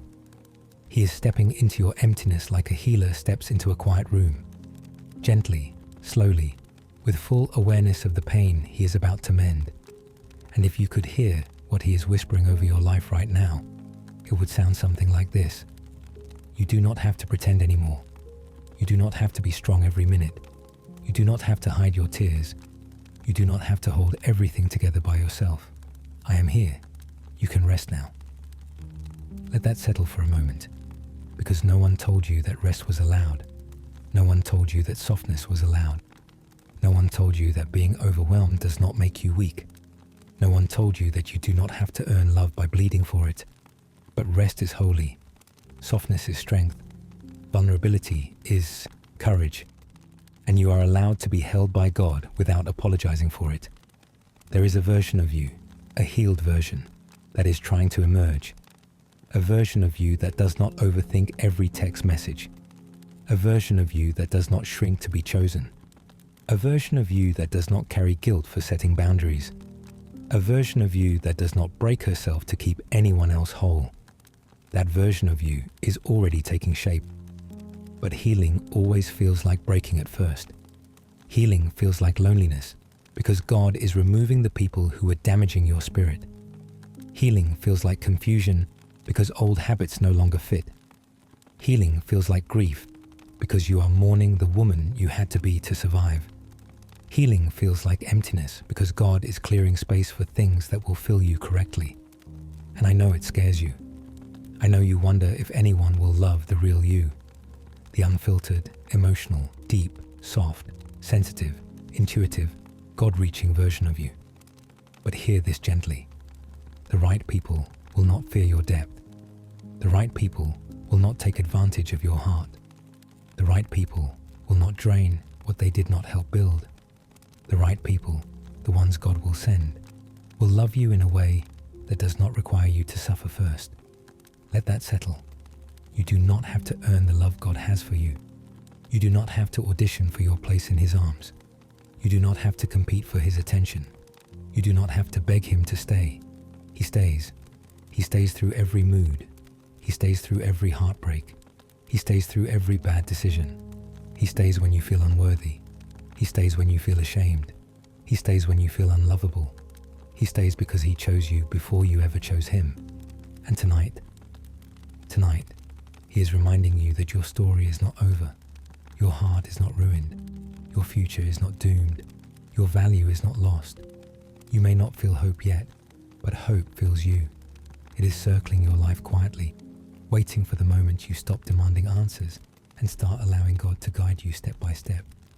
You do not need to know the destination. You do not need to have a 5-year plan. You do not need to understand why things fell apart. You just need to breathe, because you cannot hear God clearly when you are bracing for impact every day. You cannot feel His comfort when you are too busy being everyone else's comfort. You cannot see the path in front of you when you are staring backwards at what hurt you. This season is not about understanding. It is about unlearning. Unlearning your belief that you are too much. Unlearning the idea that you must suffer to be loved. Unlearning the habit of calling yourself dramatic for having human emotions. Unlearning the shame that someone else placed on your shoulders. Unlearning the survival mode that robbed you of softness. Softness is returning to your life, slowly, gently, tenderly. And as it returns, you will notice something. You will start saying no without guilt.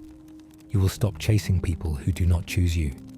You will stop explaining your worth to those who do not value it. You will stop trying to resurrect relationships God buried. You will begin to feel yourself again. Not the version life forced you to become, but the version God intended from the beginning. So take a long, slow breath. You are not behind. You are not forgotten. You are not too late. You are not invisible. You are not failing at life. You are not unlovable. You are healing. And the woman you are becoming will thank you for not giving up on her. Before we close tonight, I want to speak to the part of you that has been quietly whispering, I want God, but I do not know how to reach Him. Maybe you have felt distant. Maybe you have felt unworthy. Maybe you have felt too broken, too confused, too disappointed in yourself to believe God would still want you. But hear me, He wants you, right now, exactly as you are. Not cleaned up, not fixed, not perfect, just willing. If something inside you feels like it is softening, if something inside you feels like it wants to come home, that is not emotion. That is not coincidence. That is not the video. That is God drawing you. He has been waiting for this moment longer than you realize. So if your heart is open, even a little, I want to give you the chance to do something eternal, something life-changing, something heaven celebrates. Give your life to Jesus. Not religion, not rules, not pressure, just Jesus, the one who has been with you through every dark night, every heartbreak, every moment you thought you were alone. If you are ready, say this quietly, or even just in your heart. Jesus, I'm tired of trying to do life alone. I need you. I want you. I give you my heart. I give you my mistakes, my pain, my past, my worries, my fears, my failures. I believe you love me. I believe you died for me. And I believe you rose again so I could live. Tonight, I choose you. Save me. Heal me. Make me new. Walk with me from this moment forward. I am yours and you are mine. Amen. If you prayed that, even silently, heaven heard you. God heard you. And your entire eternity shifted. You are not who you were when this video started. You belong to someone now. Someone who will not leave. Someone who will not abandon you. Someone who will not betray your trust. Someone who calls you daughter. And now, I want to pray over you one last time before you fall asleep. Father, look at your daughter. Look at how much she has carried. Look at how long she has fought to stay strong. Tonight, wrap her in a peace that her mind cannot explain. Let your presence fall over her like a warm blanket. Quiet the thoughts that torment her. Soothe the fears that steal her rest. Heal the wounds she never told anyone about. Speak life into every place that once felt dead. Remind her she is chosen. Remind her she is protected. Remind her she is loved. Remind her she is never walking alone again. And as she sleeps, God, restore her, rebuild her, renew her. Let tomorrow be lighter than today. Let her heart be softer. Let her mind be clearer. Let her steps be guided. And let her life unfold exactly as you designed it. In Jesus' mighty name, amen. If you are a man who feels invisible right now, if you are strong for everyone else but breaking alone, if you have learned how to suffer quietly because no one ever asked how you are really doing, you are in the right place. This is not a motivational video. This is not noise. This is not something you play in the background. This is a place to rest. There are men listening to this right now who have lost everything except their faith. Men who are still standing only because they refuse to quit. Men who keep going even though no one claps for them, no one checks on them, and no one sees the weight they carry. If that is you, stay. Because by the end of this video, something heavy is going to lift. Not because your problems disappear, but because you will remember who is with you. And before we go any further, let us begin the right way. God, right now, you see the men listening who feel forgotten. The ones who do not cry out loud. The ones who do not ask for help because they were taught to be strong. You see the exhaustion they hide. You see the fear they never admit. You see the nights they lie awake staring at the ceiling, wondering how much longer they can hold it together. Lord, quiet the noise in their minds. Slow their breathing. Let this moment be a place of safety. Not answers yet. Not solutions yet. Just your presence. Remind them that they are not weak for hurting. They are not failures for feeling empty. They are not alone even now. We invite you into this space. Speak softly. We are listening. Amen. There is a kind of pain men are taught to swallow. It is the pain of being needed but never nurtured. of being valued for what you provide, not who you are, of being told to man up before anyone ever asked how much it hurt. Most men do not talk about loneliness. They talk about being tired. They talk about stress. They talk about work. But loneliness hides underneath all of it. It hides in the long drives home, in the quiet after everyone goes to sleep, in the way your phone never lights up with messages asking how you are really doing. You learned early that no one is coming to save you, so you became the one who saves others. You carry responsibility like armor. You carry pressure like it is normal. And you carry fear like it is something you are supposed to handle alone. But here is the truth. Most men never say out loud. Sometimes the strongest man in the room is the loneliest, because strength attracts expectation, and expectation leaves no room for weakness. So you stay quiet, you keep moving, you survive, until one day you realize you have no one left to lean on. No one but God. There is a moment every man reaches, a moment when the noise stops and reality sets in. It is the moment when the relationship ends, when the money runs out, when the job disappears, when the friends stop calling, when the family only sees what you have not done right. It is the moment when distractions no longer work, and suddenly you are face to face with yourself. That moment is terrifying, because when everything else is gone, you are forced to confront the question you have been avoiding your entire life. Who am I when I am not needed by anyone? This is where many men break. Not loudly, quietly. They lose motivation. They lose purpose. They lose hope. And they do it alone. But this is also the moment where something sacred can happen. Because when a man has no one left to impress, no one left to perform for, no one left to prove himself to, he finally has room to encounter God. Here is what no one tells men. Sometimes God removes everything so he can finally reach you. Not to punish you, not to shame you, not to humiliate you, but to strip away the noise. When you had friends, you leaned on friends. When you had success, you leaned on success. When you had strength, you leaned on yourself.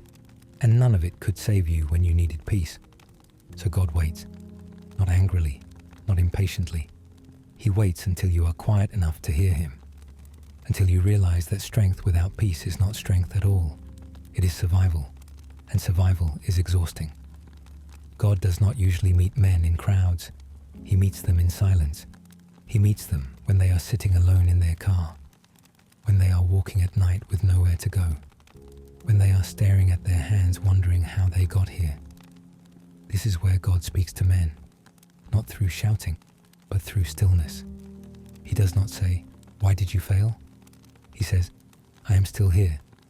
He does not say, "You should have done better." He says, "You are not finished." He does not rush you. He does not pressure you. He sits with you. And for the first time in a long time, you are not carrying everything alone.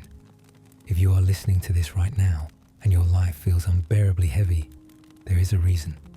You are not being crushed. You are being strengthened in a way no one can see yet. Men are not built in comfort.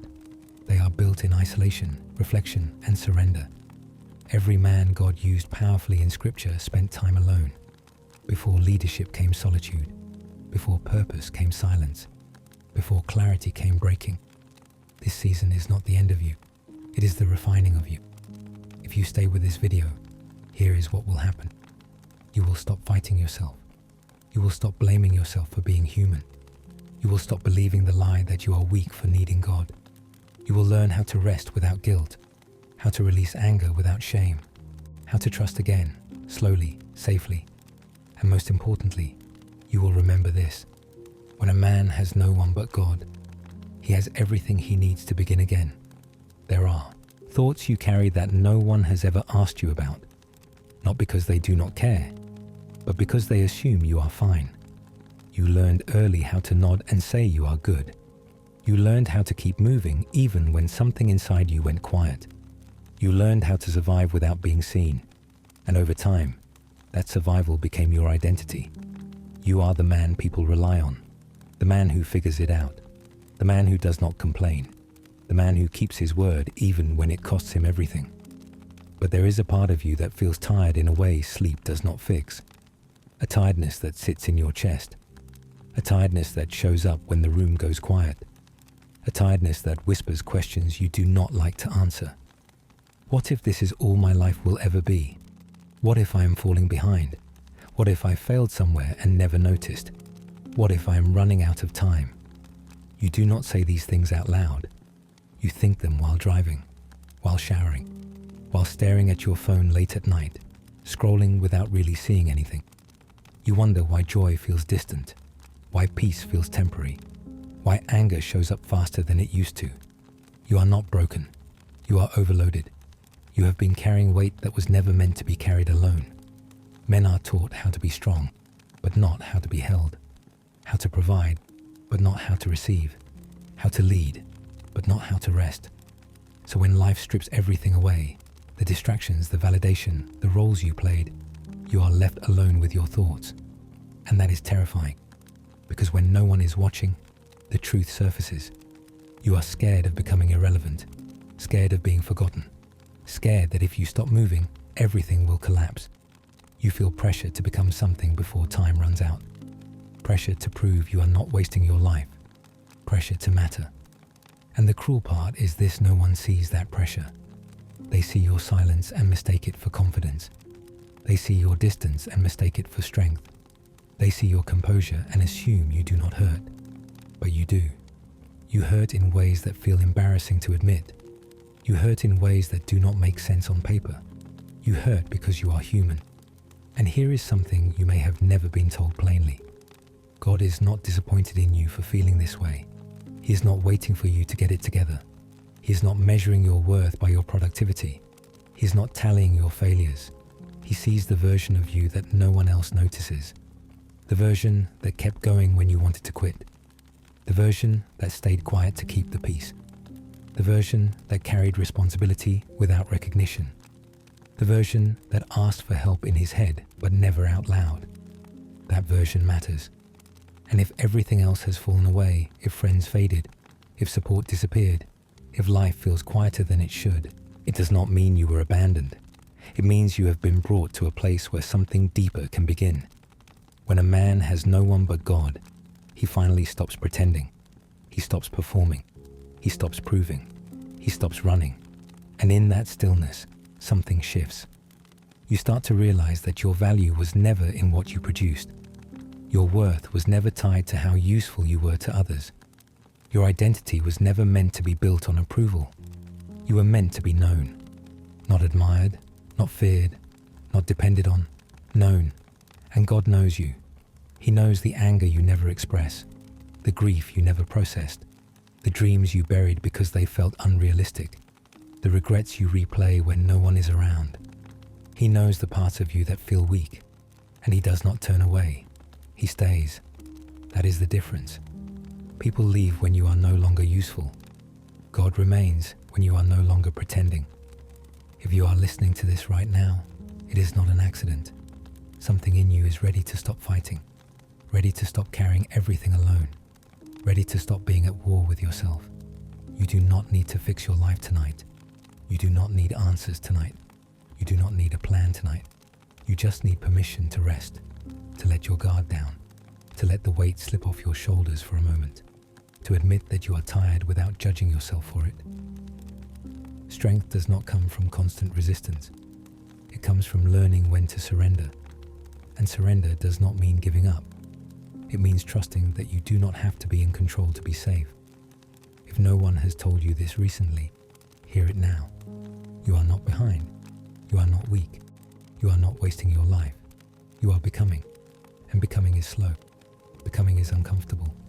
Becoming often feels like loss before it feels like purpose. But you are not alone in it. Stay here. Let the noise fade. Let your breathing slow. Let your thoughts soften. There is more ahead of you than behind you. More healing than you realize. More peace than you have allowed yourself to believe is possible. And for the first time in a long time, you do not have to carry it alone. You have spent so much of your life bracing yourself. Bracing for disappointment. Bracing for loss. Bracing for the moment things fall apart again. Even on good days, part of you stays alert. Like if you relax too much, something bad will sneak up on you. That is not because you lack faith. That is because you learned early that stability does not last. Maybe it was watching people you trusted change. Maybe it was promises that were made and quietly broken. Maybe it was realizing that no one was coming to rescue you. So you became your own safety net. You stopped expecting too much from people. You stopped sharing what you really wanted. You learned how to swallow disappointment and keep moving. That kind of self-reliance looks impressive from the outside, but inside, it creates a loneliness that is hard to explain. Because you are not lonely for company. You are lonely for understanding. You want someone to see the whole picture. The effort, the restraint, the nights you talked yourself out of giving up. But instead, you hear things like, "You are strong. You will be fine. You always figure it out." And while those words are meant to encourage you, they also isolate you. They quietly tell you that your pain is invisible, so you carry it privately. You cope by staying busy, by distracting yourself, by numbing out when things get too loud inside your head. You tell yourself you will deal with it later, after this goal, after this season, after things calm down. But later never really comes, and eventually the silence gets heavy. You start questioning things you never questioned before. Why am I doing all of this? Who am I doing it for? Why does success feel empty? Why does rest make me anxious? Why do I feel guilty when I stop? These are not the thoughts of a man who is failing. These are the thoughts of a man who is waking up.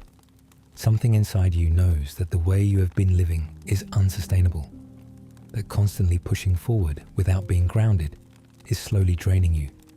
And here is the part most men never hear. God does not ask you to carry life on your own. He does not expect you to earn peace. He does not require you to prove your worth. He does not measure you by comparison. He invites you to lay things down. The fear you never admitted, the anger you never processed, the shame you still carry from mistakes no one else remembers. When a man has no one but God, he finally realizes that strength is not about endurance. It is about honesty. Honesty with yourself. Honesty about your limits. Honesty about what hurts. God is not impressed by how much pain you can tolerate. He is moved by your willingness to bring it to Him. You do not need the right words. You do not need perfect belief. You do not need to clean yourself up first. You just need to be real. If all you can say is, "I am tired," that is enough. If all you can say is, "I do not know what I am doing," that is enough. If all you can do is sit in silence, that is enough. God meets people in honesty, not performance. And slowly, often quietly, something begins to heal. Not all at once, not dramatically, but steadily. You begin to notice that the constant tension in your body eases, that your reactions soften, that you are not as easily shaken. Not because life got easier, but because you stopped carrying it alone. You start responding instead of reacting, pausing instead of exploding, listening instead of numbing. You realize that peace is not the absence of struggle. It is the presence of trust. Trust that you are held even when things are uncertain. Trust that you are guided even when you feel lost. Trust that you are seen even when you feel invisible. You do not need to rush this process. Healing does not happen on your timeline. Growth does not follow deadlines. Faith is not a race. Some nights will still feel heavy. Some mornings will still feel slow. Some questions will remain unanswered for a while. That does not mean you are doing it wrong. It means you are human. And God is patient with humans, more patient than you are with yourself. He is not watching the clock. He is not waiting for you to hurry up and change. He's walking with you through the becoming. If you are here right now, listening, breathing, allowing yourself to feel, that is progress. Quiet progress, invisible progress, but real. You do not have to be who you were yesterday. You do not have to have tomorrow figured out. You do not have to carry everything tonight. Let your shoulders drop a little more. Let your breath slow. Let your mind stop rehearsing worst-case scenarios. You are safe here. You have spent so much of your life bracing yourself. Bracing for disappointment. Bracing for loss. Bracing for the moment things fall apart again. Even on good days, part of you stays alert, Like if you relax too much, something bad will sneak up on you. That is not because you lack faith. That is because you learned early that stability does not last. Maybe it was watching people you trusted change.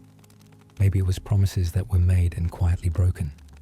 Maybe it was realizing that no one was coming to rescue you. So you became your own safety net. You stopped expecting too much from people. You stopped sharing what you really wanted. You learned how to swallow disappointment and keep moving. That kind of self-reliance looks impressive from the outside. But inside, it creates a loneliness that is hard to explain. Because you are not lonely for company. You are lonely for understanding. You want someone to see the whole picture, the effort, the restraint, the nights you talked yourself out of giving up. But instead, you hear things like, you are strong, you will be fine, you always figure it out. And while those words are meant to encourage you, they also isolate you. They quietly tell you that your pain is invisible, so you carry it privately. You cope by staying busy, by distracting yourself, by numbing out when things get too loud inside your head. You tell yourself you will deal with it later. After this goal, after this season, after things calm down. But later never really comes. And eventually, the silence gets heavy. You start questioning things you never questioned before. Why am I doing all of this? Who am I doing it for? Why does success feel empty? Why does rest make me anxious? Why do I feel guilty when I stop? These are not the thoughts of a man who is failing. These are the thoughts of a man who is waking up. Something inside you knows that the way you have been living is unsustainable. That constantly pushing forward without being grounded is slowly draining you. And here is the part most men never hear. God does not ask you to carry life on your own. He does not expect you to earn peace. He does not require you to prove your worth. He does not measure you by comparison. He invites you to lay things down. The fear you never admitted, the anger you never processed, the shame you still carry from mistakes no one else remembers. When a man has no one but God, he finally realizes that strength is not about endurance. It is about honesty. Honesty with yourself. Honesty about your limits. Honesty about what hurts. God is not impressed by how much pain you can tolerate. He is moved by your willingness to bring it to Him. You do not need the right words. You do not need perfect belief. You do not need to clean yourself up first. You just need to be real. If all you can say is, I am tired, that is enough. If all you can say is, I do not know what I am doing, that is enough. If all you can do is sit in silence, that is enough. God meets people in honesty, not performance. And slowly, often quietly, something begins to heal. Not all at once, not dramatically, but steadily. You begin to notice that the constant tension in your body eases, that your reactions soften, that you are not as easily shaken. Not because life got easier, but because you stopped carrying it alone. You start responding instead of reacting, pausing instead of exploding, listening instead of numbing. You realize that peace is not the absence of struggle. It is the presence of trust. Trust that you are held even when things are uncertain. Trust that you are guided even when you feel lost. Trust that you are seen even when you feel invisible. You do not need to rush this process. Healing does not happen on your timeline.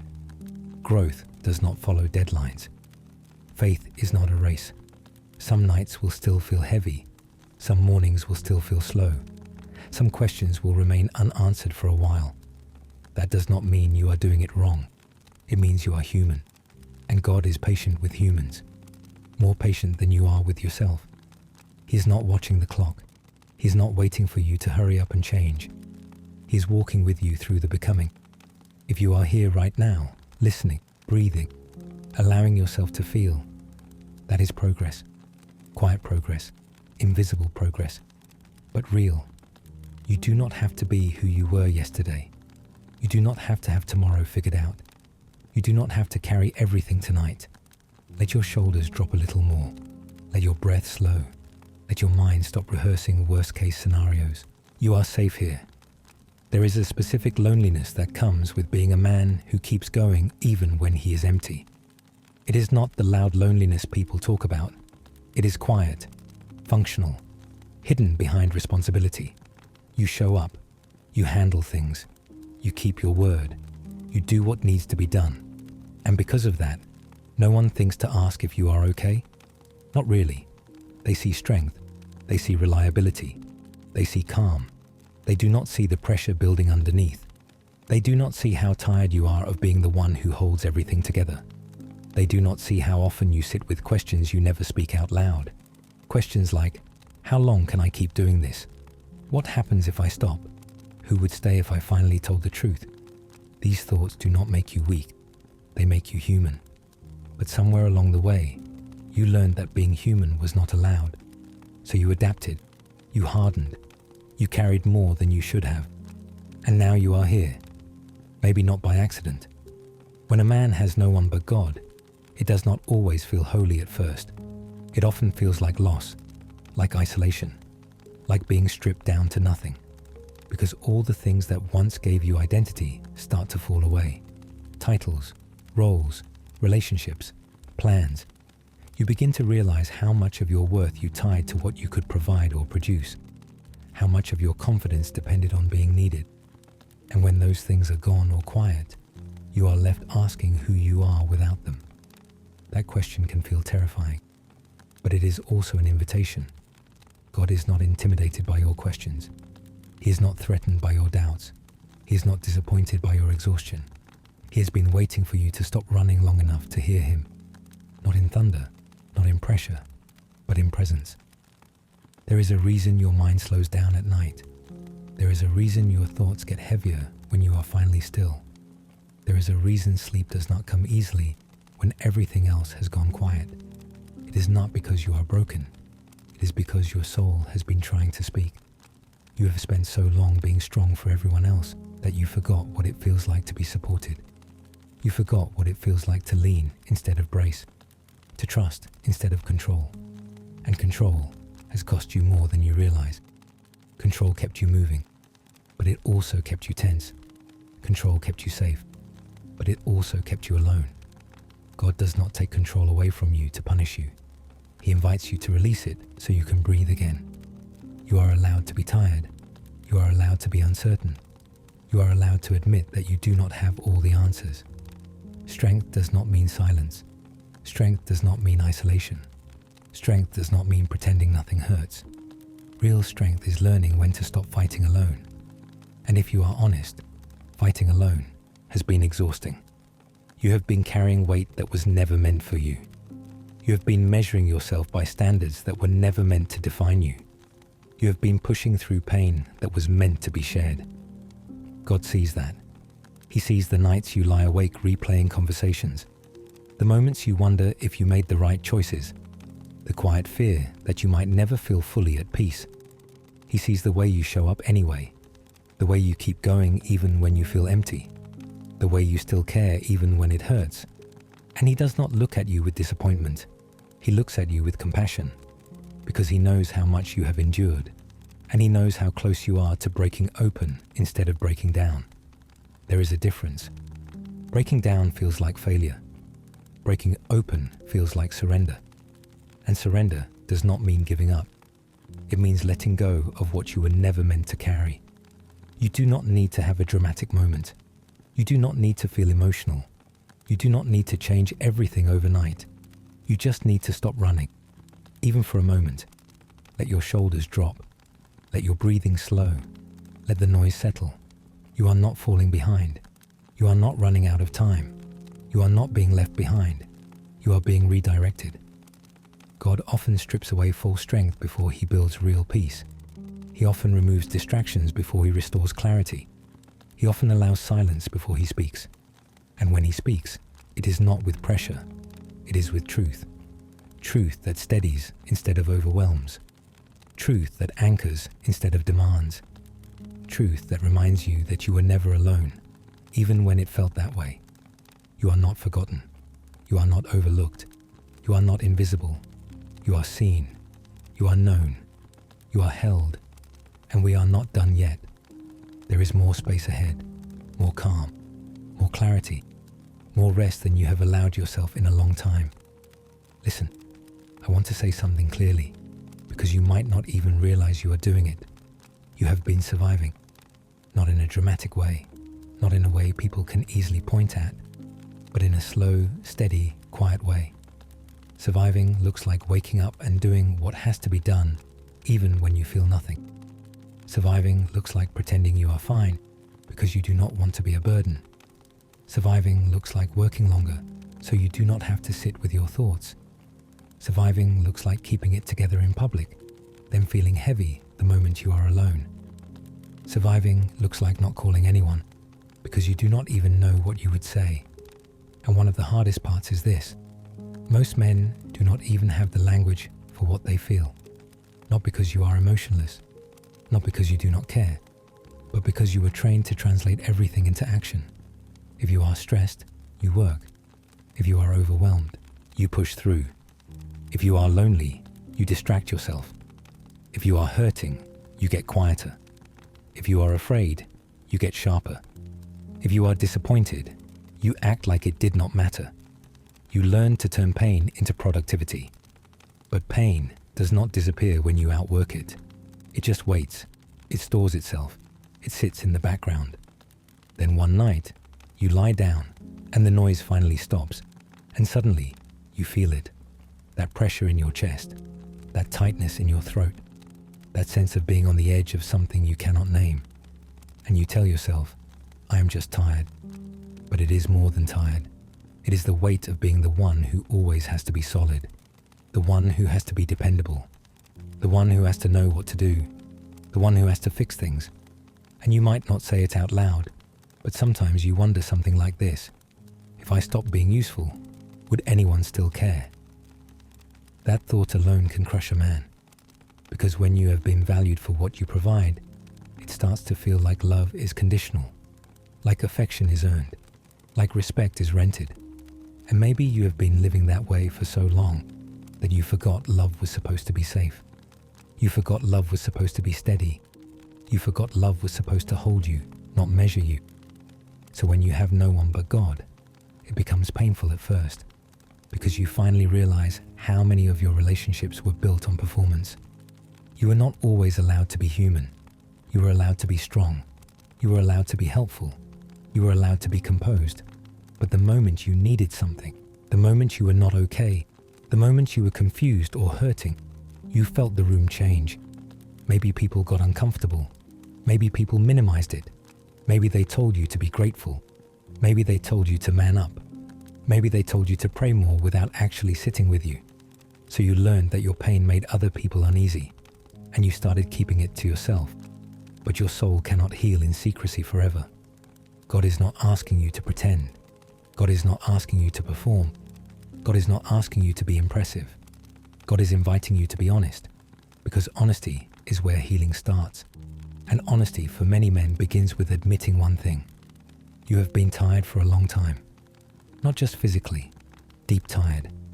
The kind of tired that makes you feel numb. The kind of tired that makes you lose motivation. The kind of tired that makes you feel detached from yourself. The kind of tired that makes you stop dreaming.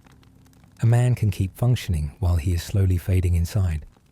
And the scary part is, the world will clap for that. People will call you disciplined.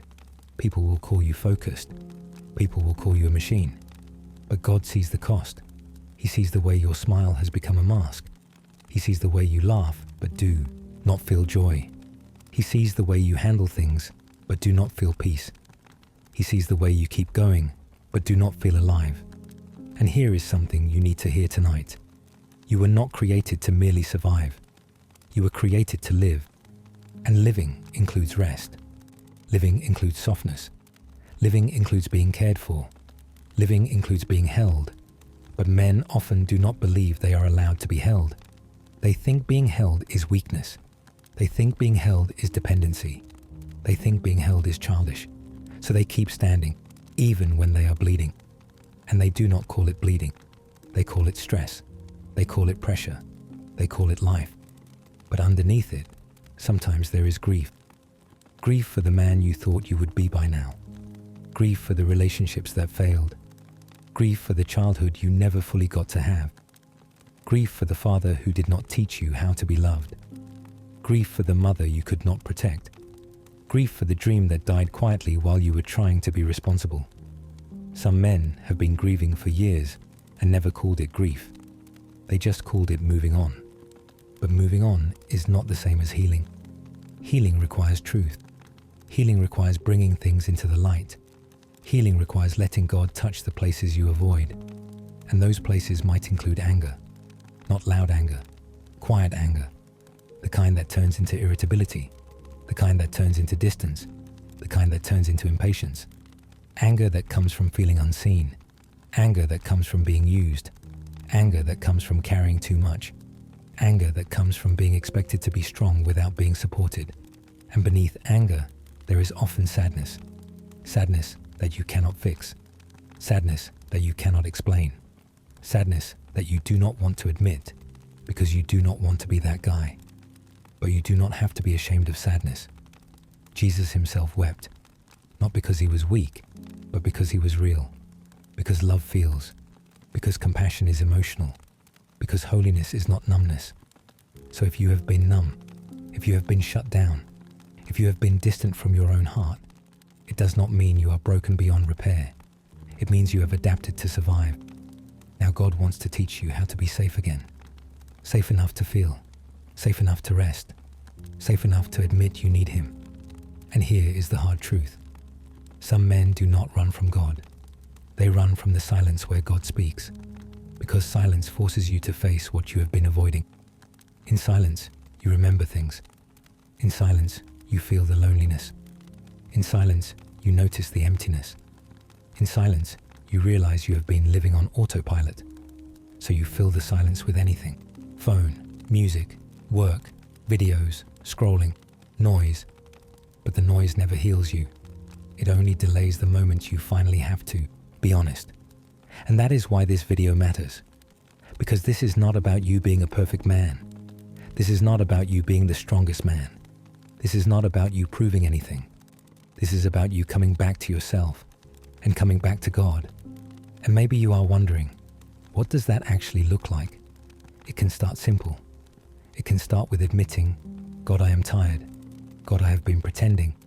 God, I have been carrying too much. God, I do not know how to rest. God, I do not know how to open up. God, I do not know how to be loved without earning it. That kind of prayer is not weak. That kind of prayer is honest. An honest prayer moves heaven. Because God is not impressed by religious words.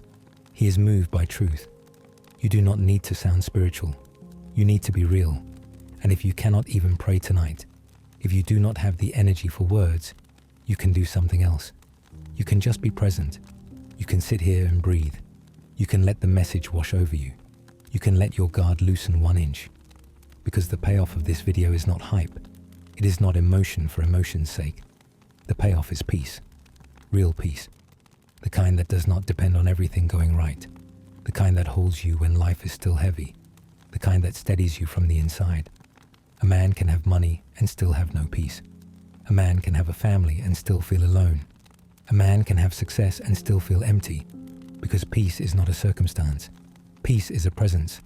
And God's presence is what changes a man from the inside. Not overnight, not like magic, but steadily, quietly, firmly. God rebuilds men from the inside out. He starts by reminding you of who you are, not what you do, not what you provide, not what you have achieved, who you are. You are not just a worker. You are not just a provider. You are not just a fixer. You are not just a defender. You are a son. And that identity is what the enemy has tried to bury. Because if you ever truly believed you were loved as a son, you would stop chasing love through performance. You would stop proving yourself to people who cannot hold you. You would stop begging for validation from a world that is never satisfied. You would become anchored. And an anchored man is dangerous to darkness. Because darkness feeds on restless men.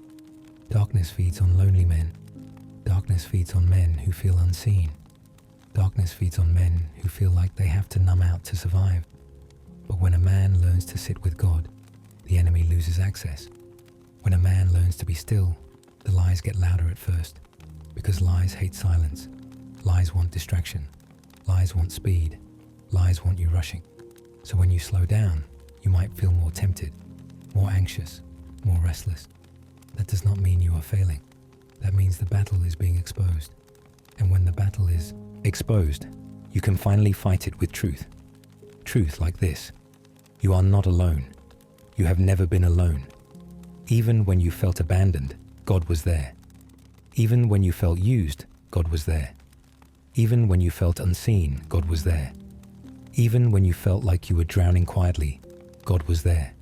And He is here now, right now. Not because you earned it, not because you have been perfect, not because you have done everything right, but because He loves you. And love is not conditional. Love is not a paycheck. Love is not a reward. Love is not something you earn after you become better. Love is a gift. And God's love is the only love strong enough to heal the places you never talk about. The places where you feel like you are not enough. The places where you feel like you are behind. The places where you feel like you missed your chance. The places where you feel like you failed your family. The places where you feel like you are disappointing everyone. Those thoughts feel real because they repeat. But repetition does not make a thought true. It only makes it familiar. And familiar lies can become prisons. So tonight we start breaking them.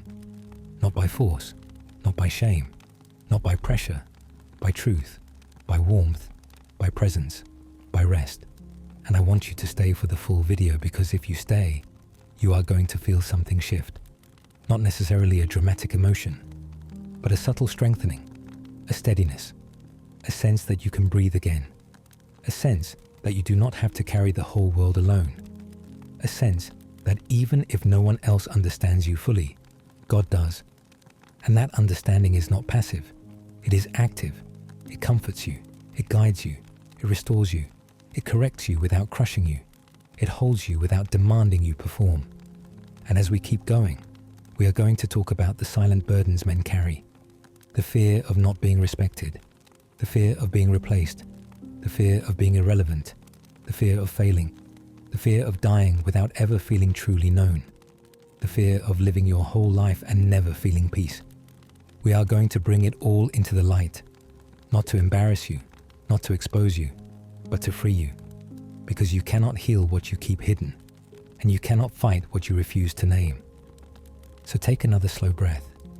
You are in the right place, and we are not even close to done.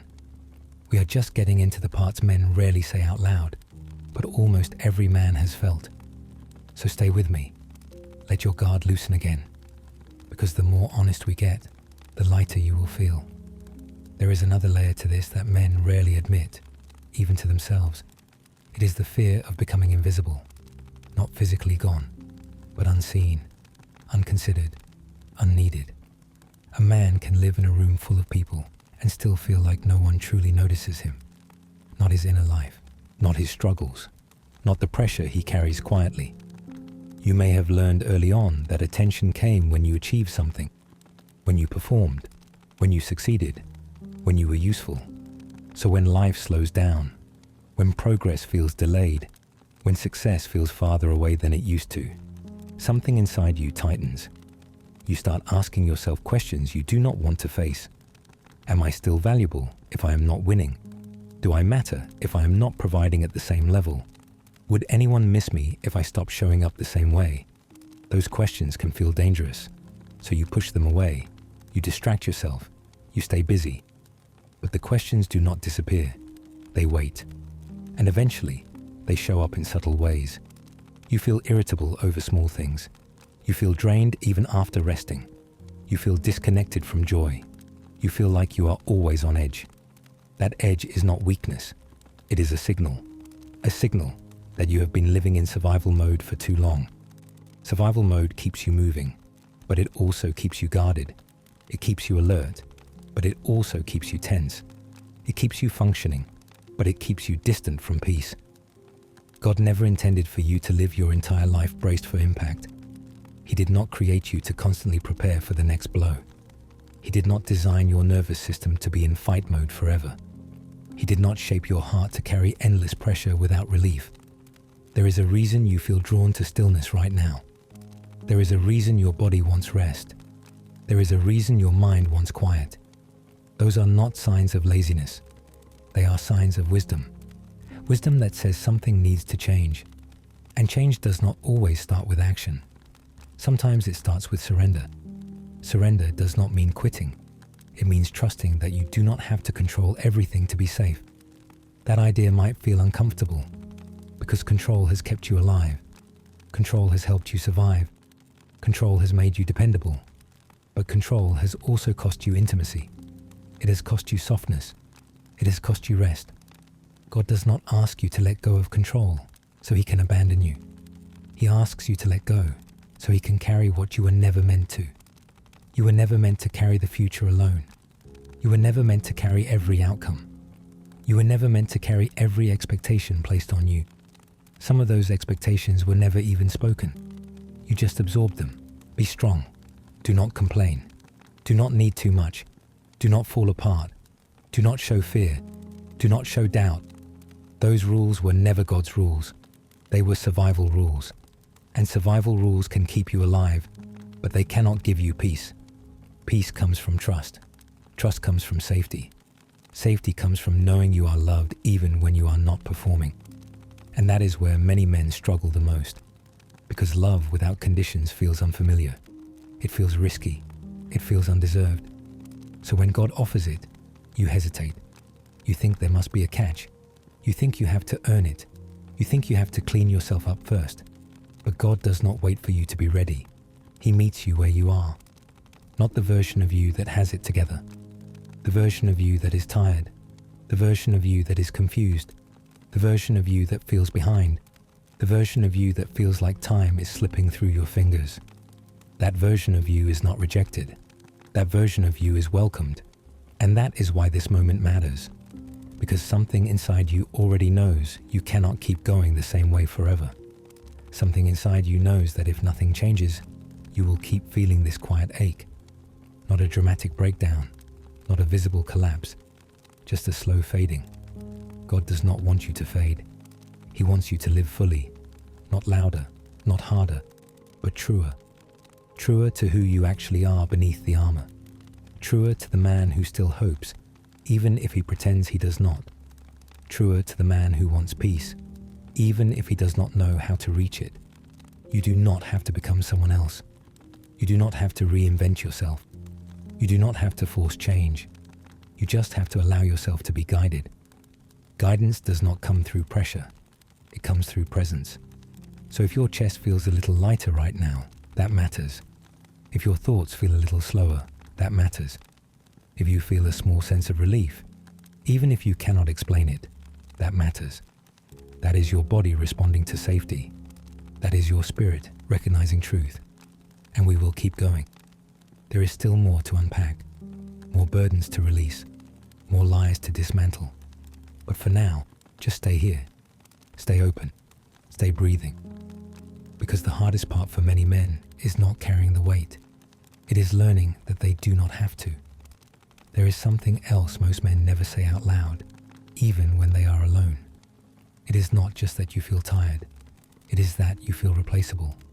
You look around and wonder if anyone would truly notice if you stopped trying so hard, if you stopped initiating, if you stopped carrying conversations, if you stopped being the dependable one. You may feel like your value is tied to what you produce, not who you are. So when progress slows, your sense of worth starts to shake. That can feel terrifying, because when a man loses his sense of purpose, everything feels unstable. Time feels heavier. Days feel longer. Motivation feels forced. And yet you keep going. You keep showing up. You keep doing what is expected. You keep pushing past what feels empty. Not because it feels good, but because stopping feels dangerous. Many men are not afraid of failure. They are afraid of being unnecessary. And that fear runs deep. It shows up when you lie awake replaying old decisions. It shows up when you compare yourself to others who seem farther ahead. It shows up when you feel behind, but do not know how to catch up. That comparison voice is loud. It is relentless, and it never seems satisfied. No matter how much you do, it asks for more. No matter how far you come, it points to someone farther. That voice is not truth. It is pressure. And pressure can masquerade as motivation for a long time, until one day it just becomes exhaustion. You were not designed to live under constant internal judgment. You were not created to measure your life by other people's timelines. You were not meant to define yourself by milestones alone. God does not rush you. He does not compare you. He does not reduce you to numbers, achievements, or age. He sees the unseen battles, the restraint you show, the loneliness you endure quietly, the strength you give away without recognition. He sees how much you hold back so others feel safe, how often you choose silence instead of conflict, how many times you swallow frustration just to keep things moving. That restraint costs something, and when it is never acknowledged, it can turn into bitterness, or numbness, or withdrawal. You may not even recognize it happening. You just feel less connected, less hopeful, less alive. That is not because you are broken. It is because you are human, and humans need care. Men are often taught that needing care is weakness, that needing comfort is childish, that needing reassurance is failure. So instead, you tough it out. You distract yourself. You bury the need. But buried needs do not disappear. They leak. They leak into anger. They leak into impatience. They leak into isolation. They leak into habits that temporarily numb but never heal. God does not shame you for coping. He invites you to heal. Healing does not mean everything suddenly feels easy. It means you stop carrying everything alone.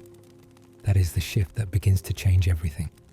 Not when you suddenly have answers, not when you suddenly feel confident, but when you finally allow yourself to be supported. Support does not always look dramatic. Sometimes it looks like permission to rest without guilt, permission to slow down without panic, permission to be unsure without self-punishment. You are allowed to be in process. You are allowed to be learning. You are allowed to be unfinished. Your life is not late.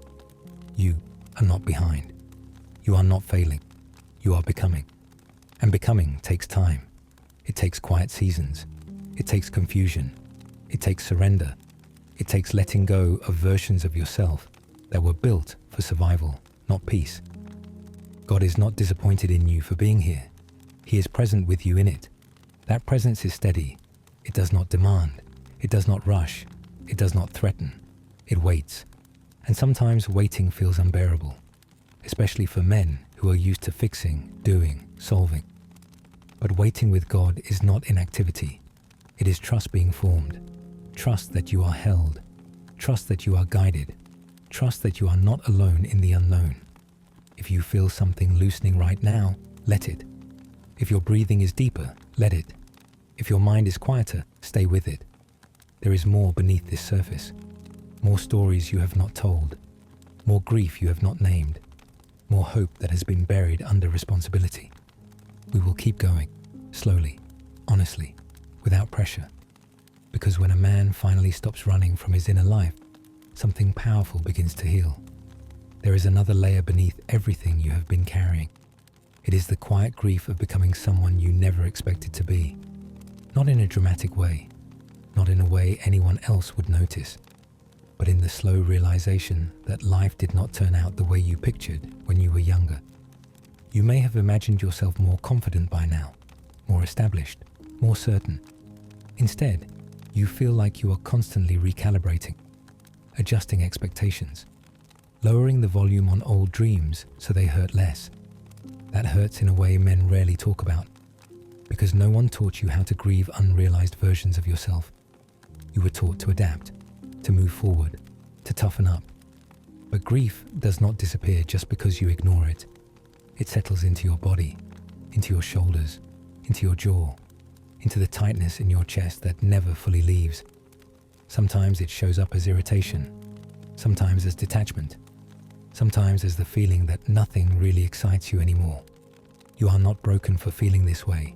You are responding to loss, loss of innocence, loss of certainty, loss of timelines you thought were guaranteed. God understands that loss. He is not offended by your disappointment. He is not threatened by your questions.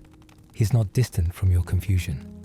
He sits with you in it, not to rush you out of it, not to lecture you, but to remind you that your story is not over just because it looks different.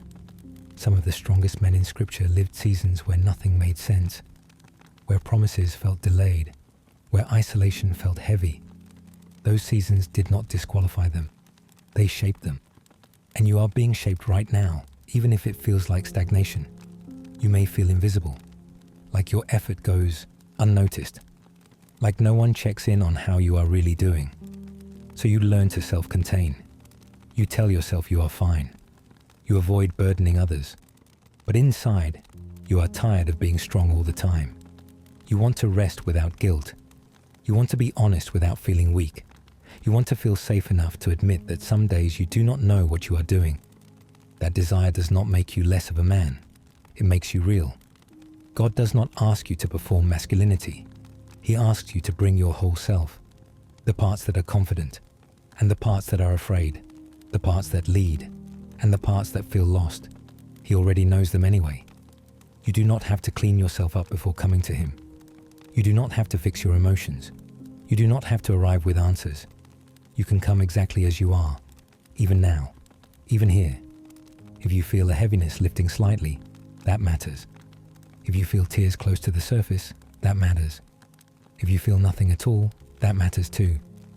Numbness is often a sign that something inside you has been protecting you for a long time. Protection is not failure, it is survival. But survival is not the end goal. Peace is. And peace begins when you stop fighting yourself. When you stop telling yourself you should be further, should be tougher, should be different. God is not measuring you the way you measure yourself. He's not disappointed by your pace. He's not anxious about your future. He's not confused by your detours. He sees the man you are becoming, not just the man you are right now. And that man is not weak. He is learning. He is deepening.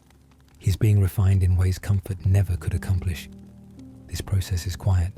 It does not look impressive, but it is meaningful. And meaning lasts longer than success. If you are still here, still listening, still breathing through this moment, that means something inside you has not given up. Honor that. There is a kind of loneliness men experience that does not come from being alone. It comes from being surrounded by people and still feeling misunderstood. From being useful, reliable, dependable, but not deeply known. You become the one others lean on. The one who fixes. The one who shows up. The one who keeps things moving. And slowly, without realizing it, you stop asking for anything yourself. Not because you do not need it, but because you learned early that needing things did not always lead to relief. So you adapted. You learned to carry weight quietly. You learned to swallow frustration. You learned to tell yourself it was not that bad. And now, years later, that habit has turned into a background exhaustion that never fully goes away. You wake up tired. You go to bed tired. Even rest does not always feel restful. That is not laziness. That is not weakness. That is a man who has been strong for too long without a place to put the weight down. God sees that. He does not confuse your silence for strength. He does not mistake your productivity for peace. He does not assume you are fine just because you are functioning. He sees the moments when you stare at the ceiling at night. The moments when your thoughts spiral quietly. The moments when you wonder if this is all life is going to be. Those thoughts do not make you faithless. They make you human. Many men believe faith means certainty, but faith often begins in uncertainty. It begins when you are honest enough to admit you do not have control, that you do not have clarity, that you are tired of pretending you do. You may feel pressure to always be composed, to always have answers, to always be emotionally contained. But God does not ask you to be composed with Him. He asks you to be truthful. Truthful about your anger, truthful about your fear, truthful about your disappointment, even truthful about your resentment, especially that. Because resentment is often unspoken grief. Grief for opportunities that passed. Grief for relationships that did not work. Grief for versions of yourself you had to abandon just to survive.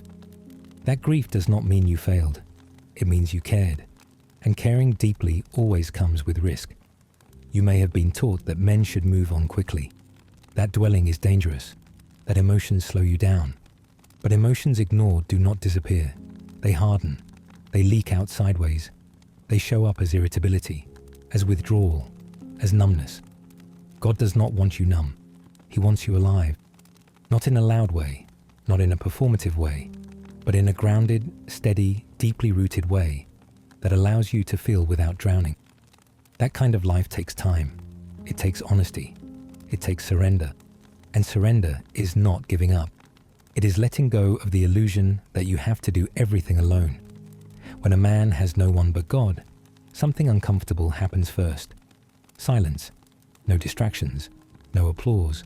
No external validation. Just you and your thoughts. That silence can feel terrifying because it forces you to face parts of yourself you have been avoiding. But it is also where clarity begins, because God does not compete with noise. He speaks in the quiet places, not with condemnation, not with pressure, but with presence. Presence that says, you are not alone in this. You never have been. You may not feel God emotionally right now. You may not feel peace washing over you. You may not feel anything at all. That does not mean he is absent. Sometimes he is teaching you to trust without sensation, to remain without reassurance, to stand without applause. Those seasons are not punishments. They are preparation. You are being trained to find stability internally, not externally. To anchor yourself in truth, not circumstance. To know who you are even when nothing around you affirms it. That kind of man cannot be easily shaken. And you are becoming that man, even if it feels slow. You might be comparing yourself to others, to friends who seem further ahead, to men who look more confident, to lives that seem simpler. Comparison will drain you if you let it, because you are not on their path. You are on yours, and your path has required resilience they may never understand. You have survived things that changed you, things that forced you to grow up faster, things that taught you caution, things that shaped your depth. Depth often looks like heaviness before it looks like wisdom. Do not rush the transformation. God is not in a hurry with you. He is not counting how long it takes. He is shaping how strong the foundation becomes. And foundations are built slowly, one quiet realization at a time, one surrendered expectation at a time, one honest moment at a time.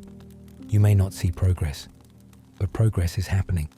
Sometimes progress looks like rest. Sometimes it looks like letting go. Sometimes it looks like sitting still instead of forcing movement. You do not have to prove your worth. You do not have to earn God's attention. You do not have to justify your exhaustion. You are allowed to be here, exactly as you are. And if you are still listening, still breathing, still present, that means something inside you is open. That openness matters.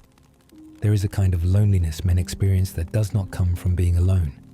It comes from being surrounded by people and still feeling misunderstood, from being useful, reliable, dependable, but not deeply known. You become the one others lean on, the one who fixes, the one who shows up, the one who keeps things moving. And slowly, without realizing it, you stop asking for anything yourself. Not because you do not need it, but because you learned early that needing things did not always lead to relief. So you adapted. You learned to carry weight quietly. You learned to swallow frustration. You learned to tell yourself it was not that bad. And now, years later, that habit has turned into a background exhaustion that never fully goes away. You wake up tired. You go to bed tired. Even rest does not always feel restful. That is not laziness. That is not weakness. That is a man who has been strong for too long without a place to put the weight down. God sees that. He does not confuse your silence for strength. He does not mistake your productivity for peace. He does not assume you are fine just because you are functioning. He sees the moments when you stare at the ceiling at night. The moments when your thoughts spiral quietly. The moments when you wonder if this is all life is going to be. Those thoughts do not make you faithless. They make you human. Many men believe faith means certainty, but faith often begins in uncertainty. It begins when you are honest enough to admit you do not have control, that you do not have clarity, that you are tired of pretending you do. You may feel pressure to always be composed, to always have answers, to always be emotionally contained. But God does not ask you to be composed with him. He asks you to be truthful. Truthful about your anger, truthful about your fear, truthful about your disappointment, even truthful about your resentment, especially that. Because resentment is often unspoken grief. Grief for opportunities that passed. Grief for relationships that did not work. Grief for versions of yourself you had to abandon just to survive. That grief does not mean you failed. It means you cared. And caring deeply always comes with risk. You may have been taught that men should move on quickly, that dwelling is dangerous, that emotions slow you down. But emotions ignored do not disappear. They harden. They leak out sideways. They show up as irritability, as withdrawal, as numbness. God does not want you numb. He wants you alive. Not in a loud way, not in a performative way, but in a grounded, steady, deeply rooted way that allows you to feel without drowning. That kind of life takes time. It takes honesty. It takes surrender. And surrender is not giving up. It is letting go of the illusion that you have to do everything alone. When a man has no one but God, something uncomfortable happens first. Silence. No distractions. No applause. No external validation. Just you and your thoughts. That silence can feel terrifying because it forces you to face parts of yourself you have been avoiding. But it is also where clarity begins, because God does not compete with noise. He speaks in the quiet places, not with condemnation, not with pressure, but with presence. Presence that says, you are not alone in this. You never have been. You may not feel God emotionally right now. You may not feel peace washing over you. You may not feel anything at all. That does not mean He is absent. Sometimes He is teaching you to trust without sensation, to remain without reassurance, to stand without applause. Those seasons are not punishments. They are preparation. You are being trained to find stability internally, not externally. To anchor yourself in truth, not circumstance. To know who you are even when nothing around you affirms it. That kind of man cannot be easily shaken.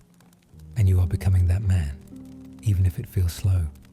You might be comparing yourself to others, to friends who seem further ahead, to men who look more confident, to lives that seem simpler. Comparison will drain you if you let it, because you are not on their path. You are on yours, and your path has required resilience they may never understand.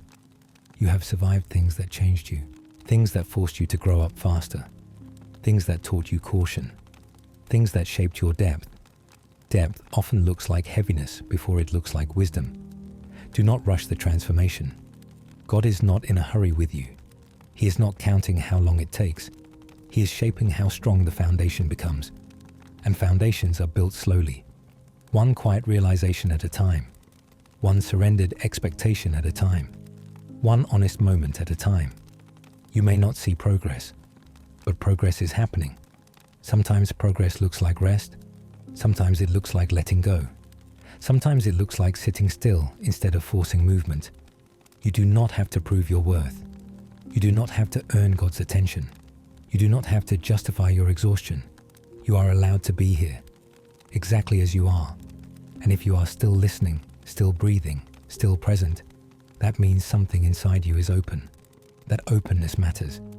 If you are still here, it is not because you are bored. It is because something in you is tired of carrying everything by yourself. Not tired in the normal way. Not just sleep tired. You are soul tired. The kind of tired that comes from always being the one who has to stay steady. Always being the one who cannot fall apart. Always being the one who has to keep moving even when your chest feels tight and your mind feels loud. And the crazy part is, you may not even call it suffering. You call it life.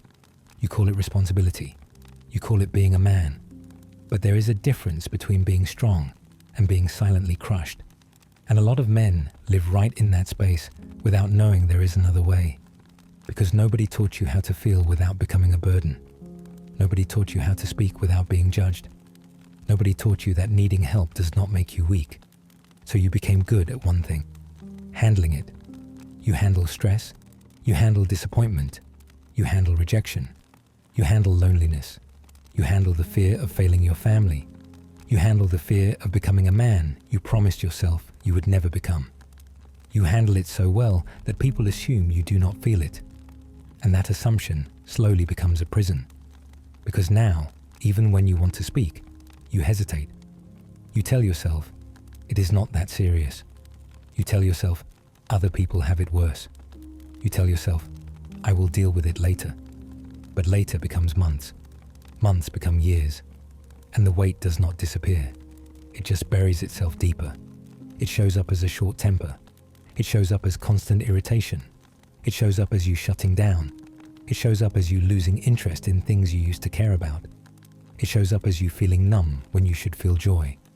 It shows up as you feeling empty even when you are surrounded by people. And the worst part is, you start to think something is wrong with you, like you are broken, like you missed something everyone else got. But I need you to hear this clearly. You are not broken. You are overloaded. You are carrying emotional weight you were never meant to carry alone. You are carrying pressure that is too heavy for one human mind to hold every day. And a lot of men never admit it because admitting it feels like danger.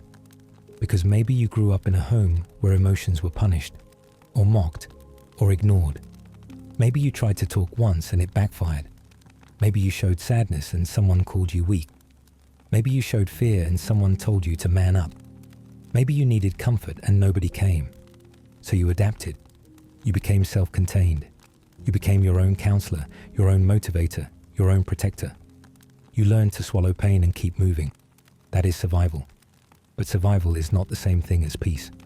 And if you have no one but God, it does not mean you have nothing. It means you have the only one who can hold the whole truth about you without turning away. Because people may love the version of you that performs, the version of you that provides, the version of you that is useful. But God loves the version of you that is tired, the version of you that is confused, the version of you that is angry, the version of you that is ashamed, the version of you that feels like he is running out of strength. And you may be thinking, I do not want to bring that to God. But that is exactly what God wants you to bring. Not because he is disappointed in you, because he is close to you. And you cannot experience closeness while hiding. A lot of men feel like they have to come to God cleaned up. Like you have to fix yourself first. Like you have to stop struggling first. Like you have to be better first. But God does not tell broken people to get whole before they come to him. He tells tired people to come and rest. He tells heavy people to come and lay it down. He tells burdened people to come and breathe again. And that is what this video is about. Not hype, not performance, not pretending. This is a quiet place for men who are carrying more than they admit. Men who have been strong for everyone else. Men who feel alone even if they have friends. Men who are surrounded but unseen. Men who do not feel like they can talk about what they really think. Men who are fighting battles nobody claps for. The battle to stay calm. The battle to stay faithful. The battle to stay disciplined. The battle to stay pure. The battle to stay hopeful. The battle to keep showing up. If that is you, I want you to know something. You are not the only one, not even close. There are men listening right now who have the same quiet thoughts. They just do not say them out loud. Thoughts like, I feel like I am falling behind. I feel like I should be farther than this. I feel like I am failing as a man. I feel like I have no purpose. I feel like I have to do everything myself. I feel like nobody understands me. I feel like if I stop moving, everything will collapse. I feel like I cannot rest because I will fall apart. I feel like I cannot talk because people will look at me differently. I feel like I am one mistake away from losing everything. I feel like I am tired of trying so hard just to feel normal. I feel like I am not enough. Those thoughts are heavy, and men carry them quietly, because men are taught that silence is strength. But silence is not always strength. Sometimes silence is fear. Fear of judgment, fear of rejection, fear of being seen as weak, fear of being exposed, fear of being honest, and fear will keep you stuck. So let us do something different. Let us tell the truth, slowly, without panic. You are allowed to be tired. You are allowed to be overwhelmed. You are allowed to be unsure. You are allowed to have moments where you do not feel brave. You are allowed to be a man and still need comfort. Needing comfort does not cancel your masculinity. It confirms your humanity. And God did not design you to be a machine. He did not create you to only produce, provide, and perform. He created you to be a whole person. A person with a mind, a person with a heart, a person with a soul. And your soul is not asking for more pressure. Your soul is asking for rest. Not lazy rest, sacred rest. The kind of rest that rebuilds you from the inside. The kind of rest that teaches you do not have to live in survival mode. The kind of rest that reminds you that you are not alone in the fight. Now, I want to speak to something specific. A lot of men do not feel loved. They feel valued. And those are not the same thing. Valued means you matter when you are useful. Loved means you matter even when you are empty. Some of you were praised for what you could do, not for who you are. So you grew up believing love is earned by success, earned by strength, earned by stability, earned by never needing anyone. And that belief follows you into adulthood. It makes you anxious. It makes you restless. It makes you chase results because results feel like safety. But God is not like people. People can love you one day and leave you the next. People can applaud you when you win and ignore you when you struggle. People can promise loyalty and then disappear when life gets hard. God does not do that. God is consistent. When you are confident, He is there. When you are confused, He is there. When you are ashamed, He is there. When you are angry, He is there. When you feel like you have failed, He is there. And some of you struggle with that because consistency feels unfamiliar. If your life trained you to expect disappointment, then peace can feel suspicious. You can be in a quiet moment and your mind still looks for danger. You can be in a safe room and still feel like something bad is about to happen. That is not weakness. That is a nervous system that has lived under pressure too long. God knows how to heal that too. But healing does not always look dramatic. Sometimes healing looks like you finally breathing without clenching your jaw. Sometimes healing looks like you finally sleeping without waking up anxious. Sometimes healing looks like you finally being able to sit still without guilt. Sometimes healing looks like you finally being able to say, I need help, and not feeling ashamed. That is the direction we are moving in. And I want to give you a reason to stay to the end of this video. Not because I need your watch time, because you need what comes later. A lot of men have never been guided through the process of releasing the weight. They have never been walked through how to lay down the burden without losing their identity. They do not know how to stop being angry without becoming passive. They do not know how to stop being hardened without becoming naive. They do not know how to let go without feeling like they are giving up. So they keep gripping everything. They grip control. They grip outcomes. They grip expectations. They grip the past. They grip the future. They grip stress like it is a tool when it is actually a toxin. And stress will convince you it is necessary. Stress will tell you if you stop worrying, you will become lazy. Stress will tell you if you stop overthinking, you will miss something. Stress will tell you if you rest, you will fall behind. Stress will tell you if you let go, everything will collapse. But faith says something different. Faith says, I can lay this down and still be held. Faith says, I do not have to control everything to be safe. Faith says, God sees what I cannot see. Faith says, God can carry what I cannot carry. Faith says, I can rest and still be provided for. Faith says, I can breathe and still be protected. That is what we are building. Not a shallow motivation, a deeper foundation. Because here is the truth. Most anger in men is not just anger. It is pain with nowhere to go. It is disappointment with no language. It is fear disguised as toughness. It is grief disguised as irritation. It is shame disguised as confidence. Some men are angry because they feel disrespected, but under that, they feel unseen. Some men are angry because they feel ignored, but under that, they feel unwanted. Some men are angry because they feel out of control, but under that, they feel afraid. Some men are angry because life did not go how they hoped, but under that, they feel grief. And grief is heavy. Grief will sit in your chest and make everything feel harder. Even simple conversations, even small inconveniences, even normal stress, because you are already carrying more than people know. If you have been angry lately, you do not need condemnation. You need compassion and truth. Compassion that says your pain makes sense.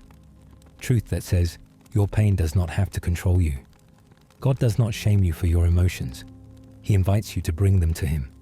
And when a man has no one but God, he learns something powerful. He learns that being alone is not the same thing as being abandoned. He learns that quiet does not mean worthless. He learns that hidden does not mean forgotten. He learns that waiting does not mean failing. He learns that the middle of the story is still part of the story. Some of you feel like you are in the middle of a storm, and you keep asking, why is this happening to me? But maybe the better question is, what is being formed in me? Because storms reveal foundations. Storms reveal what you built your identity on. If your identity is built on money, a financial storm will shake you. If your identity is built on status, rejection will shake you. If your identity is built on relationships, loneliness will shake you. If your identity is built on performance, failure will shake you. But if your identity is built on God, storms can still hurt, but they do not have to destroy you. They can refine you. They can deepen you. They can make you wiser. They can make you calmer. They can make you stronger in the right way. Not loud strength, quiet strength. The kind of strength that does not need to prove itself. The kind of strength that does not get triggered by small things. The kind of strength that does not crumble when nobody claps. The kind of strength that can be gentle without losing power. That is the kind of man God builds. And if you have felt alone, if you have felt like you have no one, I want to say this carefully. Maybe you are not being punished. Maybe you are being protected. Because there are seasons where God will remove certain voices so you can finally hear His. There are seasons where God will separate you from distractions so you can be rebuilt. There are seasons where you will feel lonely, not because you are unwanted, but because you are being redirected. Some people could not follow you into the next version of your life, not because you are better than them, but because your assignment is different now. Your hunger is different now. Your values are different now. Your priorities are shifting. And yes, that can hurt, because even when people are not good for you, losing them can still feel like grief. But God can hold you in that too. He can teach you how to release people without becoming bitter. He can teach you how to forgive without reopening wounds. He can teach you how to walk away without carrying hatred. And a man who learns that becomes rare. He becomes steady. He becomes calm. He becomes hard to manipulate because he is not starving for approval anymore. He is anchored. There is another layer to this that men almost never say out loud. It is not just that you feel alone. It is that you feel replaceable. Like if you disappeared tomorrow, the world would keep moving. Bills would still be due. Work would still go on. People would still laugh. Life would still happen. And that thought sits heavy in your chest when everything gets quiet. You wonder if anyone would actually notice the absence of your inner world. Not just what you do, not just what you provide, but who you are when no one is watching. Men are rarely asked how they are really doing. They are asked what they are doing, how work is, how money is, how things are going. So you answer with facts instead of feelings, because facts are safer. But feelings do not disappear just because you do not speak them. They wait. They store themselves in your body. They show up as tension. They show up as fatigue. They show up as frustration that comes out sideways. You might not cry, but you feel heavy. You might not break down, but you feel worn down. You might not panic, but you feel constantly on edge, like you are always bracing for something. Some men live their entire lives in that state, alert, guarded, tight, always ready. And the body pays for it. The mind pays for it. The soul pays for it. God did not design you to live clenched. He did not design you to carry silent dread. He did not design you to feel like you are one mistake away from losing everything. That fear did not come from Him. And if you are honest, that fear has been shaping your decisions. It makes you control more than you need to. It makes you withdraw when you should connect. It makes you snap when you should speak calmly. It makes you numb yourself when you should rest. A lot of men numb out, not always with substances, sometimes with distraction, sometimes with endless scrolling, sometimes with work, sometimes with noise, sometimes with isolation, because silence feels dangerous when your thoughts are loud. But God meets men in silence, not to shame them, to steady them. That is why this space matters, because this is not hype, this is not pressure, this is not performance Christianity. This is a man sitting with truth and letting it do its work. And here is something else men struggle with deeply. Comparison. You see other men your age who look further ahead, more established, more confident, more certain, more respected, more successful. And even if you are doing okay on the outside, something inside you whispers, "Why am I not there yet?" You replay choices. You replay missed chances. You replay words you should have said. You replay paths you did not take. And regret becomes a quiet companion, not loud enough to stop you, but heavy enough to slow you. Some men are haunted by who they thought they would be by now, and nobody tells them how to grieve that version of themselves. So they pretend it does not hurt. They bury it. They push forward. But grief buried alive does not stay buried. It leaks into everything. God does not rush grief. He walks with you through it. He does not say, "Get over it." He says, "Bring it to me." Because grief acknowledged becomes wisdom. Grief ignored becomes bitterness. And bitterness will harden you in ways you do not even notice until years pass. You start caring less, feeling less, expecting less. You start telling yourself you are fine when you are not. And the world rewards that. The world praises men who do not feel, but God restores men who do. There is strength in allowing God into the places you avoid, the places you do not pray about, the places you do not talk about, the places you tell yourself do not matter. They matter. Your disappointments matter. Your confusion matters. Your loneliness matters. Your exhaustion matters. God does not only care about your obedience, He cares about your heart. And a heart under constant pressure cannot hear clearly. That is why some of you feel distant from God lately. Not because He moved, because you have been surviving, not connecting. Prayer became rushed. Scripture became background noise. Faith became another responsibility instead of a refuge. And God knows that. He is not offended by it. He is patient. He waits for the moment you stop trying to impress Him and start being honest. Honesty is where intimacy begins. And intimacy is what gives men peace. Not control, not dominance, not success. Peace. Peace that does not disappear when life gets messy. Peace that does not depend on outcomes. Peace that stays when you do not know what comes next. That peace is not earned, it is received. But to receive it, you have to stop pretending you do not need it. A man who has no one but God eventually realizes something powerful. God is enough, but not in the way people think. Not enough to erase struggle. Enough to anchor you through it. Not enough to make life easy. Enough to make life steady. Not enough to remove every problem. Enough to remind you who you are when problems come. There is a specific kind of loneliness men experience that almost no one talks about. It is not the loneliness of having no people around. It is the loneliness of feeling unknown. You can be surrounded by coworkers. You can be in a relationship. You can be a father. You can be a son. You can be reliable. You can be respected. And still feel like no one actually sees you. Not the pressure you wake up with. Not the weight you carry quietly. Not the fear you hide behind jokes or silence. Not the thoughts you push away at night.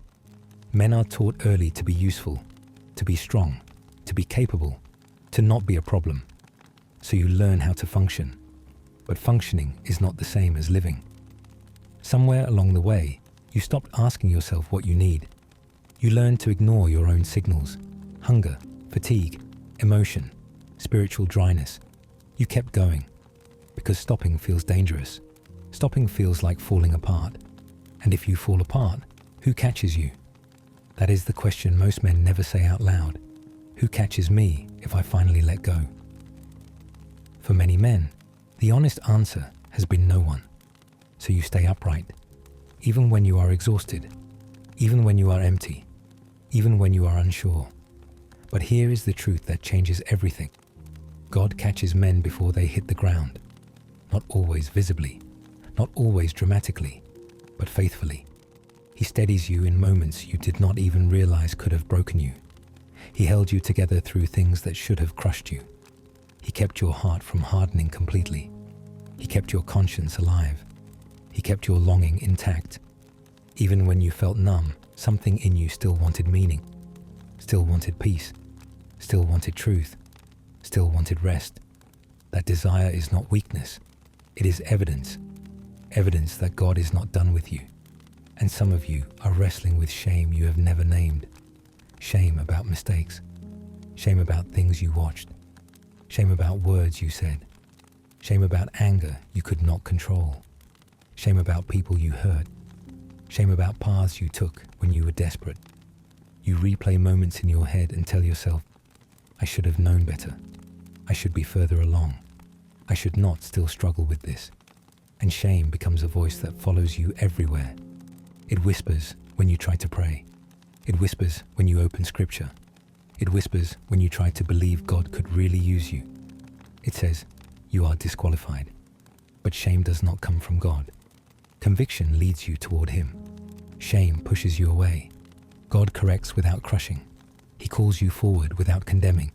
He restores without humiliating. And here is something men rarely hear. You do not have to be fixed before you come to God. You come to God to be healed. Healing is not instant. It is layered. It is patient. It is honest. It is slow. And slow does not mean broken. Slow means real. Men want solutions, steps, plans, clear direction.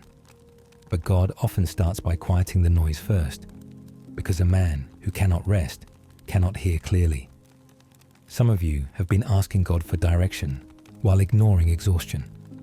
You have been asking for answers while your soul is overwhelmed. You have been asking for clarity while your heart is clenched.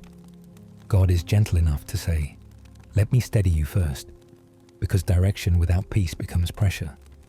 Purpose without rest becomes burnout.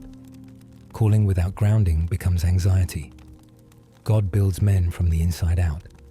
He restores your inner world before He expands your outer one.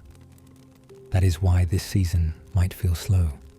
Not because you are stuck, because God is stabilizing your foundation. And foundations are built underground, quietly, slowly, unseen. The world celebrates visible progress. God celebrates deep roots. You might not feel impressive right now, but you are becoming resilient. You might not feel confident, but you are becoming honest. You might not feel strong, but you are becoming dependent in the healthiest way. Dependence on God is not weakness, it is alignment. A man aligned with God does not need to prove himself constantly. He does not need to dominate every room. He does not need to win every argument. He does not need to be right all the time. He is steady, and steadiness is rare. Some of you have anger that scares you. It comes out fast. It surprises even you. It feels bigger than the moment. Anger is often grief that was never acknowledged, fear that was never soothed, pain that was never processed. God does not shame you for your anger. He wants to understand it with you. He asks, what are you protecting? What are you afraid of losing? What wound is being touched? Anger listened to becomes insight. Anger ignored becomes destruction. God teaches men how to feel without losing control, how to speak without exploding, how to lead without dominating, how to stand firm without becoming rigid. This is not about becoming passive. It is about becoming grounded. And grounding takes time. You did not learn these patterns overnight. They will not heal overnight. But healing is happening. Even now, even here. The fact that you are still listening says something about you. You are not numb beyond repair. You are not hardened beyond hope. You are not lost beyond finding. You are tired. And tired men need rest, not lectures. They need reassurance, not pressure. They need truth spoken softly enough to land. So let this be that space. You do not have to figure everything out right now. You do not have to make a life decision tonight. You do not have to solve your future before you sleep.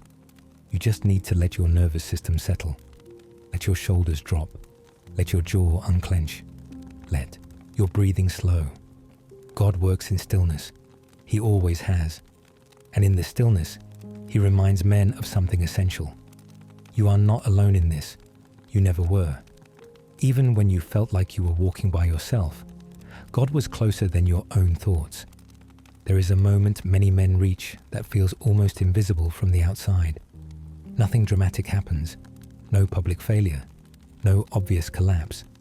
But inside, something quietly gives way. It is the moment you realize you cannot keep living on autopilot. The moment distractions stop working. The moment noise no longer numbs the ache. It is when achievements feel hollow, when entertainment feels empty, when approval feels temporary, when ambition feels heavier than motivating. You are not depressed. You are not broken. You are hungry. Hungry for something real, something steady, something that does not disappear when life gets hard. This is often the moment men finally slow down enough to hear God clearly. Not because they planned to, but because everything else failed to satisfy. And that can feel humiliating at first, because pride tells men they should be able to handle life on their own. That needing help means weakness. That dependence is failure. But here is the truth most men learn too late. The strongest men in Scripture were not self-sufficient. They were God-dependent. David cried. Moses doubted. Elijah collapsed from exhaustion. Peter failed publicly. Paul admitted weakness openly. God did not reject them for that. He met them there. You may feel embarrassed that you are still struggling with things you thought you outgrew. But God is not surprised by your humanity. He designed it. You were never meant to carry everything alone. And some of you are silently carrying the fear that your best years are behind you. That time has passed. That opportunities are gone. That mistakes close doors permanently. This fear shows up late at night. It shows up when you scroll. It shows up when you compare. It shows up when you think about the future and feel pressure instead of excitement. But God is not limited by timelines. He redeems seasons. He restores years. He reroutes paths. What feels late to you is not late to Him. And sometimes, God intentionally waits until a man is done pretending before He starts rebuilding. Because pretending keeps you busy. Honesty makes you available. Available for healing. Available for guidance. Available for transformation. There is a version of you that survived. There is a version of you that adapted. There is a version of you that armored up. But there is also a version of you God is calling forward now. A version that does not need to hide. A version that does not need to overcompensate. A version that does not need to numb out. A version that is steady, present, rooted. That version begins to form when a man finally admits, I cannot do this alone anymore. Not loudly, not dramatically, just honestly. And honesty is where God works best. Some men listening right now feel disconnected from their emotions, not because they do not have them, but because they learned early it was safer not to feel. So you learn to intellectualize, to analyze, to distract, to stay busy. But emotions do not disappear when ignored. They wait. And God does not rush you into feeling everything at once. He invites you gently. He teaches men how to feel without drowning, how to sit with discomfort without running, how to acknowledge pain without being consumed, how to grieve without losing hope. This is not something you master. It is something you practice. And practice requires patience. If your life feels quieter lately, less crowded, less stimulating, that may not be loss. It may be space. Space God is creating so He can finally speak without competing with noise. You do not need to fear the quiet. The quiet is not empty. It is full of presence, full of guidance, full of peace, full of truth. And the peace God offers is not the absence of problems. It is the presence of steadiness inside problems.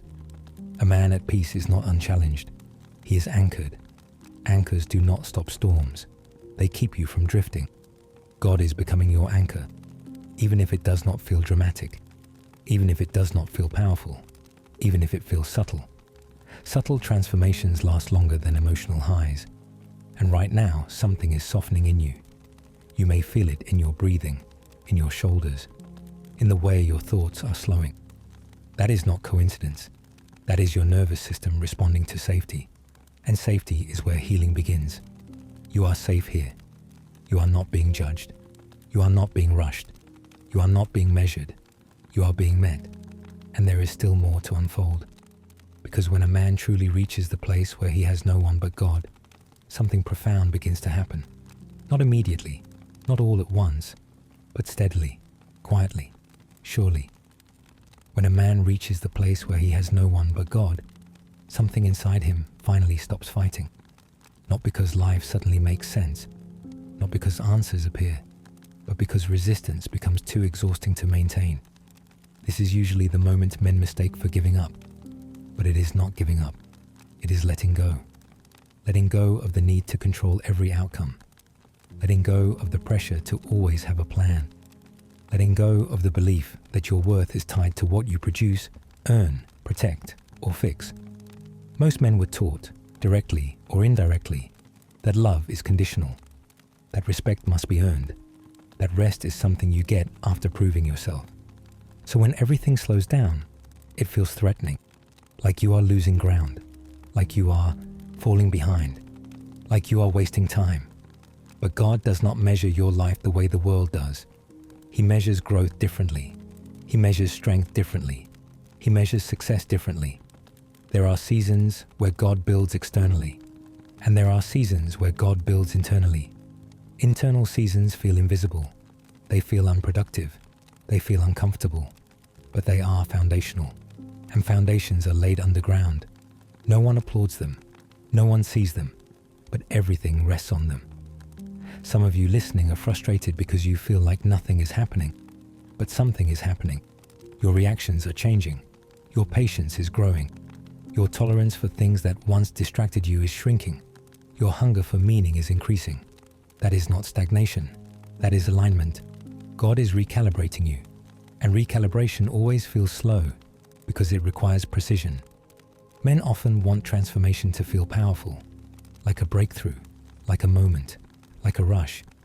But God often transforms men through consistency, not intensity, through daily surrender, through quiet obedience, through choosing not to numb, through choosing not to run. You may feel like you are losing parts of yourself, but you are not losing who you are. You are losing what you used to rely on instead of God. And that loss creates space. Space for peace, space for wisdom, space for direction. Direction does not come from forcing answers. It comes from staying present long enough to receive them. Some of you are desperate for clarity, but God is more focused on character right now, because clarity without character leads to collapse, but character carries clarity safely. That is why God sometimes withholds direction until your heart is ready to handle it, not because He is cruel, but because He is protective.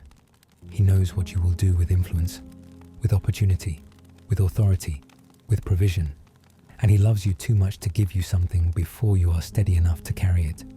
You may feel behind, but you are actually being prepared to lead differently, prepared to love differently, prepared to stand differently. A man who has walked through loneliness with God becomes a man who does not fear being alone. A man who has faced his weakness becomes a man who does not need to dominate. A man who has been stripped of false identity becomes a man who cannot be shaken easily. These men move quietly.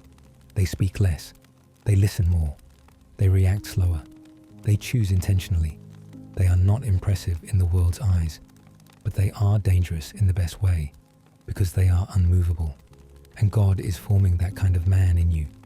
Even if you do not feel strong, even if you feel tired, even if you feel uncertain, strength is not loud. It is stable, and stability is born in surrender. You do not have to rush this season. You do not have to escape it. You do not have to prove anything inside it. Just remain. Remain honest. Remain open. Remain willing. God is closer now than He has ever been. Closer than the voices that criticize you.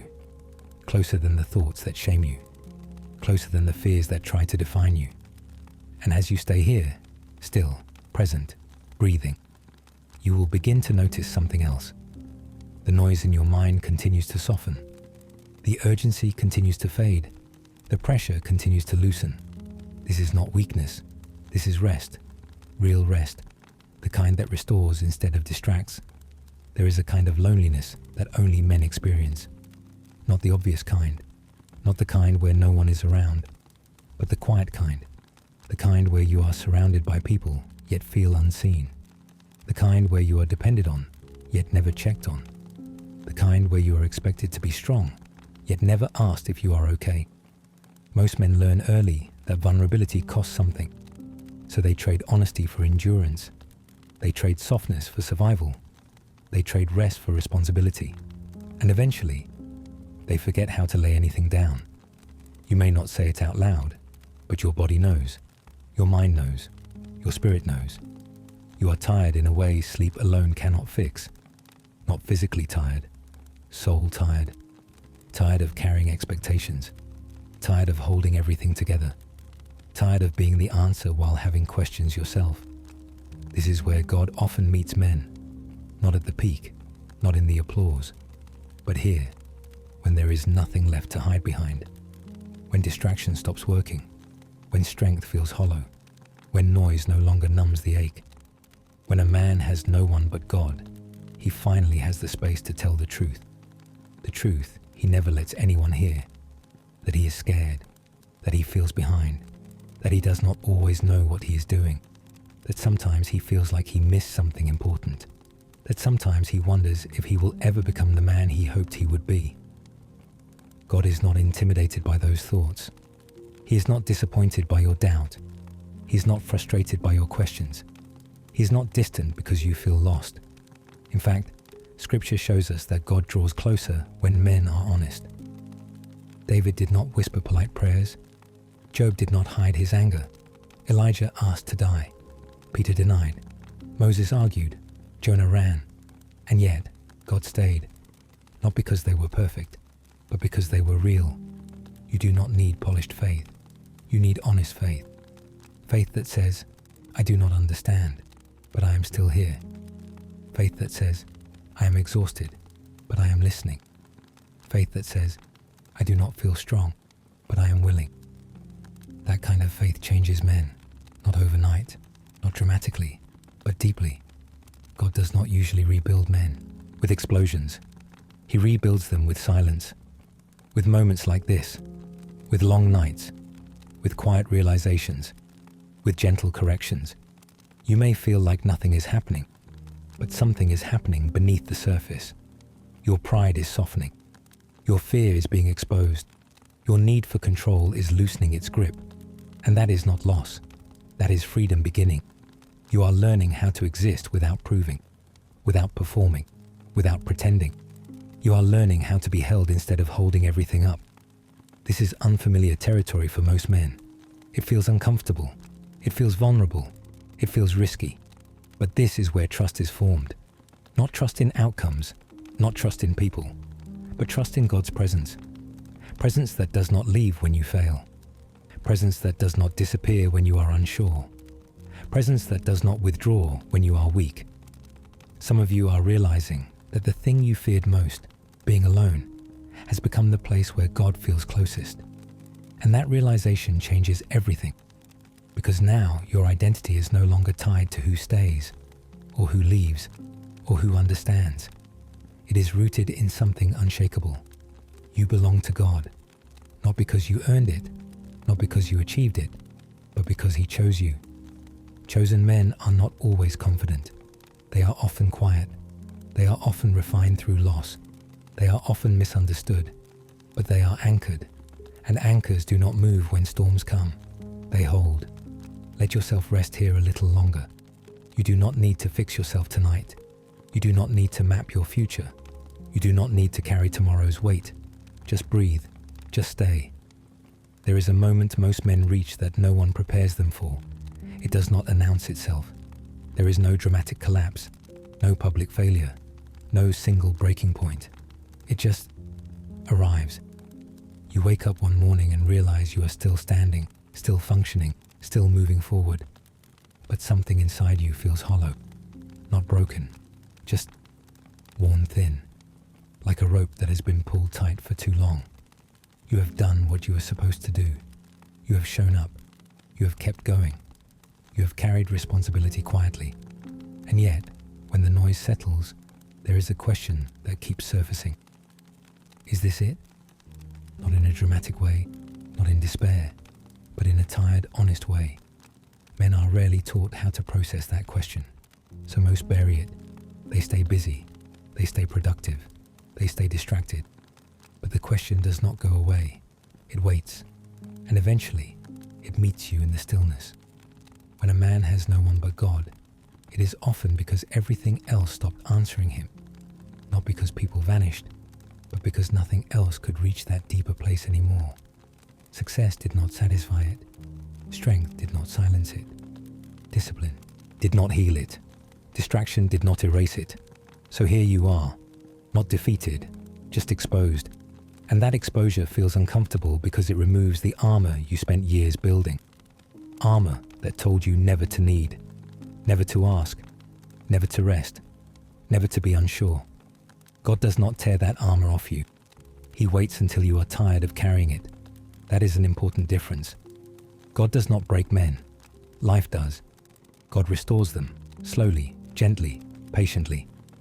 You might be wondering why this season feels so quiet, why prayers feel unanswered, why direction feels delayed. But silence does not mean absence, and waiting does not mean rejection. Sometimes God is not speaking because He is teaching you how to listen without noise. Men often want instructions. God often gives presence. Presence that does not rush. Presence that does not shout. Presence that does not force. Just steady, unwavering nearness. You may feel like you are behind in life, behind where you thought you would be, behind where others seem to be. But comparison distorts timing, and God does not measure men by pace. He measures them by depth. Depth of character, depth of humility, depth of surrender. Some men arrive early but shallow. Others arrive late but grounded. God is not interested in how fast you move. He is interested in what kind of man you become while moving. You are not late. You are being shaped, and shaping takes time. There are things God cannot form in comfort. There are lessons strength alone cannot teach. There are truths only loneliness reveals. That does not mean God caused your isolation. It means He is using it. Using the quiet to recalibrate you. Using the emptiness to re-anchor you. Using the stillness to strip away false definitions of manhood you inherited but never chose. You were told a man must always be confident, but confidence without truth is fragile.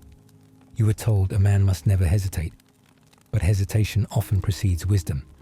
You were told a man must never show weakness, but weakness is where dependence begins.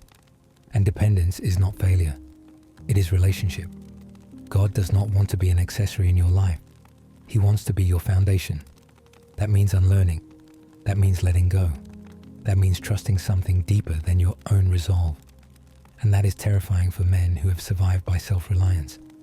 You may not say it, but part of you is afraid that if you stop pushing, everything will collapse. That if you rest, you will fall behind. That if you admit weakness, you will lose respect. That if you surrender control, you will lose direction. But what if the opposite is true? What if the pressure you feel is not holding you together, but slowly crushing you?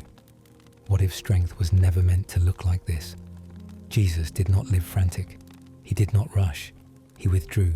He rested. He wept. He waited. And he was not weak. He was grounded. Men who walk with God long enough eventually learn this. Peace is not found in control. It is found in trust. Trust that God sees what you do not. Trust that God is working when you feel stalled. Trust that God's silence is not abandonment. You are not invisible here. You are not overlooked. You are not forgotten. God sees the weight you carry quietly, the decisions you make alone, the fear you never voice, the pressure you internalize. He sees the nights you stare at the ceiling, the moments you feel disconnected from yourself, the frustration of feeling capable yet uncertain. And He does not look at you with disappointment. He looks at you with understanding, because He knows what it costs to carry responsibility. He knows what it feels like to be misunderstood. He knows what it means to stand alone. That is why, when a man has no one but God, he is not abandoned. He is positioned to finally hear what noise drowned out, positioned to receive strength that does not exhaust, positioned to become a man who is not driven by fear, but led by faith. Not loud faith, not performative faith, quiet faith, the kind that steadies you, the kind that anchors you, the kind that carries you through storms without needing to announce itself. You do not need to prove anything tonight. You do not need to arrive anywhere. You do not need to have answers. You are allowed to simply be here, breathing, listening, letting your guard down just enough to rest. Stay here. There is something else that weighs on men in seasons like this, something that is harder to admit than fear or loneliness. It is the fear of becoming invisible, not unseen in a literal way, but unseen for who you really are. You may be surrounded by people. You may talk every day. You may show up consistently. And yet, it feels like no one truly knows the pressure you live under. No one sees the internal calculations you make. No one hears the conversations you have with yourself late at night. Men are praised for endurance, but endurance without release slowly empties a person.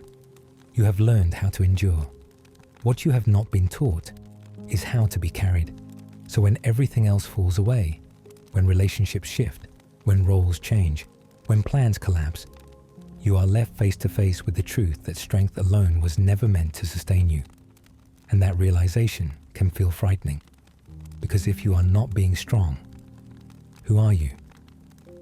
This is where God begins to reintroduce himself, not as an idea, not as a distant authority, but as presence. Presence that does not demand performance. Presence that does not require explanation. Presence that does not need you to impress him. Just presence. The kind that sits with you in the silence. The kind that stays when words run out. The kind that does not rush you toward clarity. Men often want answers. God often offers companionship first, and companionship changes the way answers arrive. You might feel like you are drifting, like your motivation has faded, like your vision is blurred, but drifting is not always losing direction. Sometimes it is being gently carried somewhere new. You have been asking God for clarity, but he may be offering trust instead. Trust that you are still held even when you do not understand. Trust that you are still guided even when the path is unclear. Trust that you are not late, broken, or failing. There are seasons where God allows ambiguity because certainty would make you rigid, and rigidity breaks, but humility bends. Men who learn to bend do not lose strength. They gain resilience. There is a difference between being hardened and being grounded. Hardened men close themselves off. Grounded men stay rooted even when storms come. God is not hardening you. He is grounding you. That grounding often feels like loneliness at first, because old distractions fall away, old identities weaken, old sources of validation stop working, and suddenly you are left with yourself. That can feel unbearable if you have never learned how to sit with your own heart. But God is patient. He does not overwhelm you with everything at once. He lets you adjust. He lets you breathe. He lets you feel. Even when what you feel is heavy, especially then, you may be carrying disappointment, not just with life but with yourself. Disappointment that you are not further along. Disappointment that some habits still linger. Disappointment that some wounds still ache. Disappointment that some prayers remain unanswered. But disappointment does not disqualify you. It reveals where hope still lives. You do not feel disappointment about things you no longer care about. So the fact that you still feel it means something in you is still alive, still reaching, still hoping, still trusting, even if quietly. God does not rush wounded men. He restores them slowly. He rebuilds trust gently. He redefines strength patiently. He teaches you that rest is not weakness, that stillness is not stagnation, that surrender is not surrendering yourself. It is surrendering fear. You may not realize it yet, but the man you are becoming is quieter, more discerning, less reactive, less desperate for validation. Not because you care less, but because you are learning where your worth actually comes from. And worth rooted in God does not fluctuate with circumstances. It does not rise and fall with success. It does not collapse with failure. It does not depend on applause. It is steady, anchored, unshakable. You are learning that masculinity does not mean domination. It means stewardship. Stewardship of your thoughts. Stewardship of your emotions. Stewardship of your time. Stewardship of your spirit. That kind of man moves differently. He listens more. He reacts less. He carries peace instead of tension. And peace is not passive. Peace is powerful, because peace allows you to respond instead of react, to choose instead of lash out, to rest instead of burnout. God is not preparing you for applause. He is preparing you for alignment. Alignment with who you truly are. Alignment with what actually matters. Alignment with a life that does not exhaust you. You do not need to force anything tonight. You do not need to figure anything out. You do not need to prove your worth. You are allowed to simply exist here, breathing slowly, shoulders relaxed, mind unclenching. Let the pressure ease. Let the tension soften. Let the need to control fade for a moment. You are not alone in this place. You never were. There is another quiet struggle men rarely speak about, even to God. It is the fear that if you stop pushing, everything will collapse. You have learned to stay moving, to stay productive, to stay useful, because usefulness feels safer than stillness. Stillness leaves room for thoughts, and thoughts lead to questions. Questions you do not always want to face. Questions like, who am I if I am not achieving? Who am I if I am not needed? Who am I if I fail? So you keep going, you keep carrying, you keep holding it together. And on the outside, people may even admire you for it.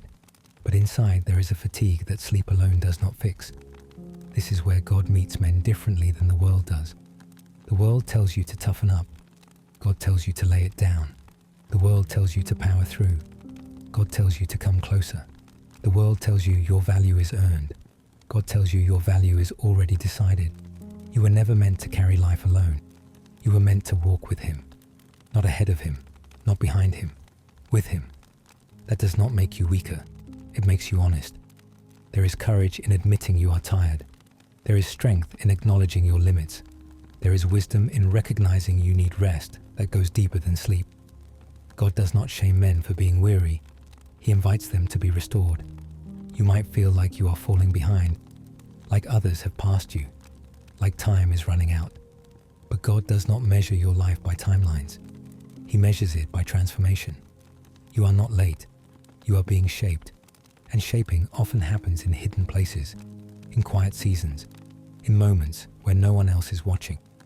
Men are often forged in silence, not because silence is cruel, but because silence removes distractions.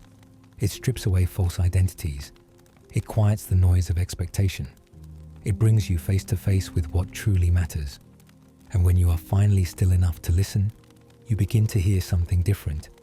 Not condemnation, not pressure, not disappointment, but reassurance. A steady presence reminding you that you are known, that you are seen, that you are not forgotten. God is not standing over you with a checklist. He is walking beside you with patience. He knows the weight you carry. He knows the battles you fight quietly. He knows the moments you question yourself. And He is not asking you to become someone else. He is inviting you to become whole. Wholeness does not come from control. It comes from trust. Trust that you do not need to have everything figured out. Trust that your worth is not fragile. Trust that your future is not hanging by a thread. You can loosen your grip tonight, just a little. You can let the tension ease. You can stop bracing for impact. Nothing is about to fall apart. You are held. Held even in uncertainty. Held even in confusion. Held even in weakness. This is not the end of your story. This is not the moment you break. This is the moment you begin to rest in something stronger than yourself. Before this ends, there is one more thing that matters more than everything else that has been said. If you have stayed this long, it is not by accident. Something in you was listening. Something in you was hoping. Something in you was tired of carrying life alone. And maybe for the first time in a long while, you feel understood. Not fixed, not judged, not pressured, just seen. There comes a moment in every man's life where strength is no longer about endurance. It becomes about surrender. Not surrender to failure, not surrender to defeat, but surrender to truth. The truth is this: you were never meant to save yourself. You were never meant to be strong enough on your own. You were never meant to carry sin, shame, regret, or fear without help. That is why Jesus came. Not to shame men, not to crush men, not to demand perfection from men, but to rescue them, to step into the weight you could not carry, to take the burden you were never designed to hold, to offer you a life that begins not with performance, but with grace. Salvation is not about becoming religious. It is about coming home. It is about finally admitting you need help and realizing God has been waiting patiently the entire time. If you feel a pull in your chest right now, that is not weakness. that is invitation. If you feel emotion rising, that is not loss of control, that is release. If you feel unworthy, unsure, or hesitant, that does not disqualify you, it qualifies you. Jesus did not come for men who had it together. He came for men who were honest enough to admit they did not. If you are ready to stop running, if you are ready to stop pretending, if you are ready to stop carrying life alone, you can accept this gift right now, exactly as you are. You do not need fancy words. You do not need a perfect heart. You just need willingness. If you want to give your life to Jesus, or if you want to return to Him after being far away, you can pray this quietly with me. Let the words move at your pace. There is no rush. God, I come to you honest and tired. I admit that I cannot do this alone. I admit that I need you. I believe that Jesus is your Son. I believe He lived, He died, and He rose again for me. I believe His sacrifice covers my sin. I believe His love is stronger than my past. Jesus, I give you my life. Not just the parts I am proud of, but the parts I hide, the parts I am ashamed of, the parts I do not understand. Forgive me, heal me, lead me, teach me how to walk with you, teach me how to trust you, teach me how to rest. I place my life in your hands. I receive your grace. I receive your peace. I receive your salvation. Amen. If you prayed that, nothing magical flashed. Nothing dramatic had to happen, but something real did. You are no longer alone. You are no longer abandoned. You are no longer walking without purpose. God is with you. He will guide you step by step, moment by moment, day by day. Tonight, you can rest knowing you are held, known, loved. You do not need to strive anymore. You do not need to prove anything. You do not need to fight alone. Let your body relax. Let your mind quiet. Let your soul settle. You are safe here, and you are not finished. You are just beginning. God, thank you for meeting this man right here, right now. Thank you that you are not far, not silent, not disgusted, and not disappointed. Thank you that you are close to the brokenhearted, close to the exhausted, close to the man who has been trying to stay strong while quietly falling apart inside. Father, I pray you cover him tonight with peace that does not make sense. Quiet the noise in his mind. Calm the tension in his chest. Release the pressure in his shoulders. Let his nervous system finally feel what his soul has been craving: safety. Lord, you know what he carries that no one else sees. The fear he never says out loud. The shame he tries to outrun. The regret he keeps replaying. The anger he swallows. The loneliness he jokes about. The feeling that he is failing, even when he is still showing up. God, I ask you to lift what he has been dragging for years. Break every chain that has been attached to his mind, his habits, his identity, and his future. Break the lie that he has to suffer in silence. Break the lie that he is only valuable when he is productive. Break the lie that if he slows down, everything will collapse. Teach him that rest is not weakness, it is trust. Jesus, heal the parts of him that learn to survive instead of feel. Heal the wounds that made him hard. Heal the disappointments that made him numb. Heal the childhood moments that shaped his insecurity. Heal the betrayals that made him guarded. Heal the secret pain that turned into hidden coping. Replace every counterfeit comfort with your presence. Holy Spirit, fill the room he is in right now. Let the atmosphere change. Let there be a heaviness that lifts, a darkness that retreats, a quiet light that settles over him. Wrap him in your comfort like a blanket. Put a new strength in him that is not forced, not fake, not loud, but steady. Father, give him courage to rebuild. Give him wisdom for the next step. Give him discipline without condemnation. Give him clarity without panic. Give him patience to grow without hating himself in the process. Surround him with the right people, the kind that sharpen him, protect him, and remind him who he is. And God, for the man who feels unworthy, remind him that your love is not earned. For the man who feels dirty, remind him that your mercy makes clean. For the man who feels stuck, remind him that you are the God who restores. For the man who feels forgotten, remind him that you never lose track of your sons. Jesus, Speak to him in the quiet moments after this, in his dreams, in the mornings, in the pauses during the day. Let him begin to recognize your voice as peace, not pressure, as conviction, not condemnation, as guidance, not fear. We declare tonight that he belongs to you, that his story is not over, that his identity is not his worst moment, that his future is not doomed, that his heart will heal, that his mind will renew, that his life will be rebuilt on a foundation that cannot be shaken. In the name of Jesus, give him rest. In the name of Jesus, give him protection. In the name of Jesus, give him peace. Amen.